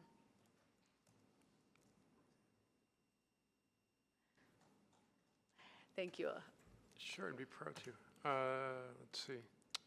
Now this one is, I'll read it, then I'm going to introduce it because I think that's necessary here. That attachment 1 of July 2nd, 2026 Urban Planning and Economy Report, UPE 03216, remain private pursuant to Section 32, Privileged Information of the Access to Information Act. Yeah, please. And this is a normal thing in council business and committee business, is that there are legal components to what we do that we're not authorized to make public. Sometimes these things are made public after a period of time, and when they are able to be made public, they are. Sometimes the reason for this remaining in private is because we have intergovernmental concerns, and to be blunt, like things like the province or the federal government, who legally require us to keep things in private. And sometimes it is, has to do with just legal jeopardy for the city if we reveal information about other people. We just don't do that. And of course we don't. People are entitled to their privacy. And so that would be why. And in due time, if we are allowed, we always make things that were kept in private public. Thank you. Thanks very much for that context. Are there any further questions or discussion on this? Seeing none, I'll ask you to please vote.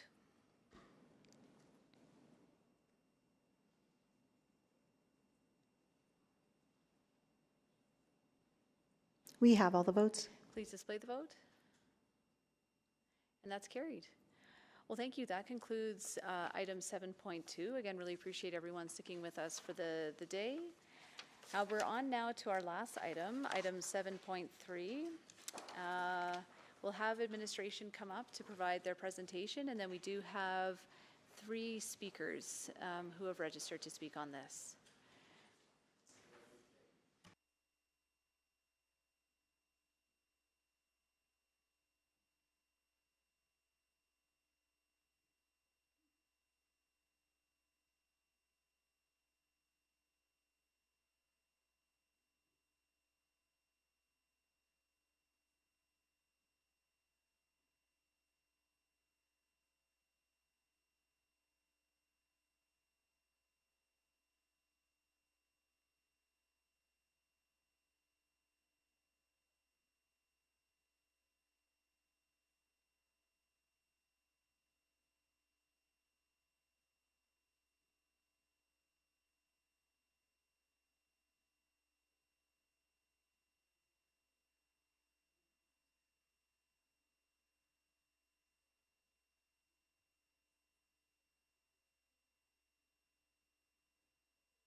All right, over to administration whenever you're ready.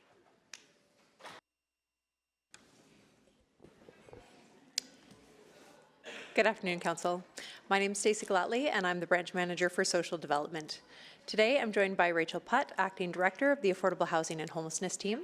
Stuart Carrick, Director of the Housing Action Team, and Carolyn Bull, Licensing Supervisor with Real Estate and Land Development. Additional members of administration are also available to answer questions that you may have.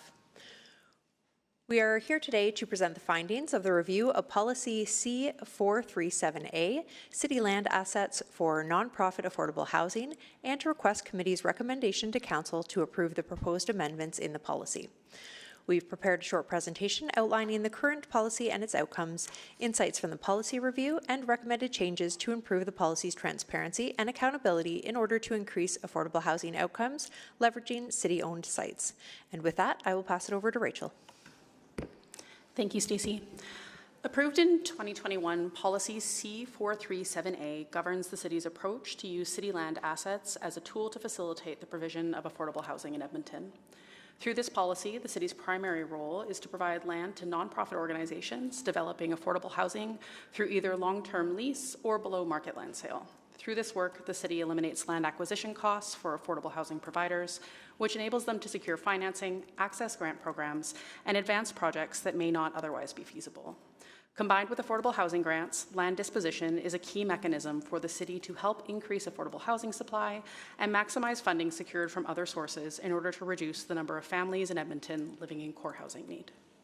The review of City Policy C437A included analysis of program outcomes and investment data since 2015, a jurisdictional scan that included 18 interviews with municipalities and organizations across Canada, and then advanced into engagement with internal and external interested parties, including Indigenous governments, to seek feedback on the current policy and identify opportunities for improvement. Combined, these inputs inform the recommended changes to the policy that are before you today. Next slide, please. Since 2015, the city's investment of $58.5 million through sale or lease of land under Policy C437A, along with the city grant contribution of $159 million for these projects, has leveraged $777.7 million from other sources, including grants from other orders of government and developer contributions to construct 2,209 affordable units. That translates to more than 3,600 bedrooms across 36 different sites in Edmonton. Out of the 36 sites where we gave or leased land, 4 were lease extensions and 1 was a lease. Of the 31 sites where land was given, 29 required city grants to ensure development could occur on those sites. The integration of 11 surplus school sites in late 2025, governed by the updated principles of Council Policy C583B, developing surplus school sites, contributed 950 affordable units, which are currently in the permitting phase. Next slide, please. Expansive engagement with key parties revealed several important findings. In our conversations with Indigenous governments, right holders stressed that the policy must support reconciliation by recognizing First Nations and the Métis government as sovereign development partners rather than traditional nonprofit entities. All participants also requested greater transparency around the process and longer preparation timelines to submit applications for land parcels. Additionally, partners identified a clear preference in land sale over leasing, noting that land sales facilitate easier collateralization and organizational growth. Land ownership also allows partners to increase their holdings, which enables them to leverage additional equity from other orders of government to continue to grow affordable housing supply. Finally, engagement with select financial lenders confirmed that the process of securing financing is possible for both sales and long-term leases in most cases, provided specific institutional requirements are met. Next slide. The jurisdictional scan conducted by administration aimed to identify emerging trends, leading practices, and opportunities for improvement in land disposition practices for affordable housing across the country. What we learned is that while municipalities use different approaches, successful programs consistently share characteristics including transparent processes, clear and predictable requirements, flexibility in how land is allocated, and mechanisms to ensure long-term stewardship of public assets. The review also confirmed that municipalities increasingly view land as a strategic resource that can be used to leverage housing outcomes, leverage external funding, and support broader city building objectives. These lessons help shape the recommendations before committee today, and as demonstrated on the slide, are reflected in the revised policy and proposed procedure. Based on the review findings and feedback received, administration is recommending several targeted updates to Policy C437A. First, the policy has been updated to formally recognize Indigenous governments as partners. This responds directly to feedback received from rights holders and supports government-to-government relationships. Second, the policy introduces a formal definition of affordable housing to provide greater clarity and consistency in policy application. Third, administration is recommending the introduction of a supporting procedure document, which I will discuss on the next slide. Additionally, the policy principles have been updated to affirm that city-owned land is a strategic resource for enabling affordable housing development in Edmonton, that affordable housing should be integrated throughout Edmonton, and that public land should be managed with a focus on long-term stewardship and transparency. These updates modernize the policy while maintaining its core purpose of leveraging city-owned land to enable affordable housing development. To support the implementation of the updated policy, administration is also recommending a new procedure that provides clarity around how city-owned lands are allocated for affordable housing development. As identified in the corporate policy framework, while the policy establishes the city's direction and principles, the procedure outlines how those principles will be applied in practice and is approved by the city manager. The revised policy and proposed new procedure were developed concurrent to the development of the guidelines for the disposition of city-owned land at below market value in order to align the recommendations from the Affordable Housing Funding Decisions Audit with the policy review. A key change in the new procedure is the formalization of a competitive land allocation process supported by publicly available information, including site details, eligibility requirements, and evaluation criteria. This responds directly to the feedback we receive from parties requesting greater transparency, predictability, and equitability in terms of accessing affordable housing development opportunities. The procedure also introduces leasing considerations under specific circumstances where there may be a strategic municipal interest in retaining long-term ownership of the site. For example, preservation of essential affordable housing in areas with limited existing options, or parcels where the city has made significant investments to prepare the land for development. In addition, the procedure formalizes the use of affordable housing agreements to establish affordability requirements, development obligations, and protections for public investment. It also introduces monitoring, evaluation, and public reporting measures to strengthen stewardship and support continuous improvement over time. That concludes our presentation, and when you're ready, we're happy to answer any questions you may have. Thank you. Great, thank you very much. We'll go now to hear from our speakers. Bree, Claude, are you there from Savita? Hello, good morning, good afternoon. Hi there, and I'll just do a quick roll call. Kenton Betts, are you there as well? Hello, yes, I'm here as well. Great, thank you. And Jonathan Lay from HomeEd. Yes, I'm here as well. Okay, wonderful. Well, you've heard me before in terms of our expectation of conduct, and that you'll each have 5 minutes. So with that, I will go to Bree Claude to start, please. Over to you. Good afternoon, Madam Chair and members of Urban Planning Committee, and thank you for the opportunity to speak with you today. My name is Bree Claude, and I'm fortunate enough to be the CEO of Savita, and today I'm joined by our VP of Corporate Services and Chief Financial Officer, Kenton Betts. Policies like C437A are incredibly important to Savita and the work that we do to support Edmontonians. We are thankful to be able to share with Savita's experience developing city land and to share how our coordinated partnership with the City of Edmonton delivers safe, affordable housing at scale. Next slide, please. For over 55 years, Savita has built and managed affordable housing across Edmonton. Today, as the city's largest affordable housing provider, we support approximately 1 in 50 Edmontonians. We operate a purpose-built property management system through 7 district offices, provide localized maintenance and people-centered services. Alongside more than 30 community partners, we connect tenants to targeted programs that improve housing stability and support Edmontonians on their affordable housing journey. We are actively scaling with 470 new homes in our development pipeline focused on operationally sustainable and responsible growth. Next slide, please. Edmonton's population is predicted to grow by 35 to 40% by 2046, and affordability pressures continue to escalate.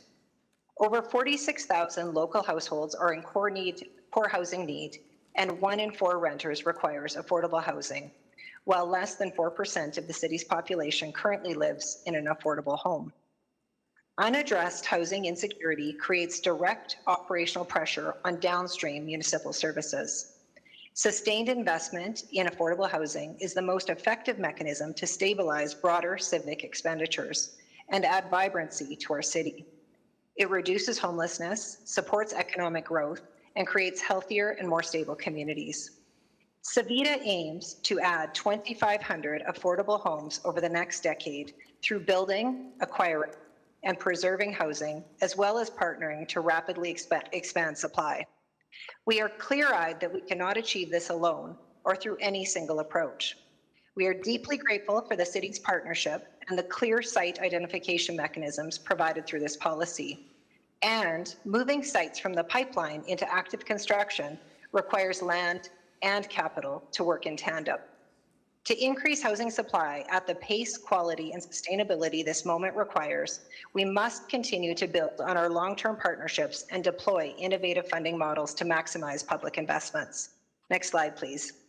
Our collaborative model maximizes public dollars. Through upfront planning and coordination with partners, we reduce both project and long-term operational risks, ensuring developments are viable, well-integrated, and set up for success from day one. The city's initial investment of public land and capital helps unlock significant funding for other orders of government. Our equity partnerships with construction partners and other nonprofits stabilize capital stacks and ensure reliable builds that are delivered on budget and on time. Additional partnerships with Indigenous and community entities, including the Confederacy of Treaty 6 First Nations, YMCA of Northern Alberta, Skills Society, and the Region of Women's Shelters, streamline access for high-need populations. These supports stabilize tenants, strengthen neighborhoods, and ensure public investments yield a long-standing social impact. I would now like to invite my colleague, Kenton Betts, to share examples of this work in practice. Okay, thank you very much. We'll go now to Kenton Betts. Thank you, members of the Urban Planning Committee. I appreciate the opportunity to speak today in support of the proposed city policy revision and procedure. To illustrate the importance of the City of Edmonton's contribution of land and capital funding to support affordable housing, I wanted to discuss our Kaskateo-Asiski development, generously supported by the City of Edmonton.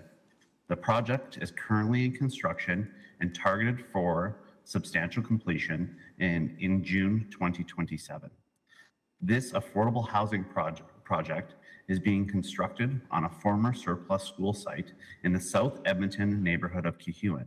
The project is constructing 132 units, 92 units in a 4-story building, apartment building, and 40 townhouse units. This mixed income development, when completed, will have affordability ranging from rent geared to income, 60 to 80% median market rent, and 32 market rental units. To enhance the project's impact, we are in partnership with the Confederacy of Treaty 6 and the YMCA. 66 of these units will be offered to members of the Confederacy of Treaty 6 First Nations. In addition, the YMCA will operate a 2,000 square foot child care center on site at Kaskateo-Asiski, providing families with convenient access to licensed, high quality child care close to home. This project was only made viable through the City of Edmonton's contribution of land and capital grant support. Next slide, please.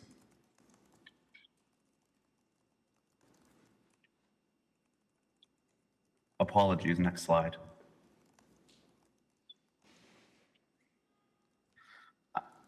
The project in total will cost $63.24 million. The City of Edmonton's contributed the land, valued at $3.24 million, paired with an $8 million affordable housing investment grant. This combined municipal contribution of $11.24 million served as the foundational baseline required to get the project off the ground.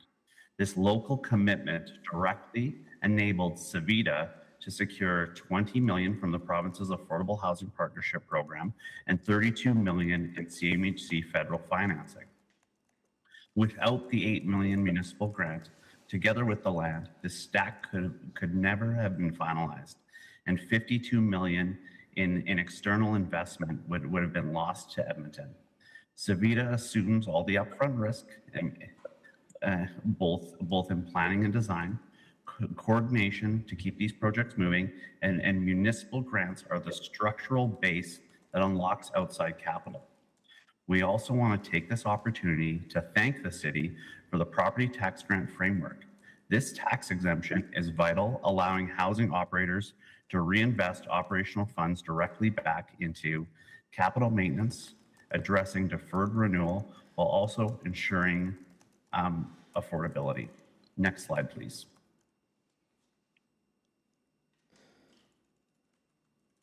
Savita is an operationally ready partner with a proven track record of project execution. From completed sites like Lendrum to active builds in Belmont and Carnarvon, which were supported by the city's Housing Accelerator Fund, we possess the in-house expertise to align complex funding streams and manage these units over their entire life cycle. In conclusion, Policy D437A effectively mobilizes land assets, and Savita is fully prepared to continue utilizing our operational capacity, design expertise, and deep community partnerships to transform these city land assets into safe, high-quality, affordable homes. However, as our active pipeline shows, the structural baseline for project viability requires land and capital to work in tandem. Even within a highly constrained budget environment, land disposition with predictable municipal capital grant allocations remain the most strategic pathway to capture matching grants and meet the urgent housing needs of Edmontonians. We look forward to the opportunity to continue to advance new projects and to support affordability within Edmonton. Thank you so much. Okay, thank you for joining us. We'll go now to Jonathan Lay, and yeah, we'll just extend by 1 minute if my colleagues are amenable. Over to you, Jonathan. Thank you, Councillor Stevenson. My name is Jonathan Lay. I'm the Vice President of Projects at HomeEd, the city's affordable housing provider. We currently have 161 doors under construction right now and permits to start another 110. All of these projects enabled by land provided below market through sales. I'm not going to repeat the very nice things that Bree and Kenton had to add, but land makes this all go. And we really appreciate the opportunities that have been created by this policy. We want to express our appreciation specifically to administration as well for their engagement through this review and their willingness to listen and engage on the importance of land sales to enable our financial growth and enable these projects to move forward in a timely and efficient manner. This is a process that has a very small upfront capital cost to the city, but really enables affordable housing to grow rapidly throughout the city. That's it. Okay. Thank you. Okay, thank you. Well, we do not have to extend by 1 minute. We will stop there. When we come back from our break at 3:45, we'll be able to take questions of our speakers. Thank you.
Paquette are, sorry, Councillor Clark and Paquette are in chambers.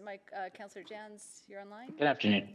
Thank you, and it may just be us at the moment. All right. So thank you. We've heard from our speakers now. Are there any questions of speakers? I have one. I suppose maybe I'll go. I mean, any of the speakers are welcome to weigh in, but Bree, maybe I'll start with you. Just in terms of the different models that are available, do you have, I know that sort of owning property, being able to leverage property can be an important consideration. Just wondering your thoughts on below market sale versus leasing, and when you see advantage or disadvantage from either of those approaches. Thank you, Councillor. We are thrilled to receive land in any form, and I think we've shown with the examples we've shared earlier today, the opportunity that exists when we lease land. I will share that ownership of land does support Savita. It's another amplifier when we talked about being able to stack capital. It's similar with ownership versus leasing.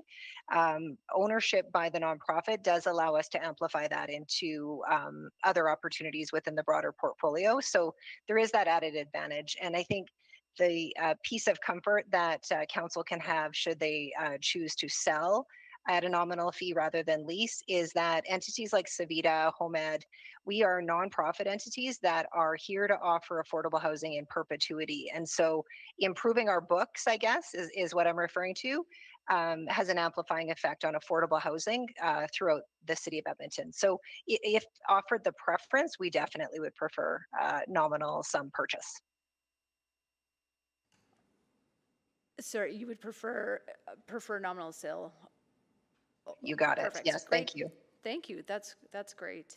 No further questions for me at this point. Councillor Clark? Yeah, I'll stick with you.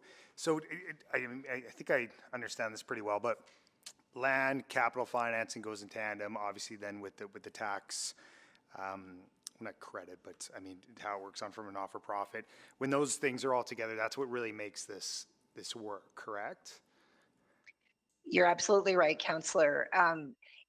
It becomes very tricky to make the numbers work in affordable housing, and without those significant upfront investments, then we're like any other developer or entity providing rentals. And so those upfront opportunities, the capital stack, increased investment, increased grant access, as well as property tax deferral, those are very, very significant in the operations of the building in the long term. What I will share that we are always seeking opportunity to do is to offer affordable housing with deeper levels of subsidy. Most of the housing that you will see, Savita will often, in these upcoming examples, look at being able to offer 60% of market, 80% of market, and average market rent, which is still more affordable than regular market. But what we're still missing, Councillor, is the deepest subsidy for folks living in the deepest levels of poverty. And so anything that improves our ability to offer more deeply subsidized rental opportunities, we are always seeking that. So every dollar counts in that direction, from the property tax deferral to the capital grant investments. Okay, and to get to that level of deep subsidy, we're talking about increased grants, right? Like examples showed the land, 3 mil, 8 mil from the city, and then GOA and everything. For our end, it would be higher than you could stack that. That's right. We were able to squeeze out a few of those units at the Cascateo-Ossiski site that Kenton reviewed with us earlier. But it just becomes operationally very, very challenging to have that whole site pay for itself, essentially, as well as very importantly, setting money aside for capital maintenance and renewal for the long-term use of the asset. We're here to deliver affordable housing for the next century, not just the next couple of decades. And so we really try to look at that sustainability and life cycle needs over time as well. And then how does that compare to if it was like a land-only strategy? If we were just going to give the land on that, how does that kind of affect your model?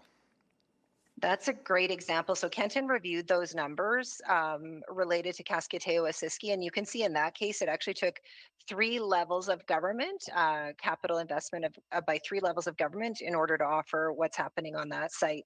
If it was a land-only model, depending on how everything pencils out, there are many factors. It's unlikely that we could offer the levels of we just couldn't offer the levels of affordability that we will be at, say, the Belmont and Carnarvon sites, where we're able to offer 60% of market, 80% of market, as well as market in a mixed use situation. It would just decrease the levels of affordability. So the experience passes directly to the renter. Okay, great, thank you. Thank you. Great. Well, thank you so much. I'm not seeing any other questions of our speakers, so really appreciate you all being here and sticking with us all day. You're, of course, welcome to stay as we carry on the conversation. And we'll kick that off with some questions of our administration.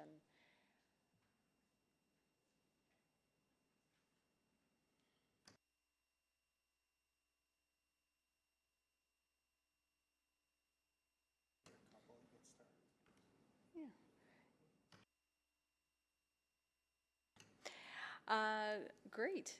Well, thank you so much for the report. I think really, really great information. I think the proposed changes are really excellent.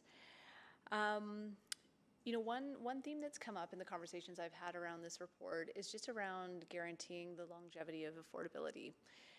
So recognizing that our funding agreements have that 40-year limit, leases can be on a longer scale, I think 99 years or so. So just wanted to get a sense how administration is thinking about that long term and the different approaches we have to achieving that. Stuart Carrig with the Housing Action Team. So we do have the ability only for the caveats for 40 years as dictated by the MGA. So when we do enter into a land sale below market value, we also look to protect the city's interest for the duration of that, but also looking at potential afterwards with different opportunities for purchases of the land back. Those, though, can be a little bit nebulous when you start looking out 40 years on those agreements. And they're more enforceable within the time frame of the caveat as opposed to any time after. Can I add that I think that is one of the reasons why we'll continue to prioritize land disposition, to Bree's point, for organizations whose mandate is to provide affordable housing in perpetuity, ensuring that they're able to develop and build up that affordable housing stock and to maintain it with that purpose. It really empowers them to leverage our initial investment against other funding opportunities to grow stock over time.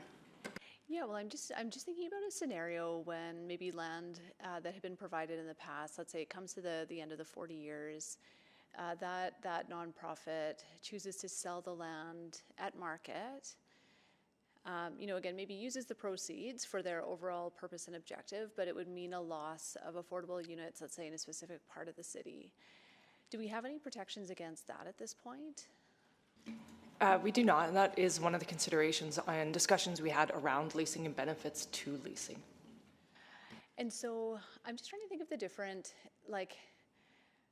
so leasing would be one sort of antidote to that, but again, it sort of has its own minuses for the organization. Something like a buyback clause. I'm thinking about how that would work in, again, just for some really extreme scenarios, like let's say in bankruptcy proceedings, if they had borrowed against the property in question and we had a first right of refusal or a buyback clause, would that take precedence over other debtor or the opposite of debtors? The financiers do want us to postpone to those, so we typically do, because it's difficult for them to get their financing otherwise. I would just say that we look to our partners and we do evaluate our partners on their mandates, on their past. And so I would say if they're going to be shifting their use after that 40 years, if they're not using it for their mandated purpose, you know, some of that maybe is starting to questioning on how we are choosing partners. Okay, that's helpful. And then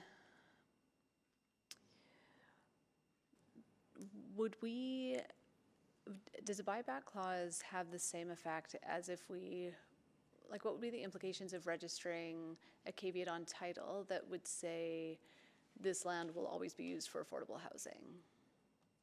I imagine that has more complications with lenders. So that's the affordable housing agreement, which is registered as a caveat on title, but it can only be at that 40 years. Oh, so we can't register any sort of caveat beyond 40 years. Interesting. How do other, is that just a function of us being a municipality? Because other caveats are in perpetuity. Yeah, so the affordable housing piece and those caveats are governed by the MGA for us. So even though we own the land, we can't caveat however we'd like for as long as we'd like? Because I'm just thinking, we have caveats on other land, like around environmental remediation, and that's in perpetuity. So our caveats are enforceable based on the conditions that we receive as a municipality, and the conditions are the affordable housing over the 40-year term. So once the conditions no longer cease, then the caveat no longer ceases as a functional tool. So contamination is forever, so the caveat is forever, but the funding agreement, I guess, because I feel like the grant is one thing, the cash is one thing, and I know that we can only do that for 40 years, but it just seems like the land itself could be independent of that. But I'll stop there, come back. Councillor Clark? Great, thank you. I just want to say, I don't know if I saw in the report and anywhere in the attachments, but changing the policy, we want a formal definition of affordable housing.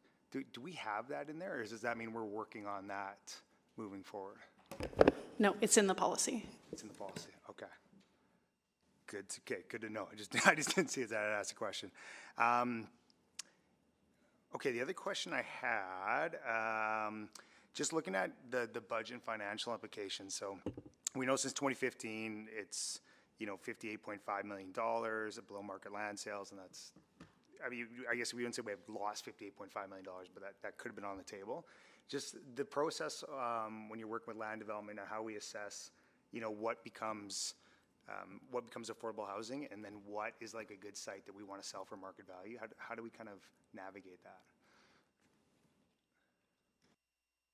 I would just say that our land is circulated prior, so we do within real estate circulate it to the corporation. Housing can claim sites based on their criteria, but we also within real estate obviously have our land development land that's set aside separately. Just following up on that, there are land management guidelines that the city follows that were brought to council, I think, a few years back. Within that, there is an obligation to look at all city parcels to make sure that it still has a civic use. And then there's a kind of a home area that's associated with that parcel at the time. And if they say that we are no longer of that use, or if there's other conditions that might apply to just reviewing land at the time, it'll go through a circulation. In that circulation, the different areas of the city will be able to put their hand up essentially and say, I would look to use that for affordable housing. And so that is how we would approach those different parcels that are city owned. And then depending on if there's other competing interests, they would be evaluated through the processes of the land management guidelines. And sometimes we got to make a judgment call. What's the best use of the land based on everyone? Okay. And I was just looking at the projects all from 2025. I think they're still under planning. Like we haven't seen construction yet. Is that just a general time, how long it takes to kind of get going? I just checked, for example, on the Circle school sites. So 8 of them now have development permits. The rest are proceeding with their building permits. One of them is under construction through a footing and foundation permit. The Jasper Place Wellness ones that fall underneath that as well are in the development permit process right now too. Is that so the usual timelines? It takes a couple of years? Oftentimes when we are looking to bring forward a land purchase, there isn't necessarily a group that's got like a development permit ready to go because it has to be developed specific to that site. So we do have to allow about that 12 months or so for them to get their full design in and then be submitted, and then they're in the development permit process around that 1 year mark. Going into construction anywhere between 18 to 24, where the project has been successful in also getting that funding from other levels of government, because that's also very critical in their pathway to being able to go forward. Great, thank you. Okay, thank you very much. So just want to, again, just clarify, because I had always understood that the limitation on 40 years related to the funding agreement, not the land transaction. Do we have any clarity on that?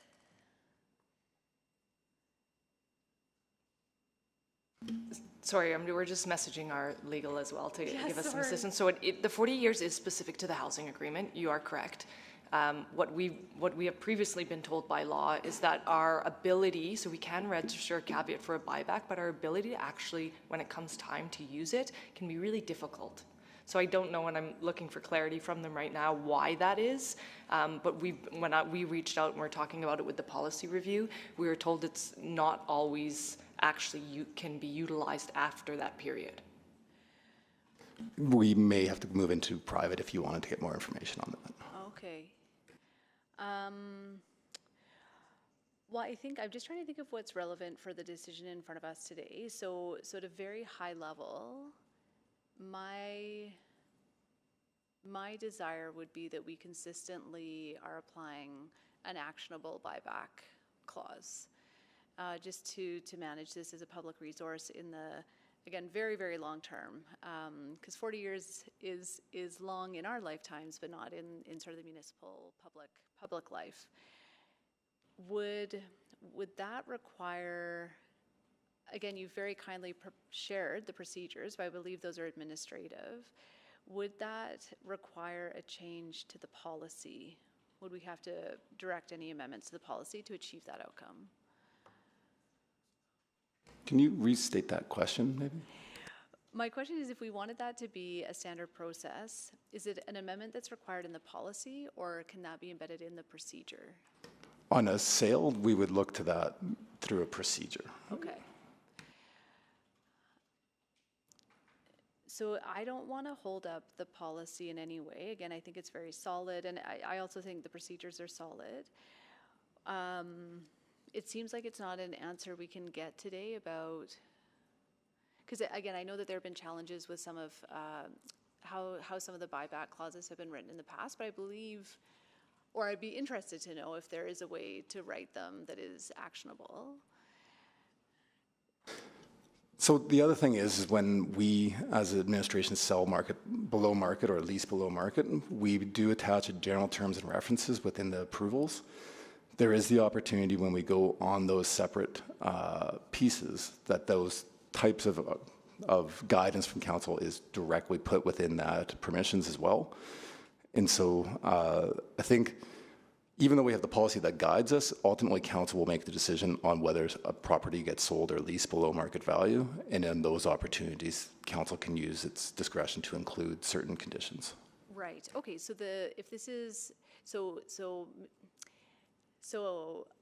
an opportunity would be that the next time a below market sale or lease comes before us, if the conditions don't include a buyback, we can just motion at that point to include it. We'll take away consideration of what that could look like. Okay. Okay, great. Because I think we can just kind of leave it there for now, but then if there's a systemic fix and you want more global direction in the future, I think we could do that. But I think again, as written, a lot of confidence in how this is proposed and how it could work, and we can see what comes forward at the next below market sale or lease. Great. I don't have any further questions. Any thoughts? Okay, then I'm happy. Or Councillor Clark, would you like to put the recommendation on the? Or do you want to put the recommendation? Yeah. Okay. You go ahead, Councillor Clark.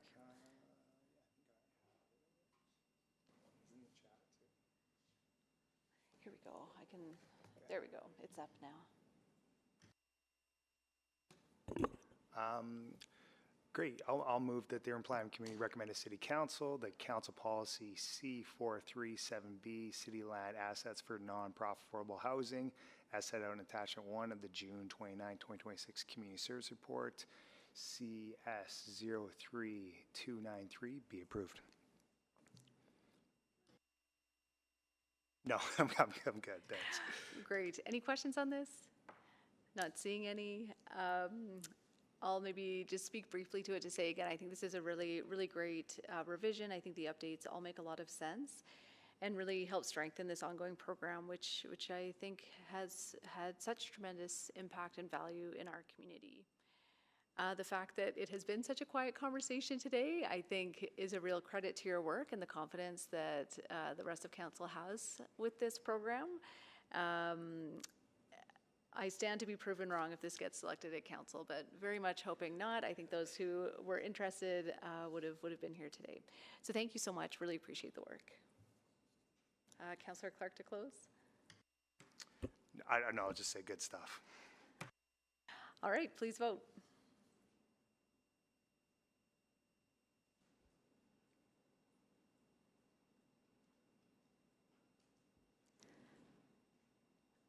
Just waiting on one vote. Councillor Jans? Sorry, I'm a yes. Thank you. We have all the votes. Please display the vote. And that's carried. Okay, thank you so much. That concludes our last public report. We're now on to motions pending. Item 10.1, Councillor Paquette. Thank you. Yeah. I move that administration provide a report with options, timelines, and financial implications to modify the adaptable traffic calming infrastructure along Hermitage Road and 40th Street, including the following. 1, design and traffic flow modifications. So A, actually there's no B. So options to adjust the physical footprint of current measures to alleviate unintended traffic bottlenecks. Some considerations could include bike lane implementation on only one side of Hermitage Road and 40th Street, but that's, maybe I shouldn't have put that in. Anyway, number 2, maintenance and operations. A, strategies to improve the efficiency and efficacy of winter road maintenance, including potential windrow management. B, cost and benefit considerations for seasonal maintenance cycles, including mitigating damage to infrastructure and accommodating spring cleanup operations, for example, street sweeping, etc. And 3, preservation of safety benefits, an analysis of how potential design modifications will preserve the intended pedestrian safety, active transportation access, and speed reduction benefits of the Towards 40 program. Okay, thank you. Would you like to take a moment to introduce? Yeah, just this motion is coming out of conversations with the community in the area and also the bike community in the area and across Edmonton, where there's been a number of concerns raised about the current configuration and a desire to see it improved. Okay, thank you very much. Colleagues, any questions? Can I just clarify if we have anyone from an administrative delegation here from either Safe Mobility or Infrastructure Services? Yes, Councillor Stevenson, Jessica Lamar from Safe Mobility here. Okay, great, thank you. Well, I might just start with a few questions to maybe first to my colleague. How long have these interventions been in place? They've been in place for over a year. Okay. Actually, coming up soon, like in the fall, I think it'll be 2 years. Yeah. Okay, thank you.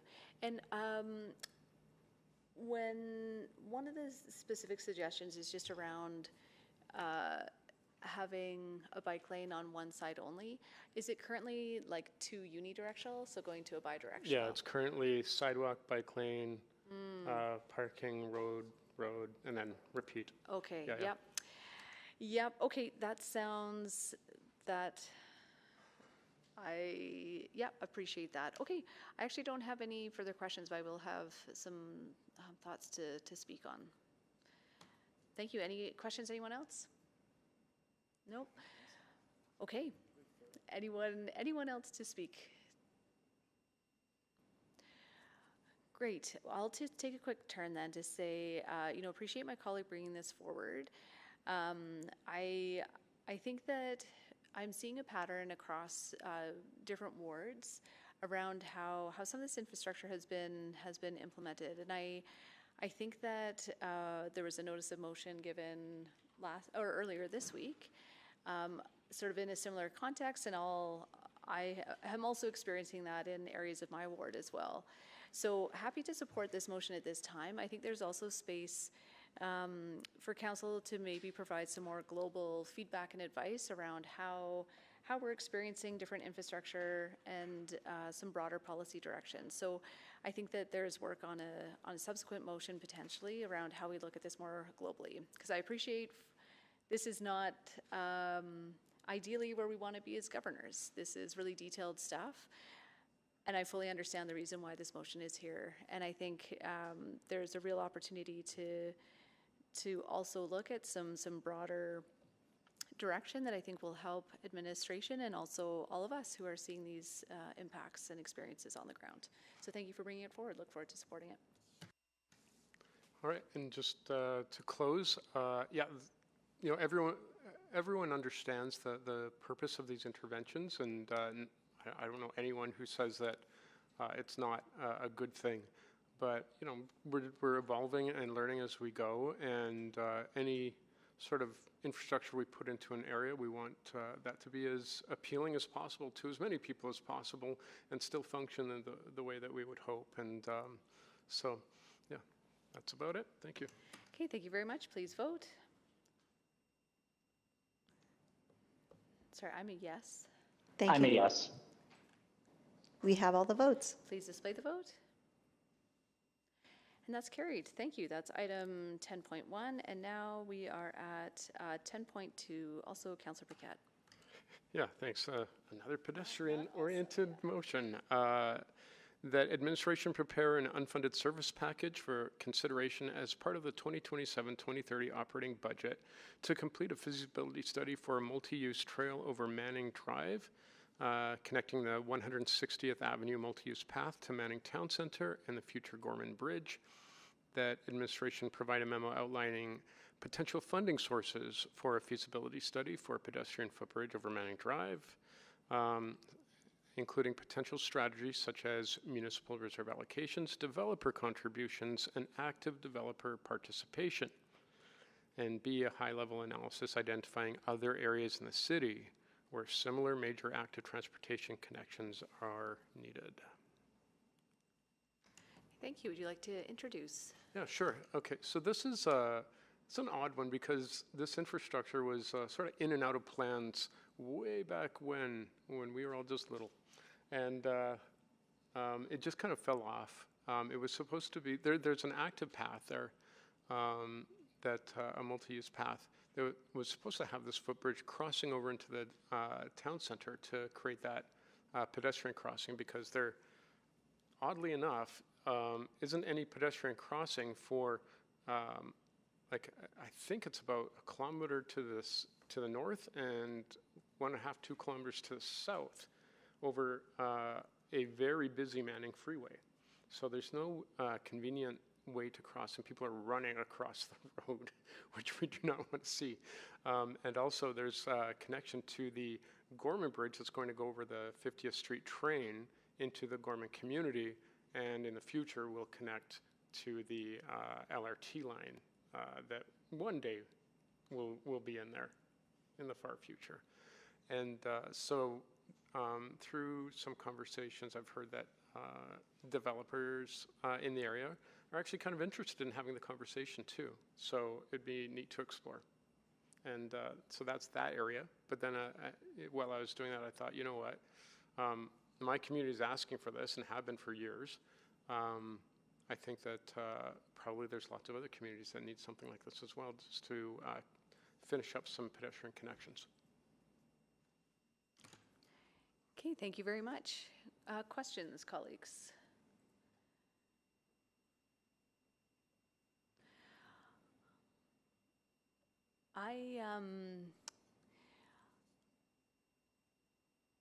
So I think we've spoken before, just around, well, there's two things, I suppose. This idea of creating program envelopes that then allow specific areas to be prioritized. So is that the intent of Part B? Yeah, I thought maybe with Part B, when this information comes back, because they'll be identifying areas, you know, it is now an expected practice of administration to prioritize that kind of work. And so we know that there are areas that are not super safe for crossing. So if we have at least an idea of what that looks like, it's probably beneficial. Yeah, well, I just wonder if, I just have some nervousness around the unfunded service package, given that it is narrowly on that crossing. And again, there might be an analysis that, yes, that's an important one, but it ranks third out of 200. So wondering if you'd be amenable to maybe just having the second point, sorry. So, getting a sense, again, what opportunities there might be for developer participation, and then a high-level analysis for areas where this is needed. Yeah, I'm totally open to that because, even if we finalize a 4-year budget, there's a possibility that, hey, look, things look great. Developers want to kick in. Like, hey, let's add this into one of the future years. Cool. Yeah. Okay. So then, I'll move to strike part 1, and if that's unanimous consent. Yeah, because of course. Okay, great. So it'll just be point 2. So administration provide a memo, and then just to anyone from administration who's there. I'm not sure. I see Mr. Snyder coming up, which is great. I'm just wondering how this work fits into some of the other projects we have underway in terms of active transportation. I know we used to have the missing links work, and there was, I think, a budget piece around that. So just wondering if some of that high-level analysis is already happening. Yes, correct. Councillor, there has been, in preparing for the 4-year budget, a number of assessments that have been underway. The mobility network assessment, which included a lot of information.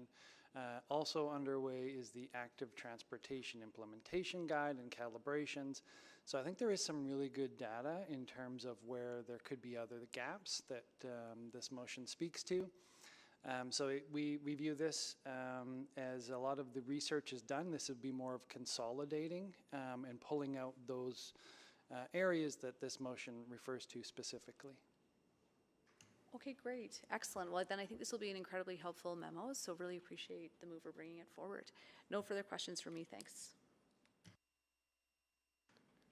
Okay. Do we want memo or report?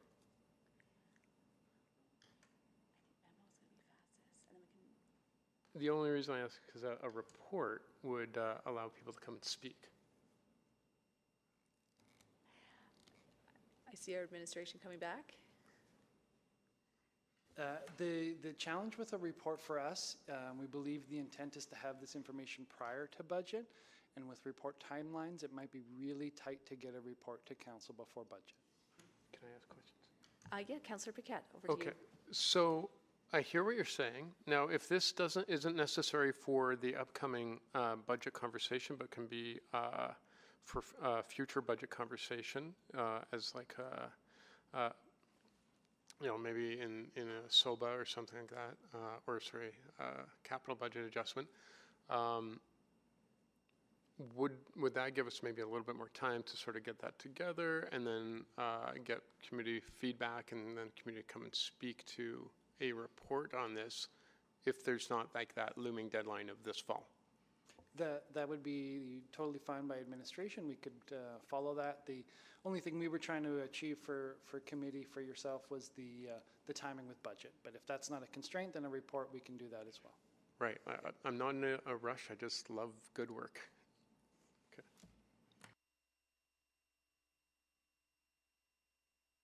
Yeah, like, so if it's delayed, a report would be okay. A report would be fine. A report is challenging if we're trying to get it to committee before budget this fall. No, there's no rush to get it before budget this fall, especially since we removed the part 1. Yeah.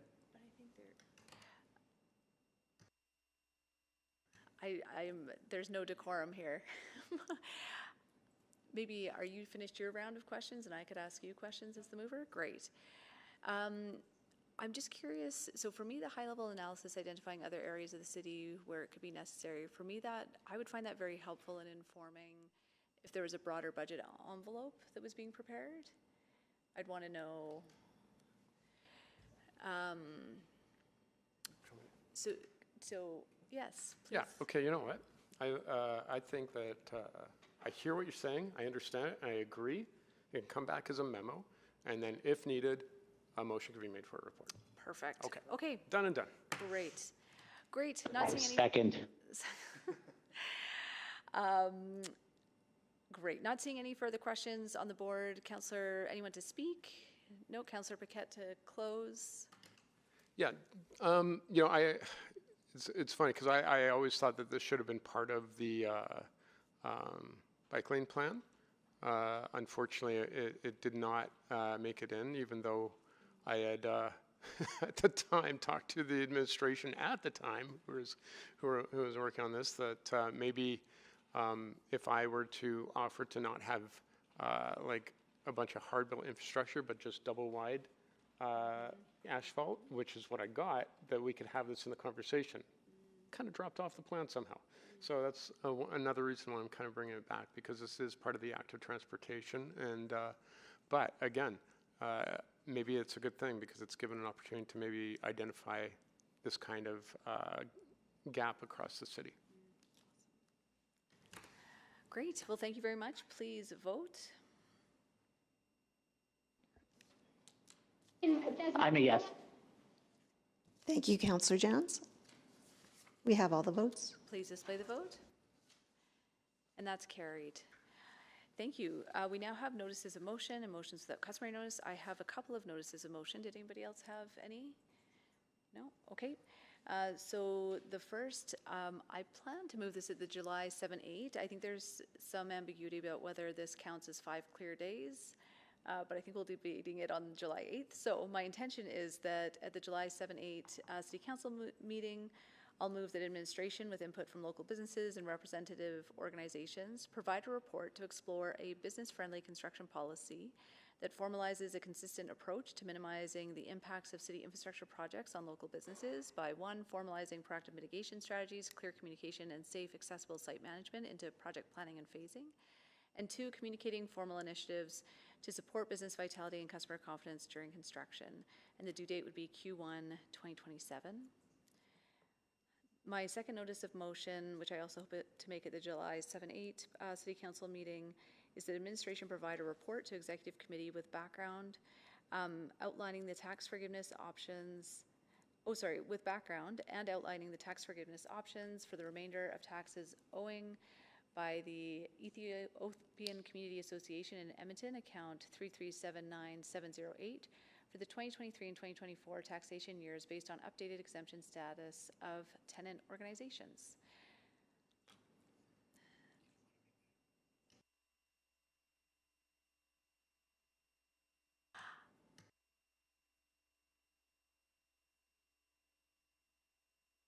Okay, I am not seeing any other notices of motions or motion without customary notice. So with that, we are adjourned at 4:24. Thanks to everyone for all the work to get us through that agenda today. Thank you.